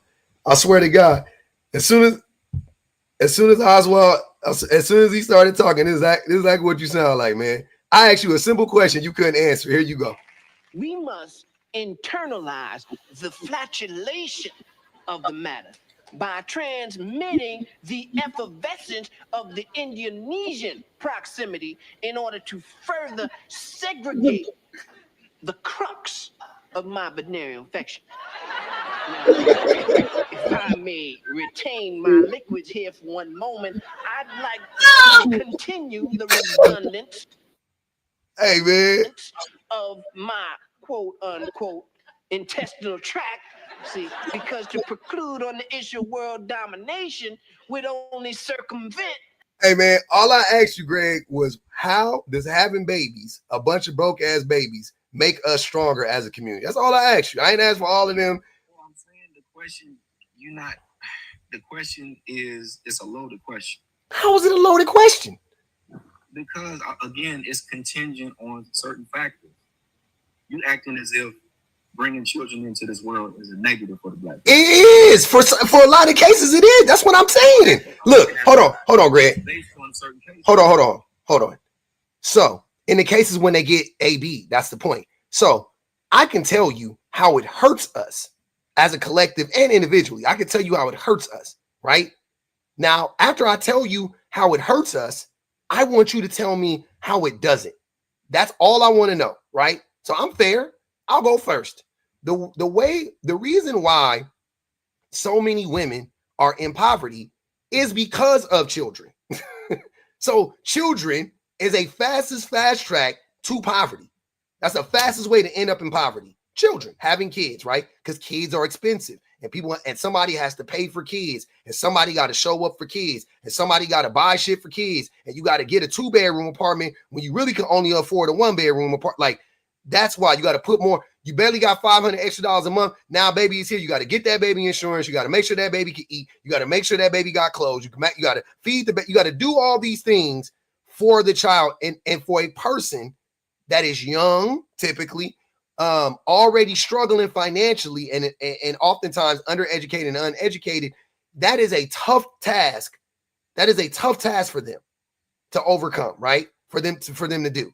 On their own, by the way, all on their own. It took 2 people to make it, but typically only one person is doing the work. Okay, cool. So that's how having children hurts us collectively, because it hurts us individually, makes us weaker individually, right? So it ends up making us weaker collectively because there's a bunch of struggling mothers out there. Now you got all of these children when they mamas got to go to work and nobody is there. Like me, I'm a project baby, right? I was born in the PJs and my mama wasn't there because my mama had to work 12 hours a day. And my daddy never bothered to show up even though we could. And he never paid no money to help us get us out the hood. He told my mama he wasn't going to pay child support. He told my mama when I was 6, I'm not going to pay child support. If you try to put me on child support, I will never work another real job again. That's what my dad told my mama after he cheated on her and she kicked him out, by the way, just so you know. So men don't want to show up for the babies. They don't want to show up for the women, right? Now, the women are stuck to do the job of 2 parents by herself. She got to go to work. Who's going to watch the babies? By the way, like I said, never forget, I didn't grow up in Beverly Hills. I didn't grow up in some nice neighborhood. I grew up in the poorest part of a fucking big ass city, a city of 500,000 people. I grew up in the poorest part of a big ass city, right? In the projects. Guess what I was around all day?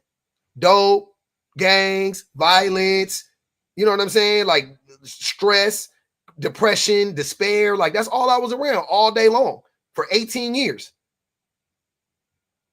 What the fuck was I going to do? No wonder I started using smugs when I was 12 and selling them. No wonder I was, involved in gang activity. No wonder. What the fuck else was I going to do? That's what all the homies was doing. I had no direction. I had nobody there, right? you rather not be alive now? Hold on. What? So would you, if let's propose that your mother wanted to get an abortion and you didn't AB. live? Hmm? AB, right? I wouldn't know. I wouldn't care. I wish she would. I'm not like mad how my life turned out, but for my mother's, for the sake of my family. No, listen what I'm saying, Leo. For the sake of my mother, absolutely, I wish she would have AB'd me. Absolutely. For my mother, so she could have lived happy and healthy, that's fine. I don't exist. Who fucking, that's why that question is always dumb, because it's like, so you mean to tell me I'm not here and I never would have known anything? Yeah, take me out. Who cares? Especially you wouldn't have to have this conversation, right? Yeah, right? That's at the end of it. From that. Some questions. Safe. Force birthers, some questions. Yes, please. Oh, let me read these real quick and then you can ask them, Therese. Divorces. Oh, those are raccoons? Bet. Teresa said divorces, lack of commitment, 75%, infidelity, 60%. Definitely, man. Teresa said the black women that lived in Jim Crow told us not to marry. That's facts. That's facts. Teresa said evidence of gender asymmetry and intimate partner violence experience at the population level 2023. That's what I needed. Got you. Thank you, Teresa. Teresa said ABs aren't infanticide. Infanticide correlates with postpartum depression and is extremely rare. OBGYNs are women. That's why they make less money. Oh, okay. Most of them are women. I didn't know that. Bumblebee said, so is Greg hoping for a child every time he has Smex? He might. Miss Not For Everyone said, the males shouldn't expect Smex and then stop crying. And ladies, it's okay to say no to Smex with males. They'll be all right. All right, go ahead, Therese. I'm just curious if the forced birthers knew what are the reasons that women give for terminating a pregnancy. Like the most common reason. They're not able to afford, I guess, financial reasons. Yeah, so you do know. Reason most frequently cited is it would interfere with women's education, work, or ability to care for dependents. 74% say that. 73% say they can't afford a baby right now. About half say they either didn't want to be a single mother or having relationship problems. And also, did you know that 2/3 of women who seek AB care are already mothers? They already got at least one kid at home. I didn't know that. So there's just the reality of AB stats. I find that most forced birthers are not particularly, well, not at all well informed about reproductive health care in any capacity. But even what you just gave, it honestly, proves my premise is that a lot of it actually proves public's premise, but whatever. Well, no, because if these women actually had a husband before they actually could, would procreate with a man, that would be an issue. What if their husband didn't have money either? People when you get married, you're most likely to marry someone that is in a same or similar socioeconomic class as you. So if you are poor, you are low income, you're marrying a poor. Your choice of partners is going to be in that same category. So it doesn't help you financially to be married to another financially unstable person. Marriage only helps you financially if you marry someone who has significantly more money than you. So, but I thought that Black women were the most educated women. Yes, we are. We also are the lowest paid. Sir, listen, I'm going to explain that. I'm going to explain that to you. Let me finish though before you explain. If Black women are the most educated women, and they have the ability to, despite their proximity of where they reside, and they're able to put themselves in a better environment to better themselves for their future, how is it that they can't put themselves in the presence of decent men, hardworking men? Because most Black women are still poor, just like most Black men are, educated or not. Nothing to do with, but I'm saying these women are the educated Black women do. Remove them from it, but most Black people are still poor, and most Black women are in that group of people. So, educated or not, they still broke, my nigga. Not all educated men are good. Yeah. The idea that guaranteeing that's not a deflection. All the just because you come from a 2-parent household, blah blah blah, you're good. No, I was married to a quote unquote good man, on paper, college educated, 6-figure salary, blah blah blah, all the things, and he was emotionally immature and had a lot of trouble managing his emotions. The amount of emotional labor I had to do in the relationship was crippling. And after 3 years of that in a 7-year marriage, I was like, I can't do this anymore. In other words, you didn't want to do your duty as a wife. He did not want to do his duty as a human being by managing his own emotions. It's not my job to manage another adult's emotions. That's an adult's job.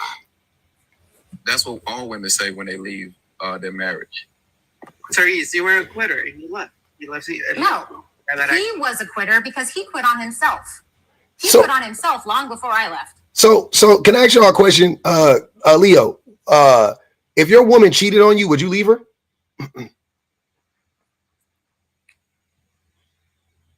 Yes.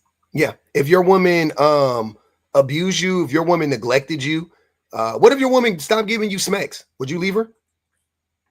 No. No, you would stay. Okay, that's fair enough. But if your woman abused, yeah, we cheat on her. Yeah, he would just cheat on her. Yeah, he just cheat on her. Yeah, but if your woman abused you in other ways, economic, financially, verbally, whatever, right? Like, and you tried to plead with her, and you were like, babe, I just feel like we just need to go to therapy and yada yada yada and all that stuff, right? You wouldn't leave. You would stay with her, or you would leave. I would leave. You would leave, right? No, I said I wouldn't leave. He said he wouldn't. Oh, I thought you said I would leave. Okay, good for you, man. But you would leave her if she. So the only reason why you would leave is if she cheats. If she busted you upside the head, you're not leaving. That's crazy. If she sleeps with another man, that means that her heart is with another man. So that other man should be taking care of that person. Gotcha. It only really means that her vagina was with another man for one brief moment. Her mind was with you. That's because you have a body count of plus 100, right? Because I wish, but honestly, my time management isn't that great. I have ADHD, so we're not so great at habit forming. So I never formed the habit of having regular hot sex. So it's one of my greatest regrets in life, Leo. Honestly, I look back on my life on a live bed. I'm gonna be like, you know what? I wish I had better time management skills. I could have had so much more fun. I'm only dedicated to the stuff I really like. And I ain't gonna even lie. Never mind. Ivory said, I sent you 5 for men are responsible for 100 of them. Oh, she said, Ivory said men are responsible for 100% of unwanted pregnancies. Lack of accountability. For men, right? Like men don't take any accountability for skeeting into a woman. And then they don't want to take care of the baby. That's the oddest thing is how you guys talk about accountability of women. But then at the same exact time, you just ignore the role that men play. Like I asked you earlier about abuse, right? You guys are quick to focus on women making bad choices and never focusing on the men who actually are the bad choice. I'm like, can we talk about the man that's the bad choice, or you just want to focus on the woman picking the bad man? That's convenient. Misogynists think that women are responsible for men's behavior. Of course, because you choose targets. You choose who you're gonna be sleeping with. Do you choose to abuse a person, or did you not choose to abuse a person? Do you not have a choice in that, Leo? Am I confused by that? Maybe I'm missing something. Are you telling me that the men who abuse women, they don't have a choice in that abuse? Like they had to do it, right? Like, is that what you're telling me? Public offender. If a man abuses a woman, you know how much prison time he faces? Do you think a real It's not physical all the time. It's not physical. It's very, very hard to prove. It's super, and it's just not physical all the time. If he financially, usually emotional abuse is the most common. Yeah, like I don't know what you're talking about. So once again, if a man abuses a woman, right? Does he not have any responsibility? Is he not culpable at all? Yeah, he's accountable for that. I didn't say they're not. Isn't he the only person that's accountable if he's abusive? Who is to blame for his abuse? Both. How is the woman to blame for his abuse? Because the woman has the right to be able to stand up for himself. Hold on, you're missing what I'm saying. She has the right, but she can be killed. But anyways, what I'm saying is she has the right. Like kids have the right to stand up against their parents. Doesn't mean they're going to win. Yeah, you got the right to do whatever. I don't know what the fuck that means. That's irrelevant. I'm asking you, how much sense does it make to say that women are to blame for their own abuse? That men are accountable for it. 100%, not women. Not any, you know what? Remove men or women from it. I don't want to have that conversation. Abusers are responsible for 100% of their abuse. Abusers are responsible for 100% of the abuses that they perpetuate against whoever. I don't care if it's a woman. I don't care if it's a man. I don't give a fuck. If you are abusive, you are responsible for 100% of the abuse. The person that got hit is not to blame, right? If I punch my child, he's not to blame because he didn't duck fast enough. He had the right to duck.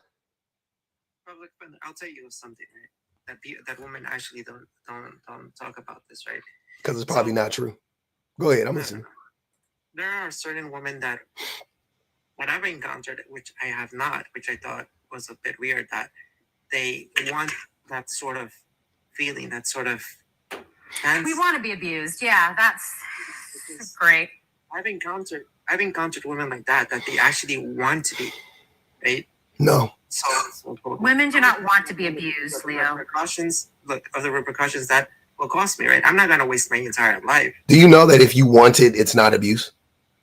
Like if you really think about it, like if you are in some like S&M dom sub kind of scenario and you signed up for it, it's not abusive. You signed up for it. If I am a boxer and I sign up to get in a ring with another person, that's not assault.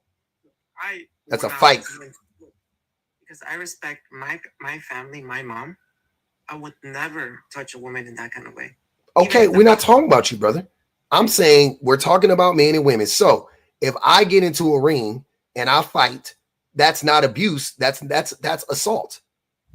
Like, I don't understand what's that's not abuse. That's not assault. I'm sorry. That's a fight. That's just a regular fight. If a woman wants to be abused, it's not abuse. It's something else. Abuse is not consensual. That's what I'm trying to tell you. It's never consensual.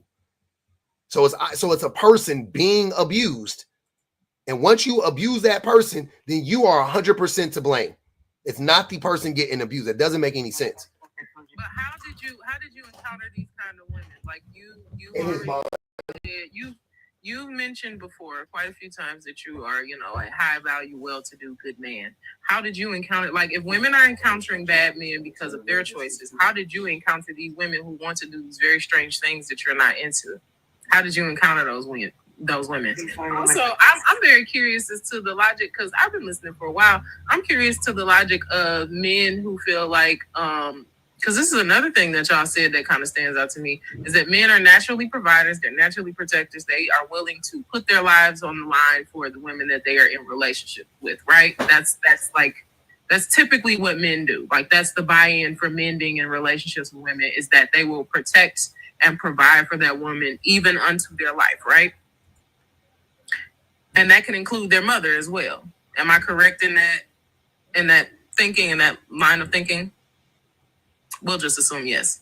Why is it when the conversation was brought up about ABs, and if your mother has the ability to have a better life, that you wouldn't be willing to sacrifice yourself in order for her to be able to do so? Because that's what y'all say that men's point is anyway. Like, y'all say that the point of men being around women is to protect them and to give them a better life, and you're willing to lay down your life for that woman. Why is it when it comes to your very own mother, if the difference between her being able to thrive and be the kind of woman that she wants to be, you wouldn't say, okay, well, I would choose that if it was between my life and my mom, that I would choose me? Because if once you're alive, that's what you would do as a natural protector.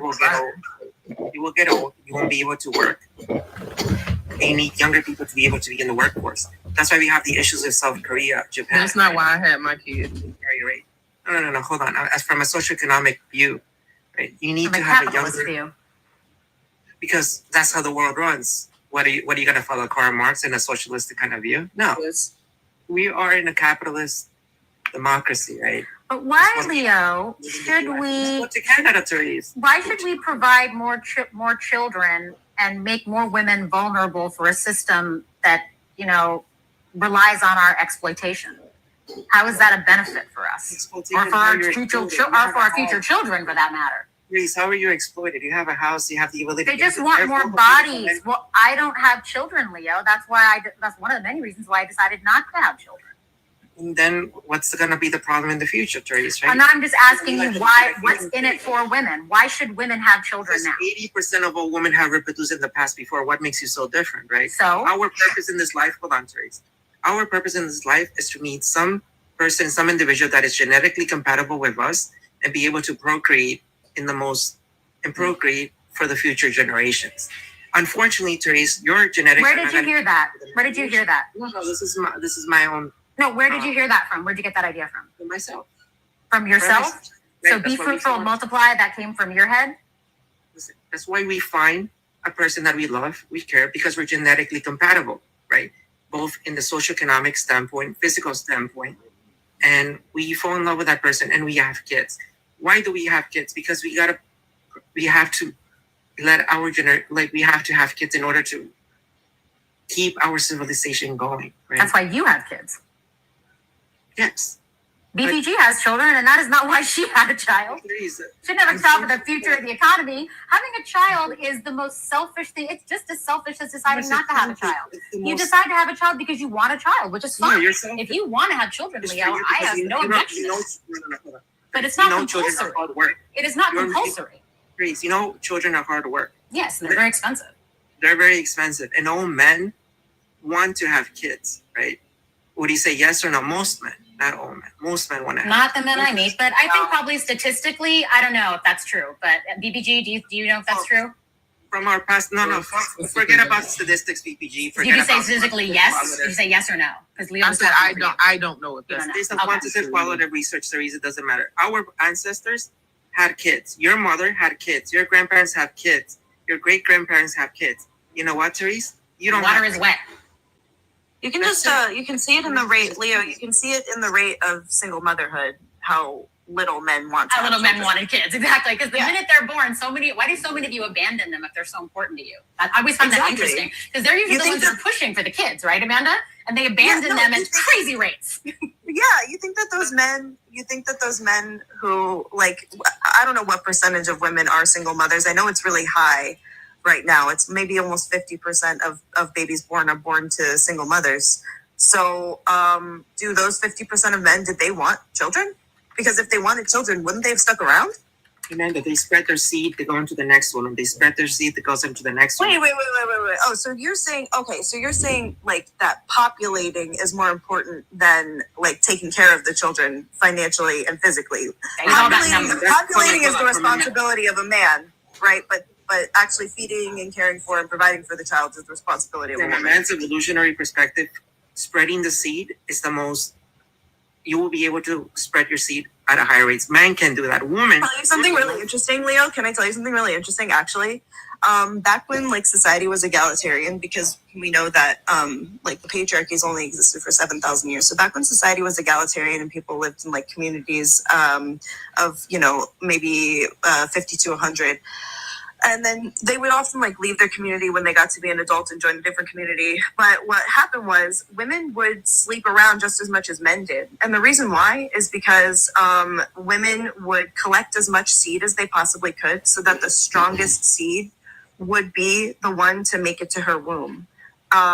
So biologically, women are meant to sleep around because like if I'm only catching one seed, that's not creating any sort of evolutionary advantage at all. I need multiple seeds in order to make sure that the strongest makes it to my womb. So what you're saying is that had I wanted to have a baby back in the day, I could have a super kid because there was a lot of competition.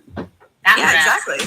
Yeah, if I don't want to have a kid, I could have had a super kid. Oh, well, opportunities missed, also, based on what Leo just said, you wouldn't actually need the dad because he just said that men's purpose or something along the lines of that was to spread their seed, right? Like that's the whole point is that men want to, go out and spread their seed everywhere and, have babies with multiple children.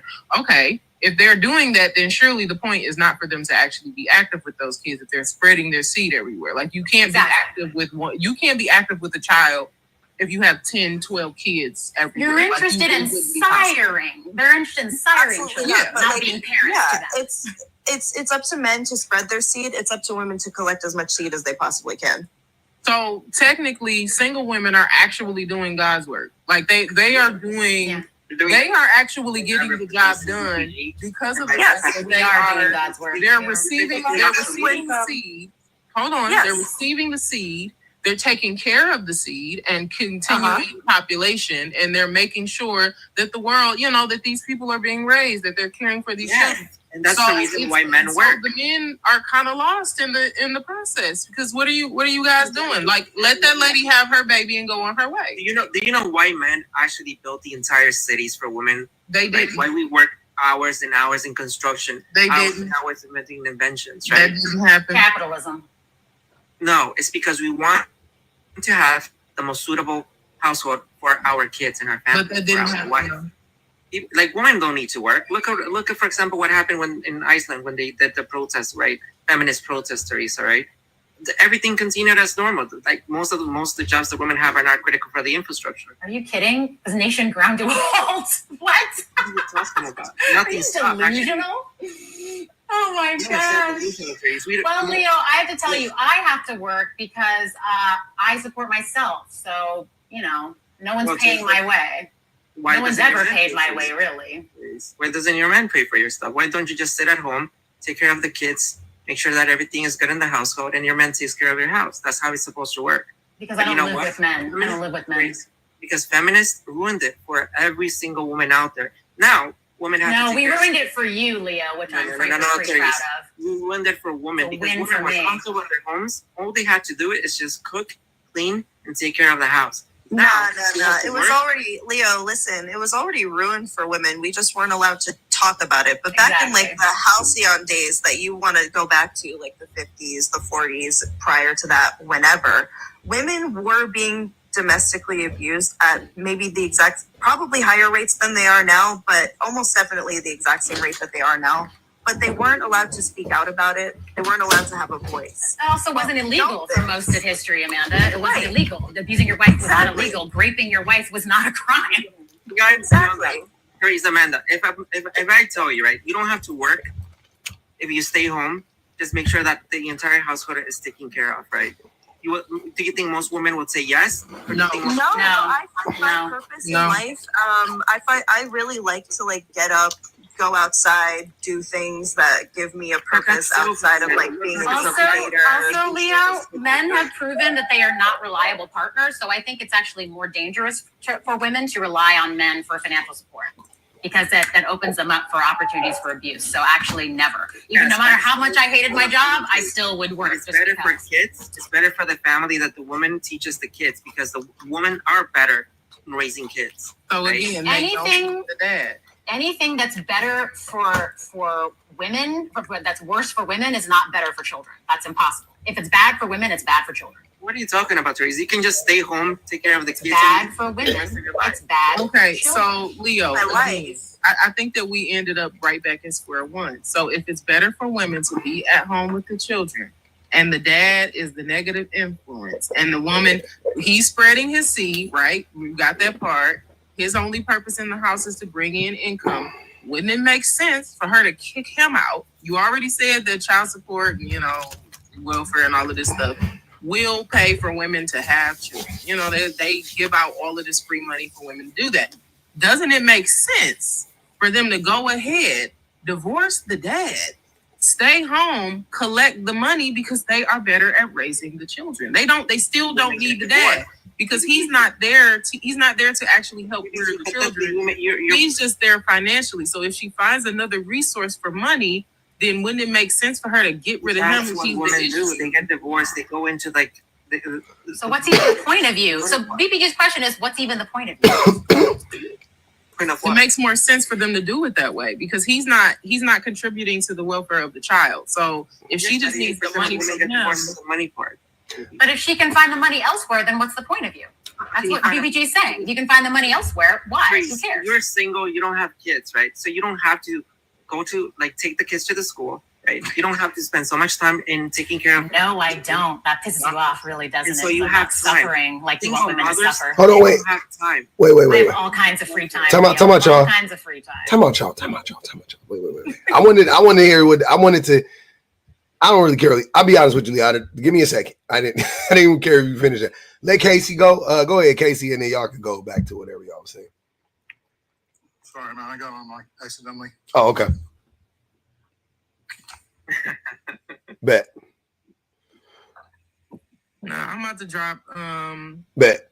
Chi, I love your logic, but yeah, no, it doesn't work that way. It has never worked that way, and it doesn't work well. As somebody who has done both, who has been a stay-at-home mom and a working mom, and been around a whole lot of other stay-at-home moms and working moms, I guarantee you women would choose to be able to make their own money. Like, and that's on having a good husband. Like, that's on having a husband who actually is active with their kids. I would still much rather prefer to be able to go to work and be able to do what it is I love to do and, parent on the side. Like, that's, trust me, it's much, much easier than being stay-at-home for your children, right? For the better of your children and for the future civilizations, right? You don't know. So the betterment, but Leo, the children are more likely to turn out well if the mother is, if the emotional state of the mother is the most determinative thing of the outcome of the child. So if the mother is happy and contented and has all her needs met and everything, the children are going to come out better. Versus if you keep ignoring the women and ignoring their needs, those children are not going to have their needs met either. You're working 60 hours a week. You don't even have time. 60? Who working 60 hours a week, sir? I don't have time to do what? Wait, what don't I have time to do? To come back home at like 9 p.m. and just... Oh, sweetie, I work remotely. I work from home. I have a whole office here. Who works 60 hours a week, Leo? I have actually, sometimes leading up to it, that's not more than 60 hours, but not currently though. 60? That's actually not unrealistic. But hold on, Club. I was working 70 with kids.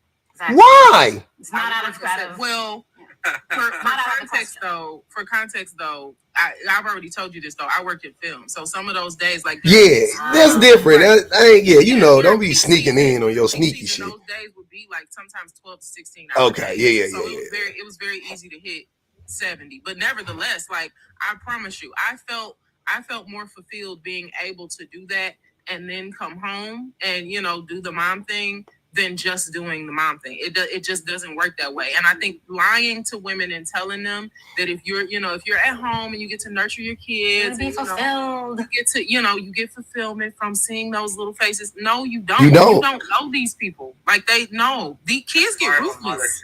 That's what I was saying. That's what I was saying before. Mothers to know these facts. All you have to do is talk to mothers because they will tell you. That's what I was saying before. I remember talking about kids, and I was like, I think I didn't have kids to be fulfilled. Like my kids make me happy. My kids make me happy. Weird. It's a weird. I just need people to understand how they actually work for the people that don't have kids. Like, yes, you love your babies and all that. You know what I'm saying? Like all that stuff. No, that's not what we're saying. No doubt. But like your life would probably be better if you didn't have kids. Like, just being honest. Like in so many ways. In certain ways, not right. In certain ways, because they fulfill an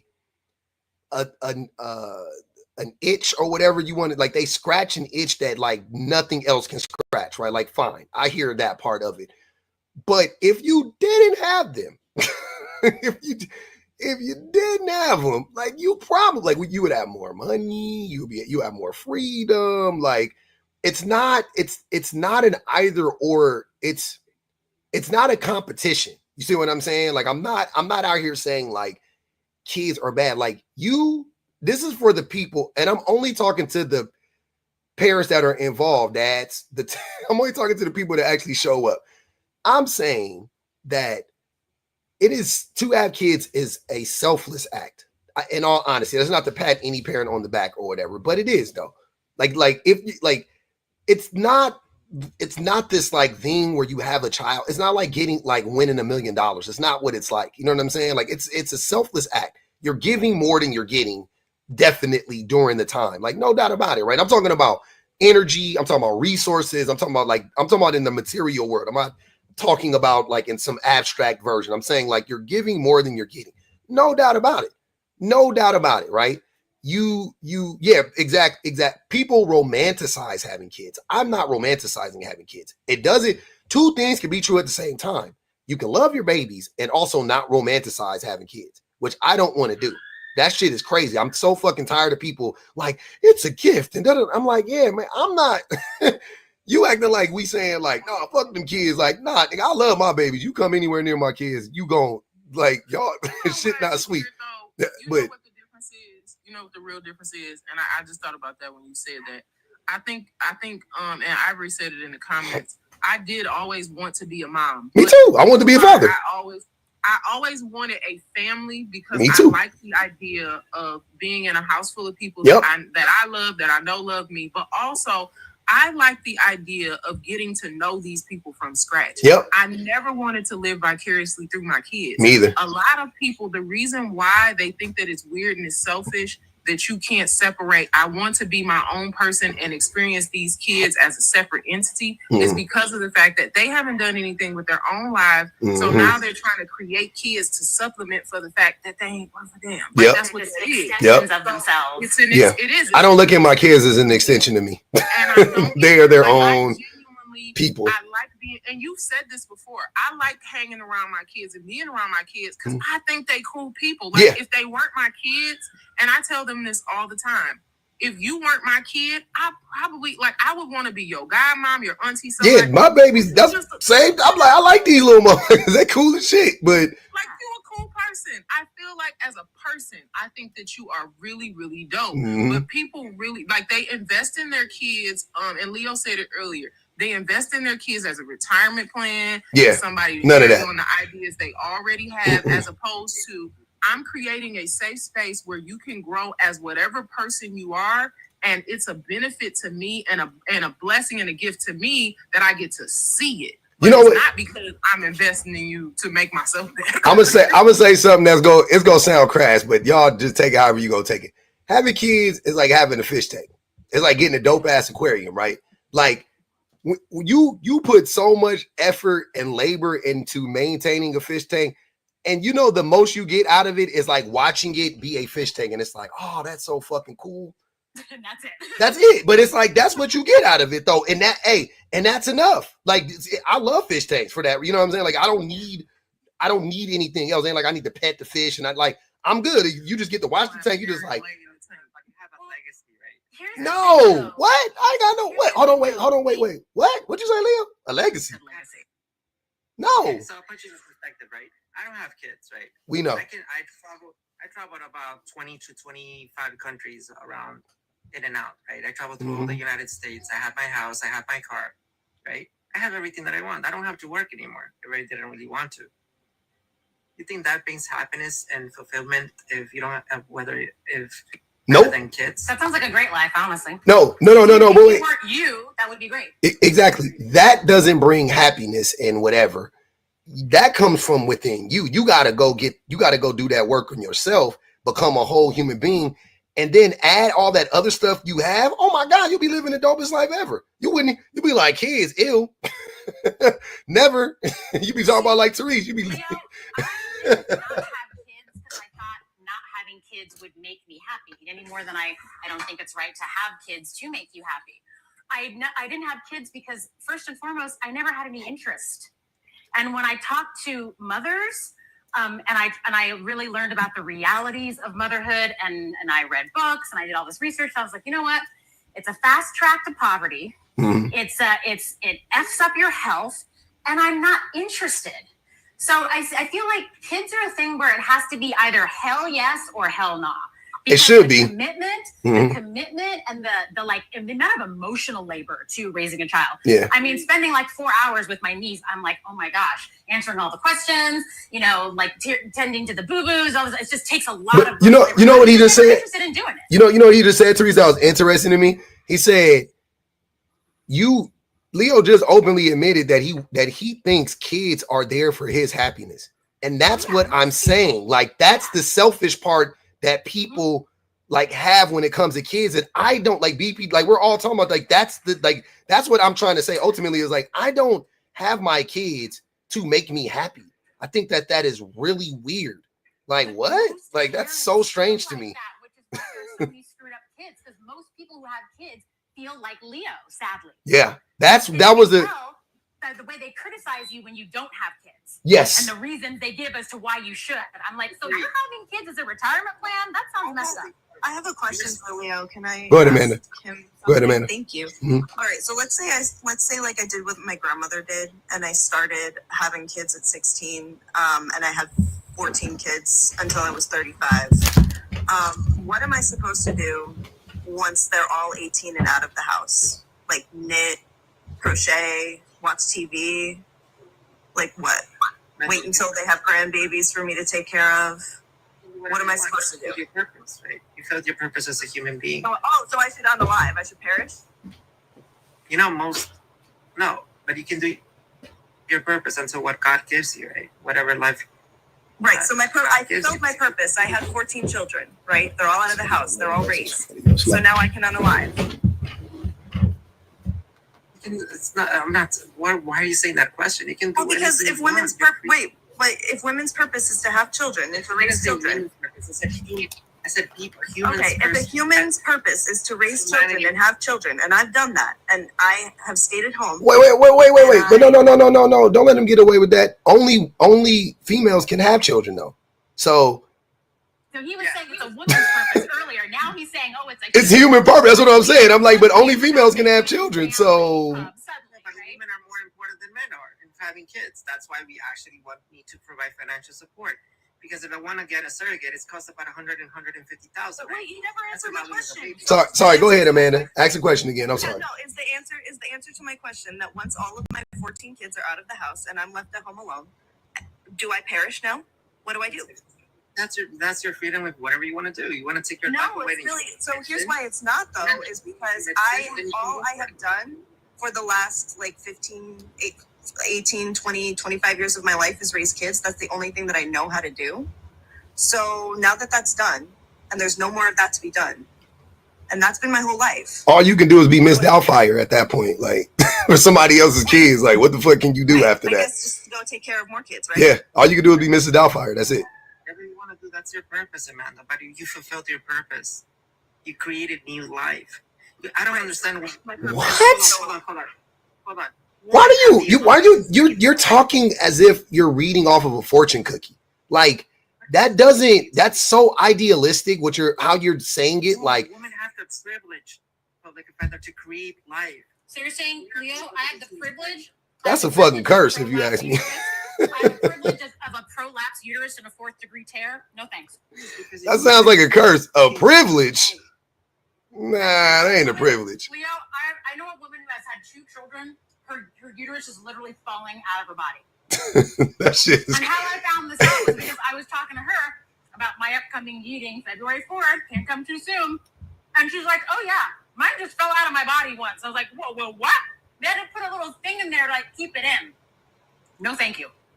I don't think everybody should. I don't think everybody should have kids. Like, so it ain't that I feel bad or like what I'm saying.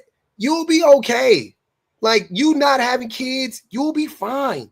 Anybody, I'm saying to anybody that can or can't, like you'll be fine. You don't need. Do what you're interested in, and if you're interested in having a family, have one. But if you have zero interest in that life, by doing that, that's not selfish. You're not going to be very good at it.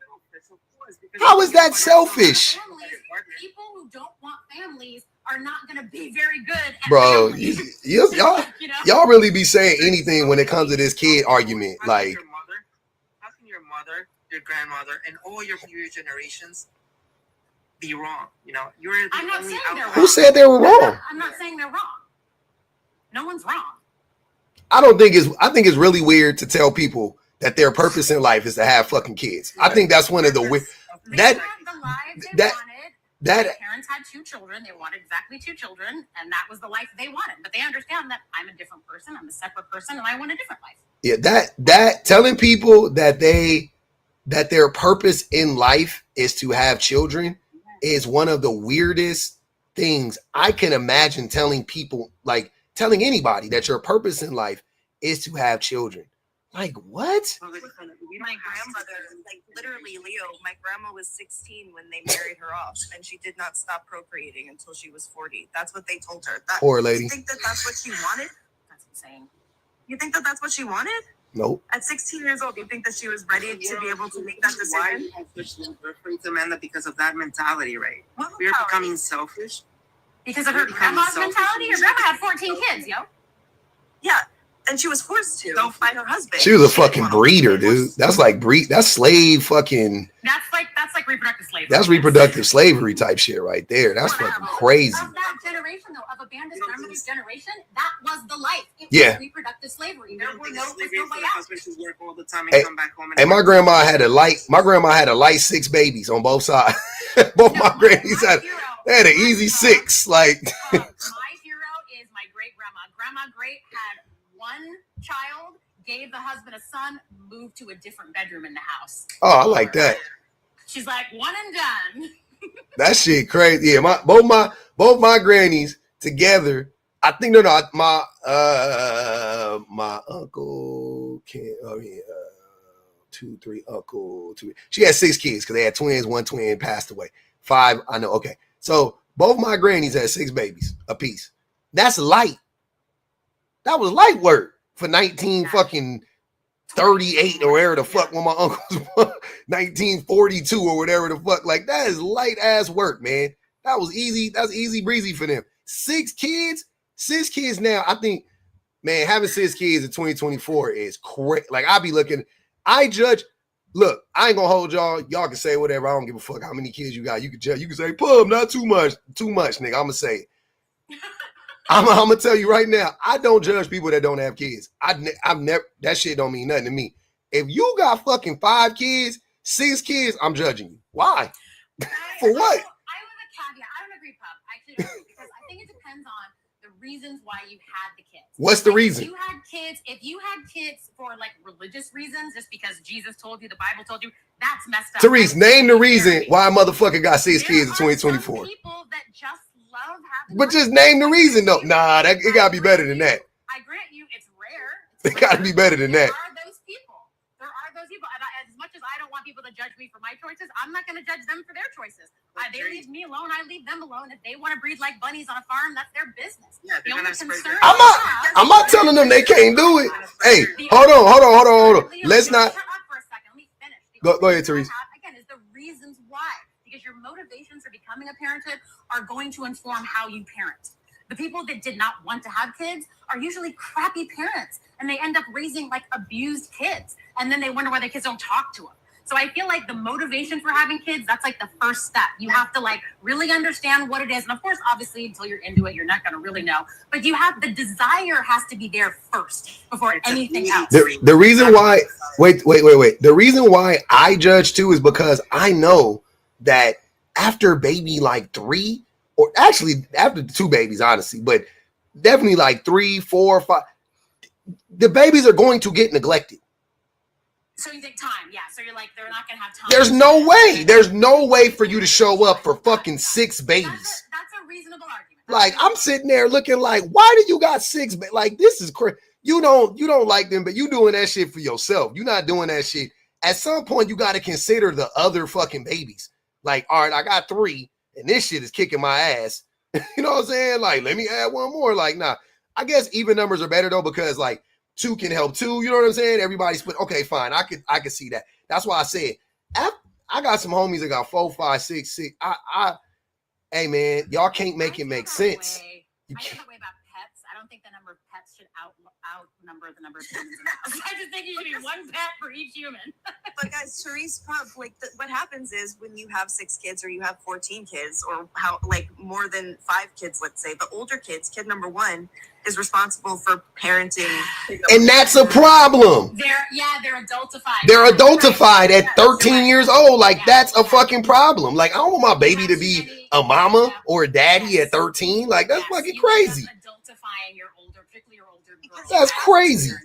Because there's no way for you to pay attention to, like, I have had conversations with my grandmother. There's no way for you to pay attention to 14. You can't do it. You literally can't. It's not possible. That's what I'm saying. No, so it doesn't make sense. Like you can't rationalize it to me. I'm always going to think you're just selfish. Always. I'm going to be like, that's selfish. Why would you have 6 kids?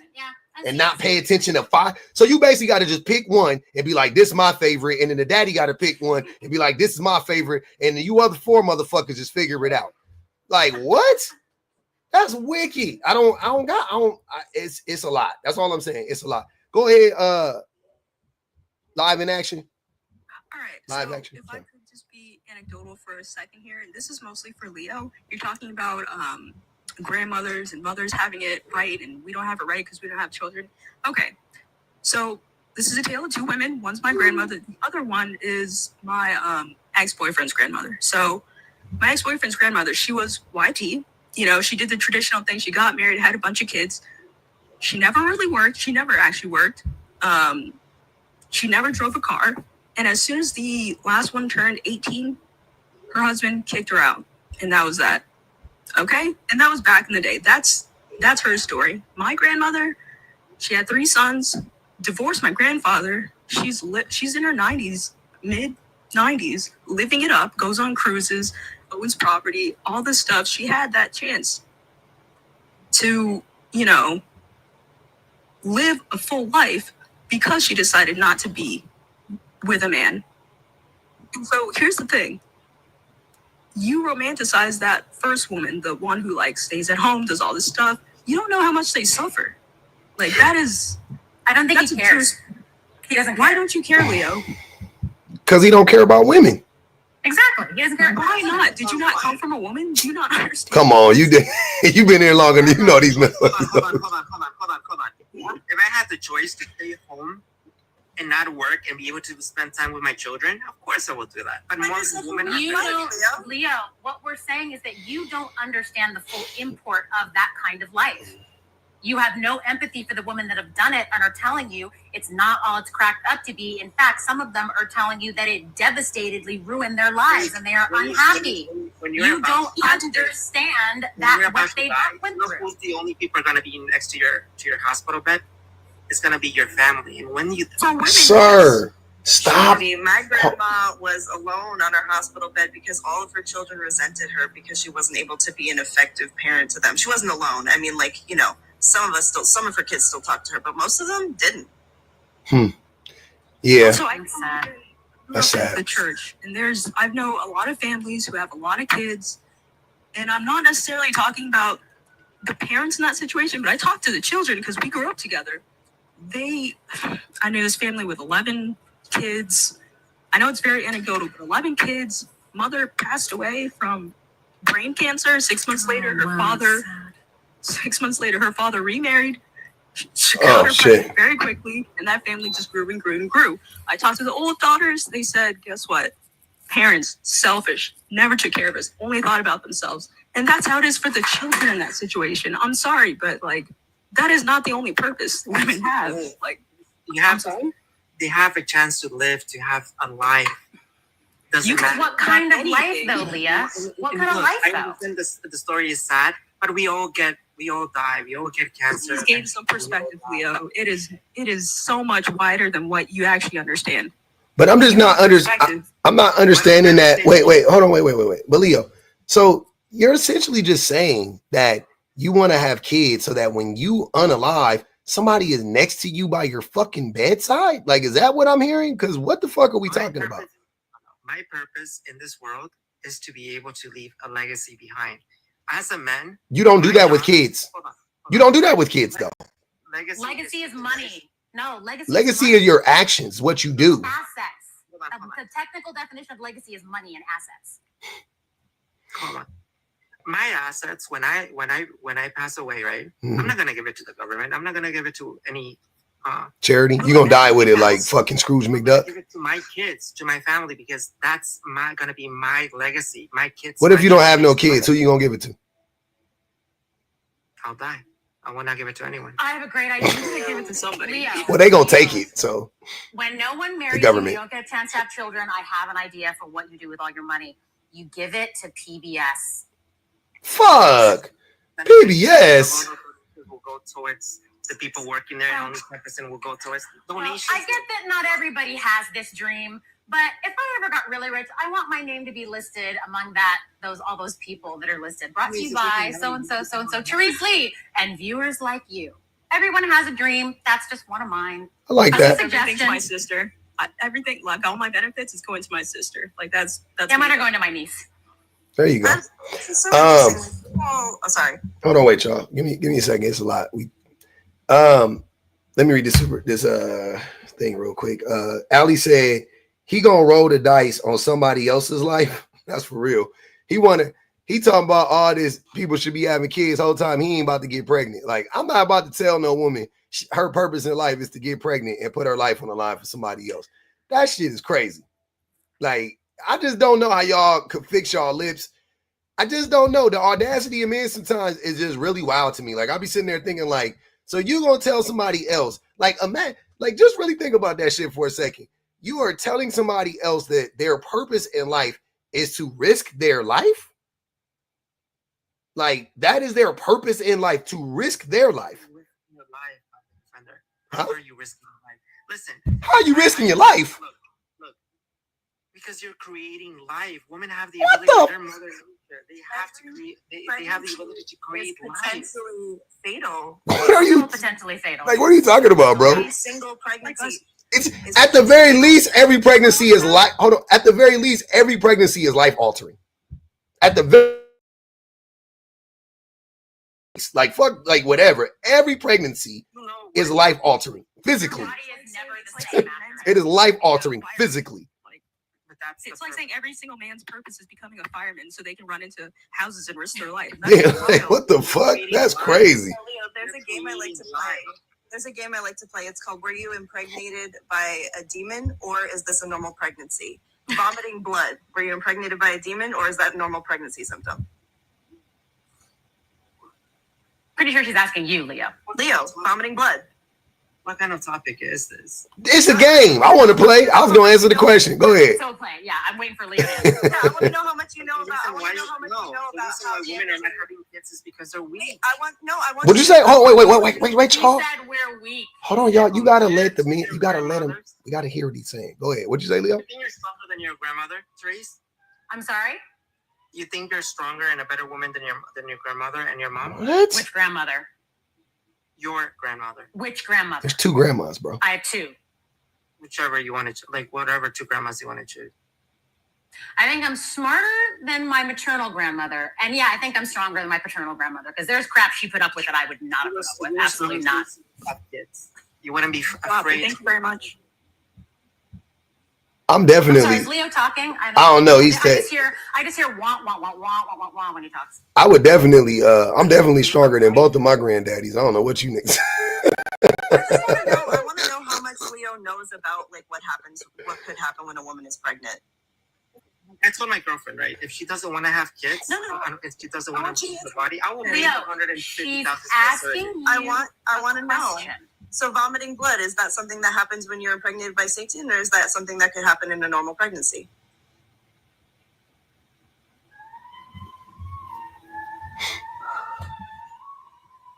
Do I believe fairy tales exist, Amanda? What? No, answer the question, Leo. Come on, brother. Vomiting blood a possible symptom of pregnancy? Yes or no? I'm gonna say yes. Yes, it is a no. It is a symptom of pregnancy that has nothing to do. Yeah. So losing all your teeth, could that happen? Oh, that's definitely normal. I mean, that happens. I won't say normal. That definitely happens. Yeah. I know women's teeth got all rearranged and shit from yes. Partial or complete facial paralysis. Yeah. Oh yeah, definitely. Oh yeah. Yeah, something that can happen when you're pregnant. Yeah. Losing up to 5% of your body weight in the first trimester. Yep. Yeah. All the vomiting, probably. Yeah, from all the vomiting, exactly. Yep. Let's see, like constant nosebleeds and gum bleeds. Yep. I've seen the gum bleeds. Yeah. Oh, also, Amanda, did you know that you can blow out all the blood vessels in both your eyes in the first trimester from morning sickness? I saw from that vomiting. The girl with the list. Yeah, from the vomiting, the intense vomiting blew out all the blood vessels in both her eyes. Cause you be like dry heaving low key. Cause you just at a certain point you not there's nothing left and you just like Exactly. All of that stuff though, Leo, would you want to go through that? Yes. I'm sorry. Yes. No. The purpose of humanity to be able to procreate and have kids. No. Our parents did it. Our grandparents did it. Our ancestors did it. You know why we did it? Because we need to. Because they were stupid. Yeah, Leo. Because they were tricked. Because they were forced. They also use lead paint in the wall. We don't do that anymore. They were dummies. You know better, you do better. Those big dummies. They was dumb. I never. Hey, having 14 babies, man, you was abused. I don't care what you say. You was abused. Absolutely. You're abused. Purposes for that. I wonder, like, are you trying to field a ball team? Are you trying to make a singing group? Like, what's the plan? Like, You're trying to make you're trying to make 3 boys to men's. The purpose was to keep her trapped in the home. That's the Yep. That was I know the real purpose. But the thing is that we are telling you what our grandmothers have told you. So why would we listen to you, Leo, who know nothing about what happens to a woman when she's You're listening to stories. You're listening to. We're listening to fuck. Hold on, bro. That is real. These are real This is like real life medical shit happening. If you don't have kids, you're gonna die alone with your cats. That's not true. Absolutely. Nah. Wait. Hold on. Leo making up shit. Hold on. We can't let him believe that. I know that's stupid, but hold on. I know Leo. Just because a person is alone doesn't mean they're lonely. There are plenty of people who don't have like a whatever, a family or whatever you want to say. Yeah, whatever you want to put it, right? And they're not lonely at all. They got fucking robust friends groups. You know, Morgan Stanley came out with a study that more 50% of women are gonna be single. It was 45%. So? Hell yeah, Therese. I worked in a nursing home. Can I tell you about my experiences working in a nursing home? But wait. But who cares? But what's the point of that? Oh, the point is that I'm talking to Leo. What's the point of that, Leo?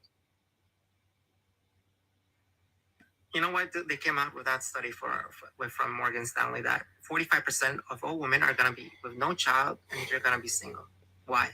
Because men are terrible. Next question. But men are terrible, right? Look.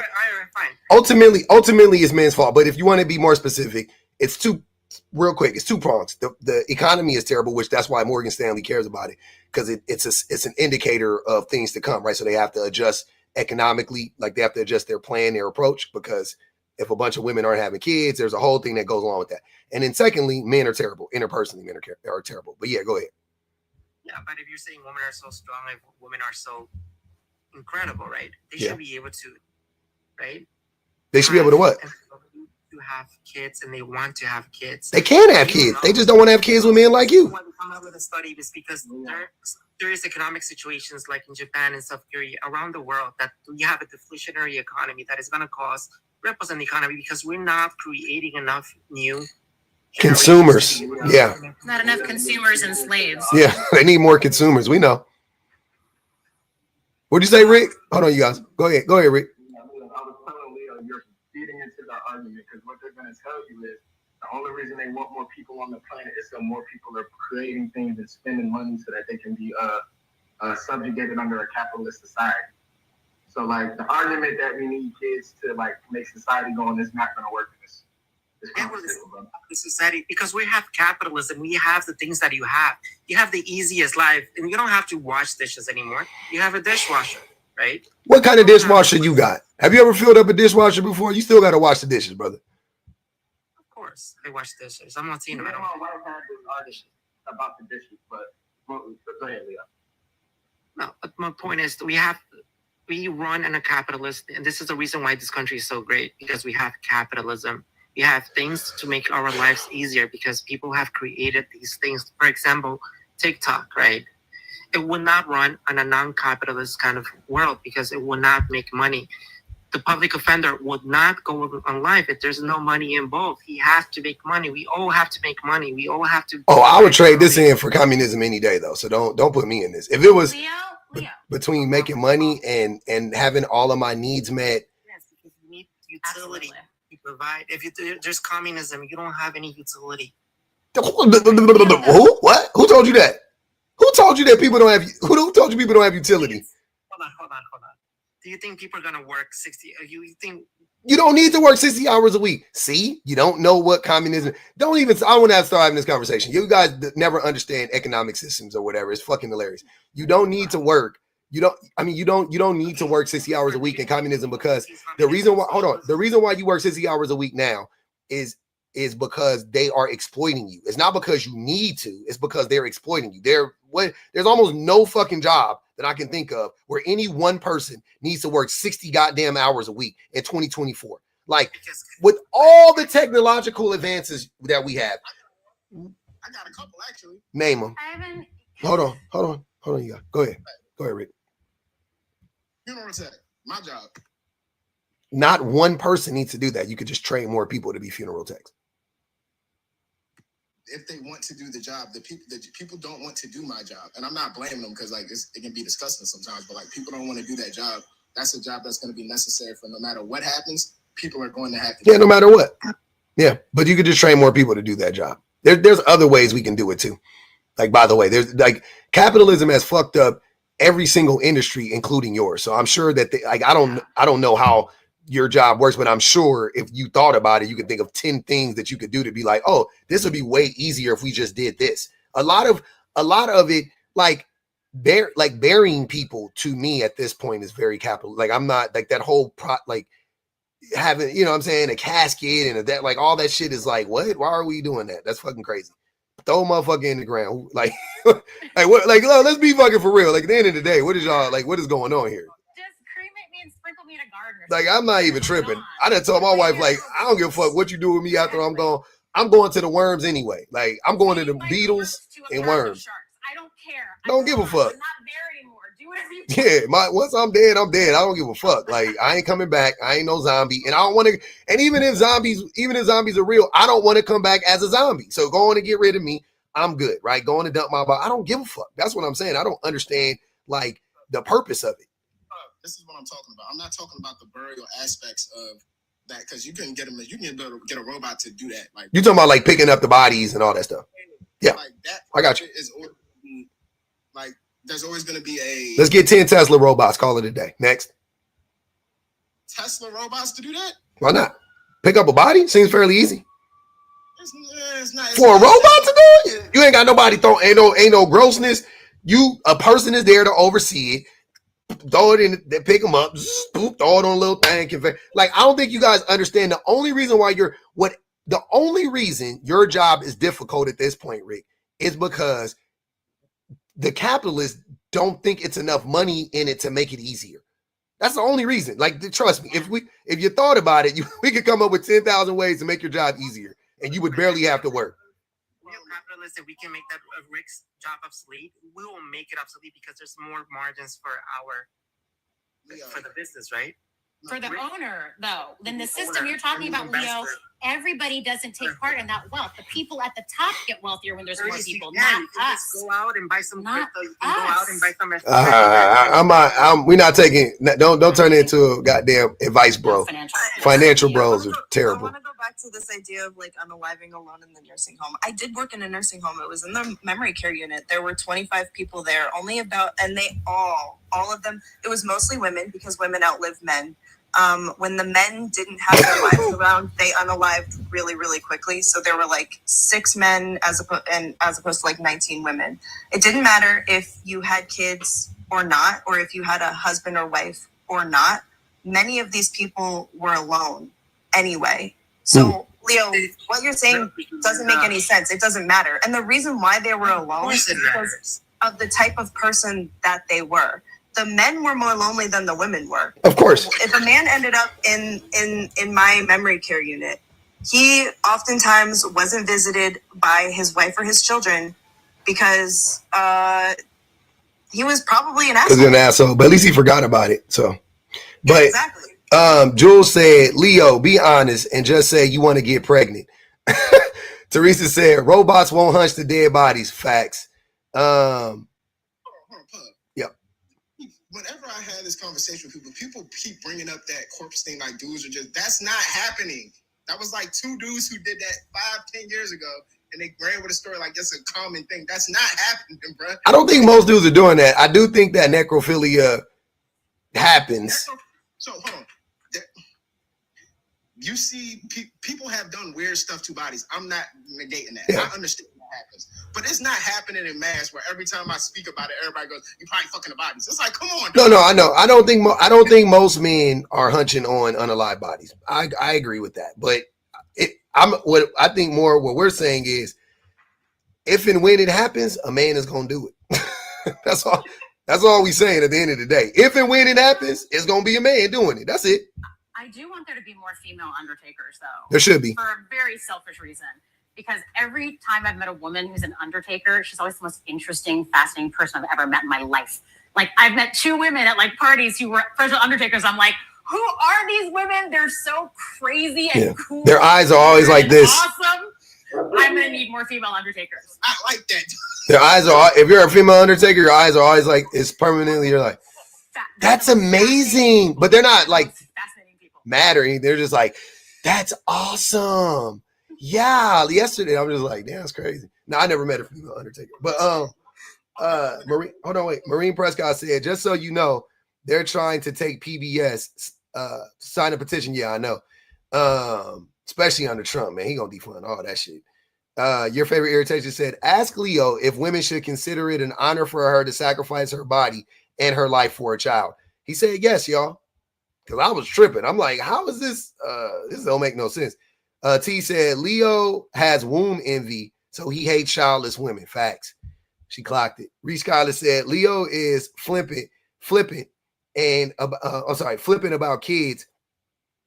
Leo's flippant about kids is because he knows his wife is going to be doing all the work. He will just be there to discipline them. Drop Leo. That's 5 on his head. Intently Purposeful said, why do these clowns assume husbands are prizes? Men aren't. Why would husbands be? Why would husbands be? Y'all are no longer needed. These males. You said what? Whoever said that, good luck with that. With that whole ideology that men are not needed anymore. But y'all do realize that we've been up here for 5 hours and 19 minutes, and I haven't heard anybody really articulate what men are needed for. I already told you, moral structure, leadership. None of those things are true. What are you talking about? You don't need men for moral structure. And in our economy, 90% of all CEOs are men. You know why? That's yes, because of patriarchy. Thank you. 90 and what percentage of them? Hold on, wait. What percentage of them are white?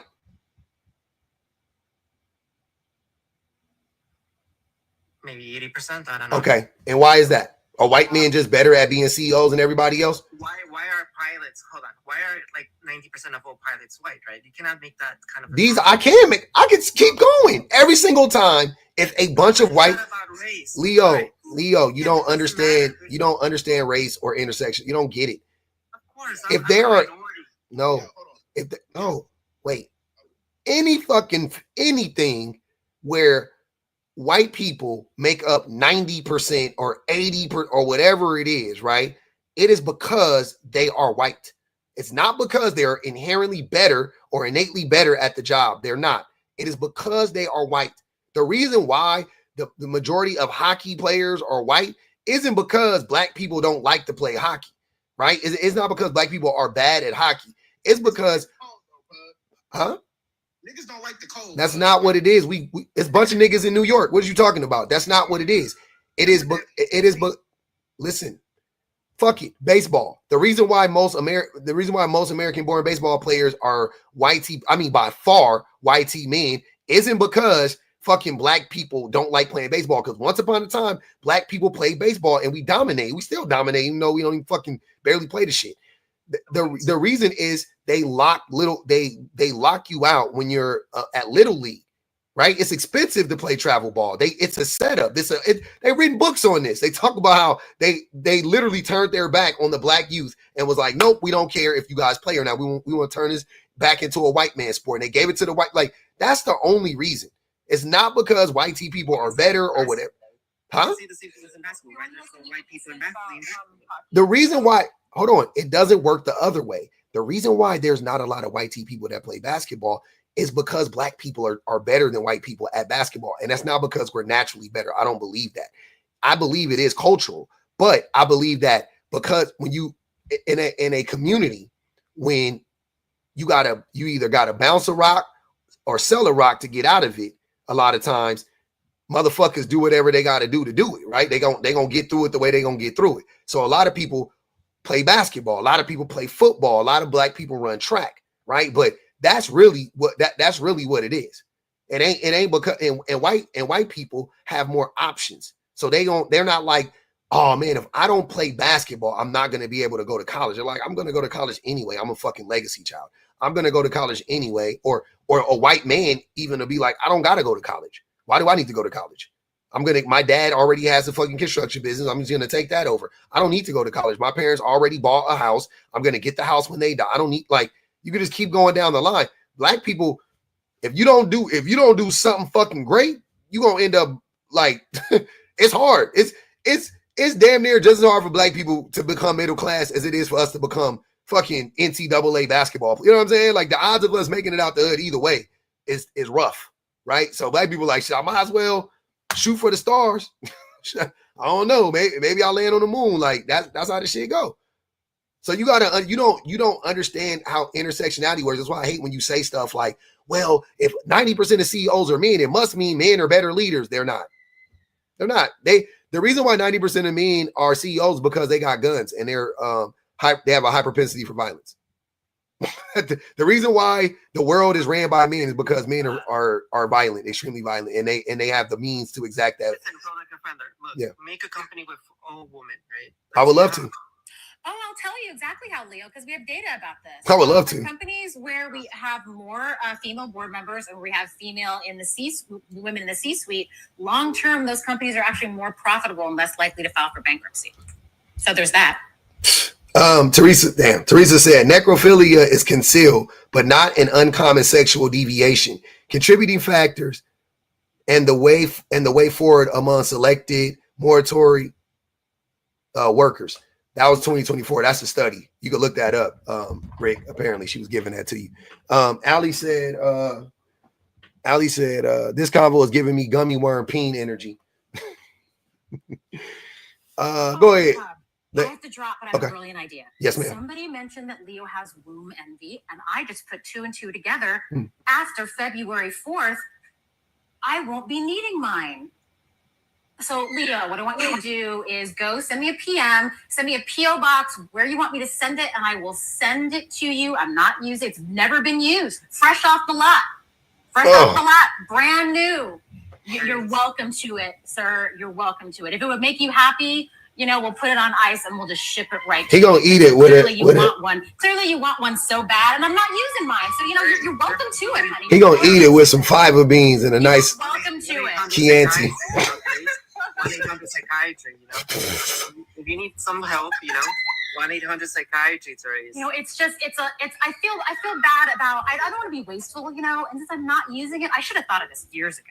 I thought of it years ago. Oh my gosh, you could have been so happy, Leo. You could have had a womb of your very own. He gonna keep it in one of them jars, one of them mason jars. He's gonna be like, look, y'all. All right, everyone. All right, Therese. Peace out. Well, that number. Go ahead, Rick. We off with the send her womb, but I don't have nothing to say after like what? They've done studies now, Leo. So now we've talked about how difficult pregnancy is. That isn't even getting into how difficult labor is. But if you can go on YouTube and watch men get hooked up to electrodes on their abdomen where they imitate the feeling of period cramps. And these are just period cramps. It's not even the contractions that women go through when they go through labor. My wife said I should do that shit. I said, why? Yeah, men can't handle it. So Leo, I want you to go and if you think that women are weak, I want you to go and just try that. She said I should do that. And I said, you acting like I'm one of them idiots that be like, it's not that hard. I know it's terrible. Like you make those idiots do that shit. Not me. I believe you. I got empathy. I know that shit hurt. Like I'm not doubting it at all. Like go do that. Go set somebody else up for that shit. Not your boy. I agree with you, man. That's fair. Cherry said Leo has the voice of a lesbian. Goddamn. Edwine said men hunch corpses enough that female undertakers are preferred. We just saw men hunching butterball turkeys. Capitalism routinely hides this stuff, and it's making the news. It's happening a lot. I agree. Yeah, I do. I definitely think it's underreported, like every sexual crime is. Enough to where if somebody says they're in the funeral industry, you assume that they're humping corpses. How do you know?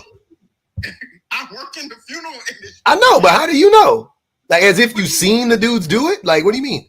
Why would you ever? So one of the parameters, at least where I'm at, one of the parameters they have in the funeral homes that you have to have a camera in your back room where that would happen.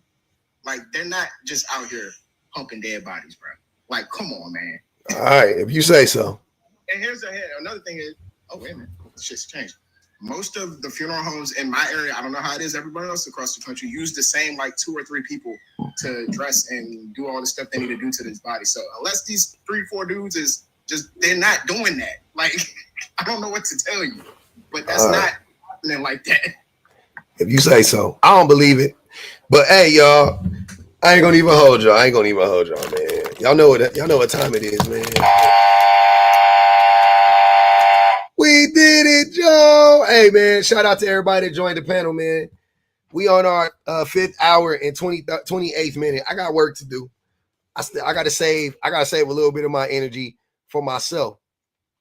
I gotta put me first, Lucius. Are you not entertained? Charlene said, bro, the proof is why do they need cameras in the first place, which is facts. Exactly. That's the proof. Why do you need cameras? Why you got to have a camera in every room if the man wasn't hunching the unalive bodies? Exactly. Cooked his own point. Thought he was making the point and then cooked it. Oh, man, I love it. Oh, I love it, man. Shout out to everybody, man, that's hit the super chats. Appreciate y'all. Comment cousins, love y'all, man. Teresa, Goddess Cole, Karma, Mr. Truth Teller, Bryce,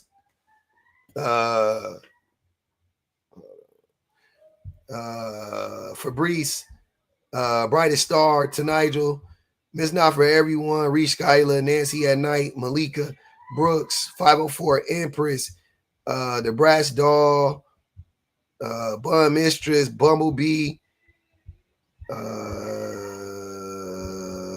Intently Purposeful, T, your favorite irritation, Marine Prescott, Jules, Andrea, Edwin. I appreciate y'all for real, man. I gotta go get it. Appreciate you, Bianca. Pay the cash out one time on the way out, or y'all know what to do. Hit them Panther claws. I'm a holler, man. Check for the video.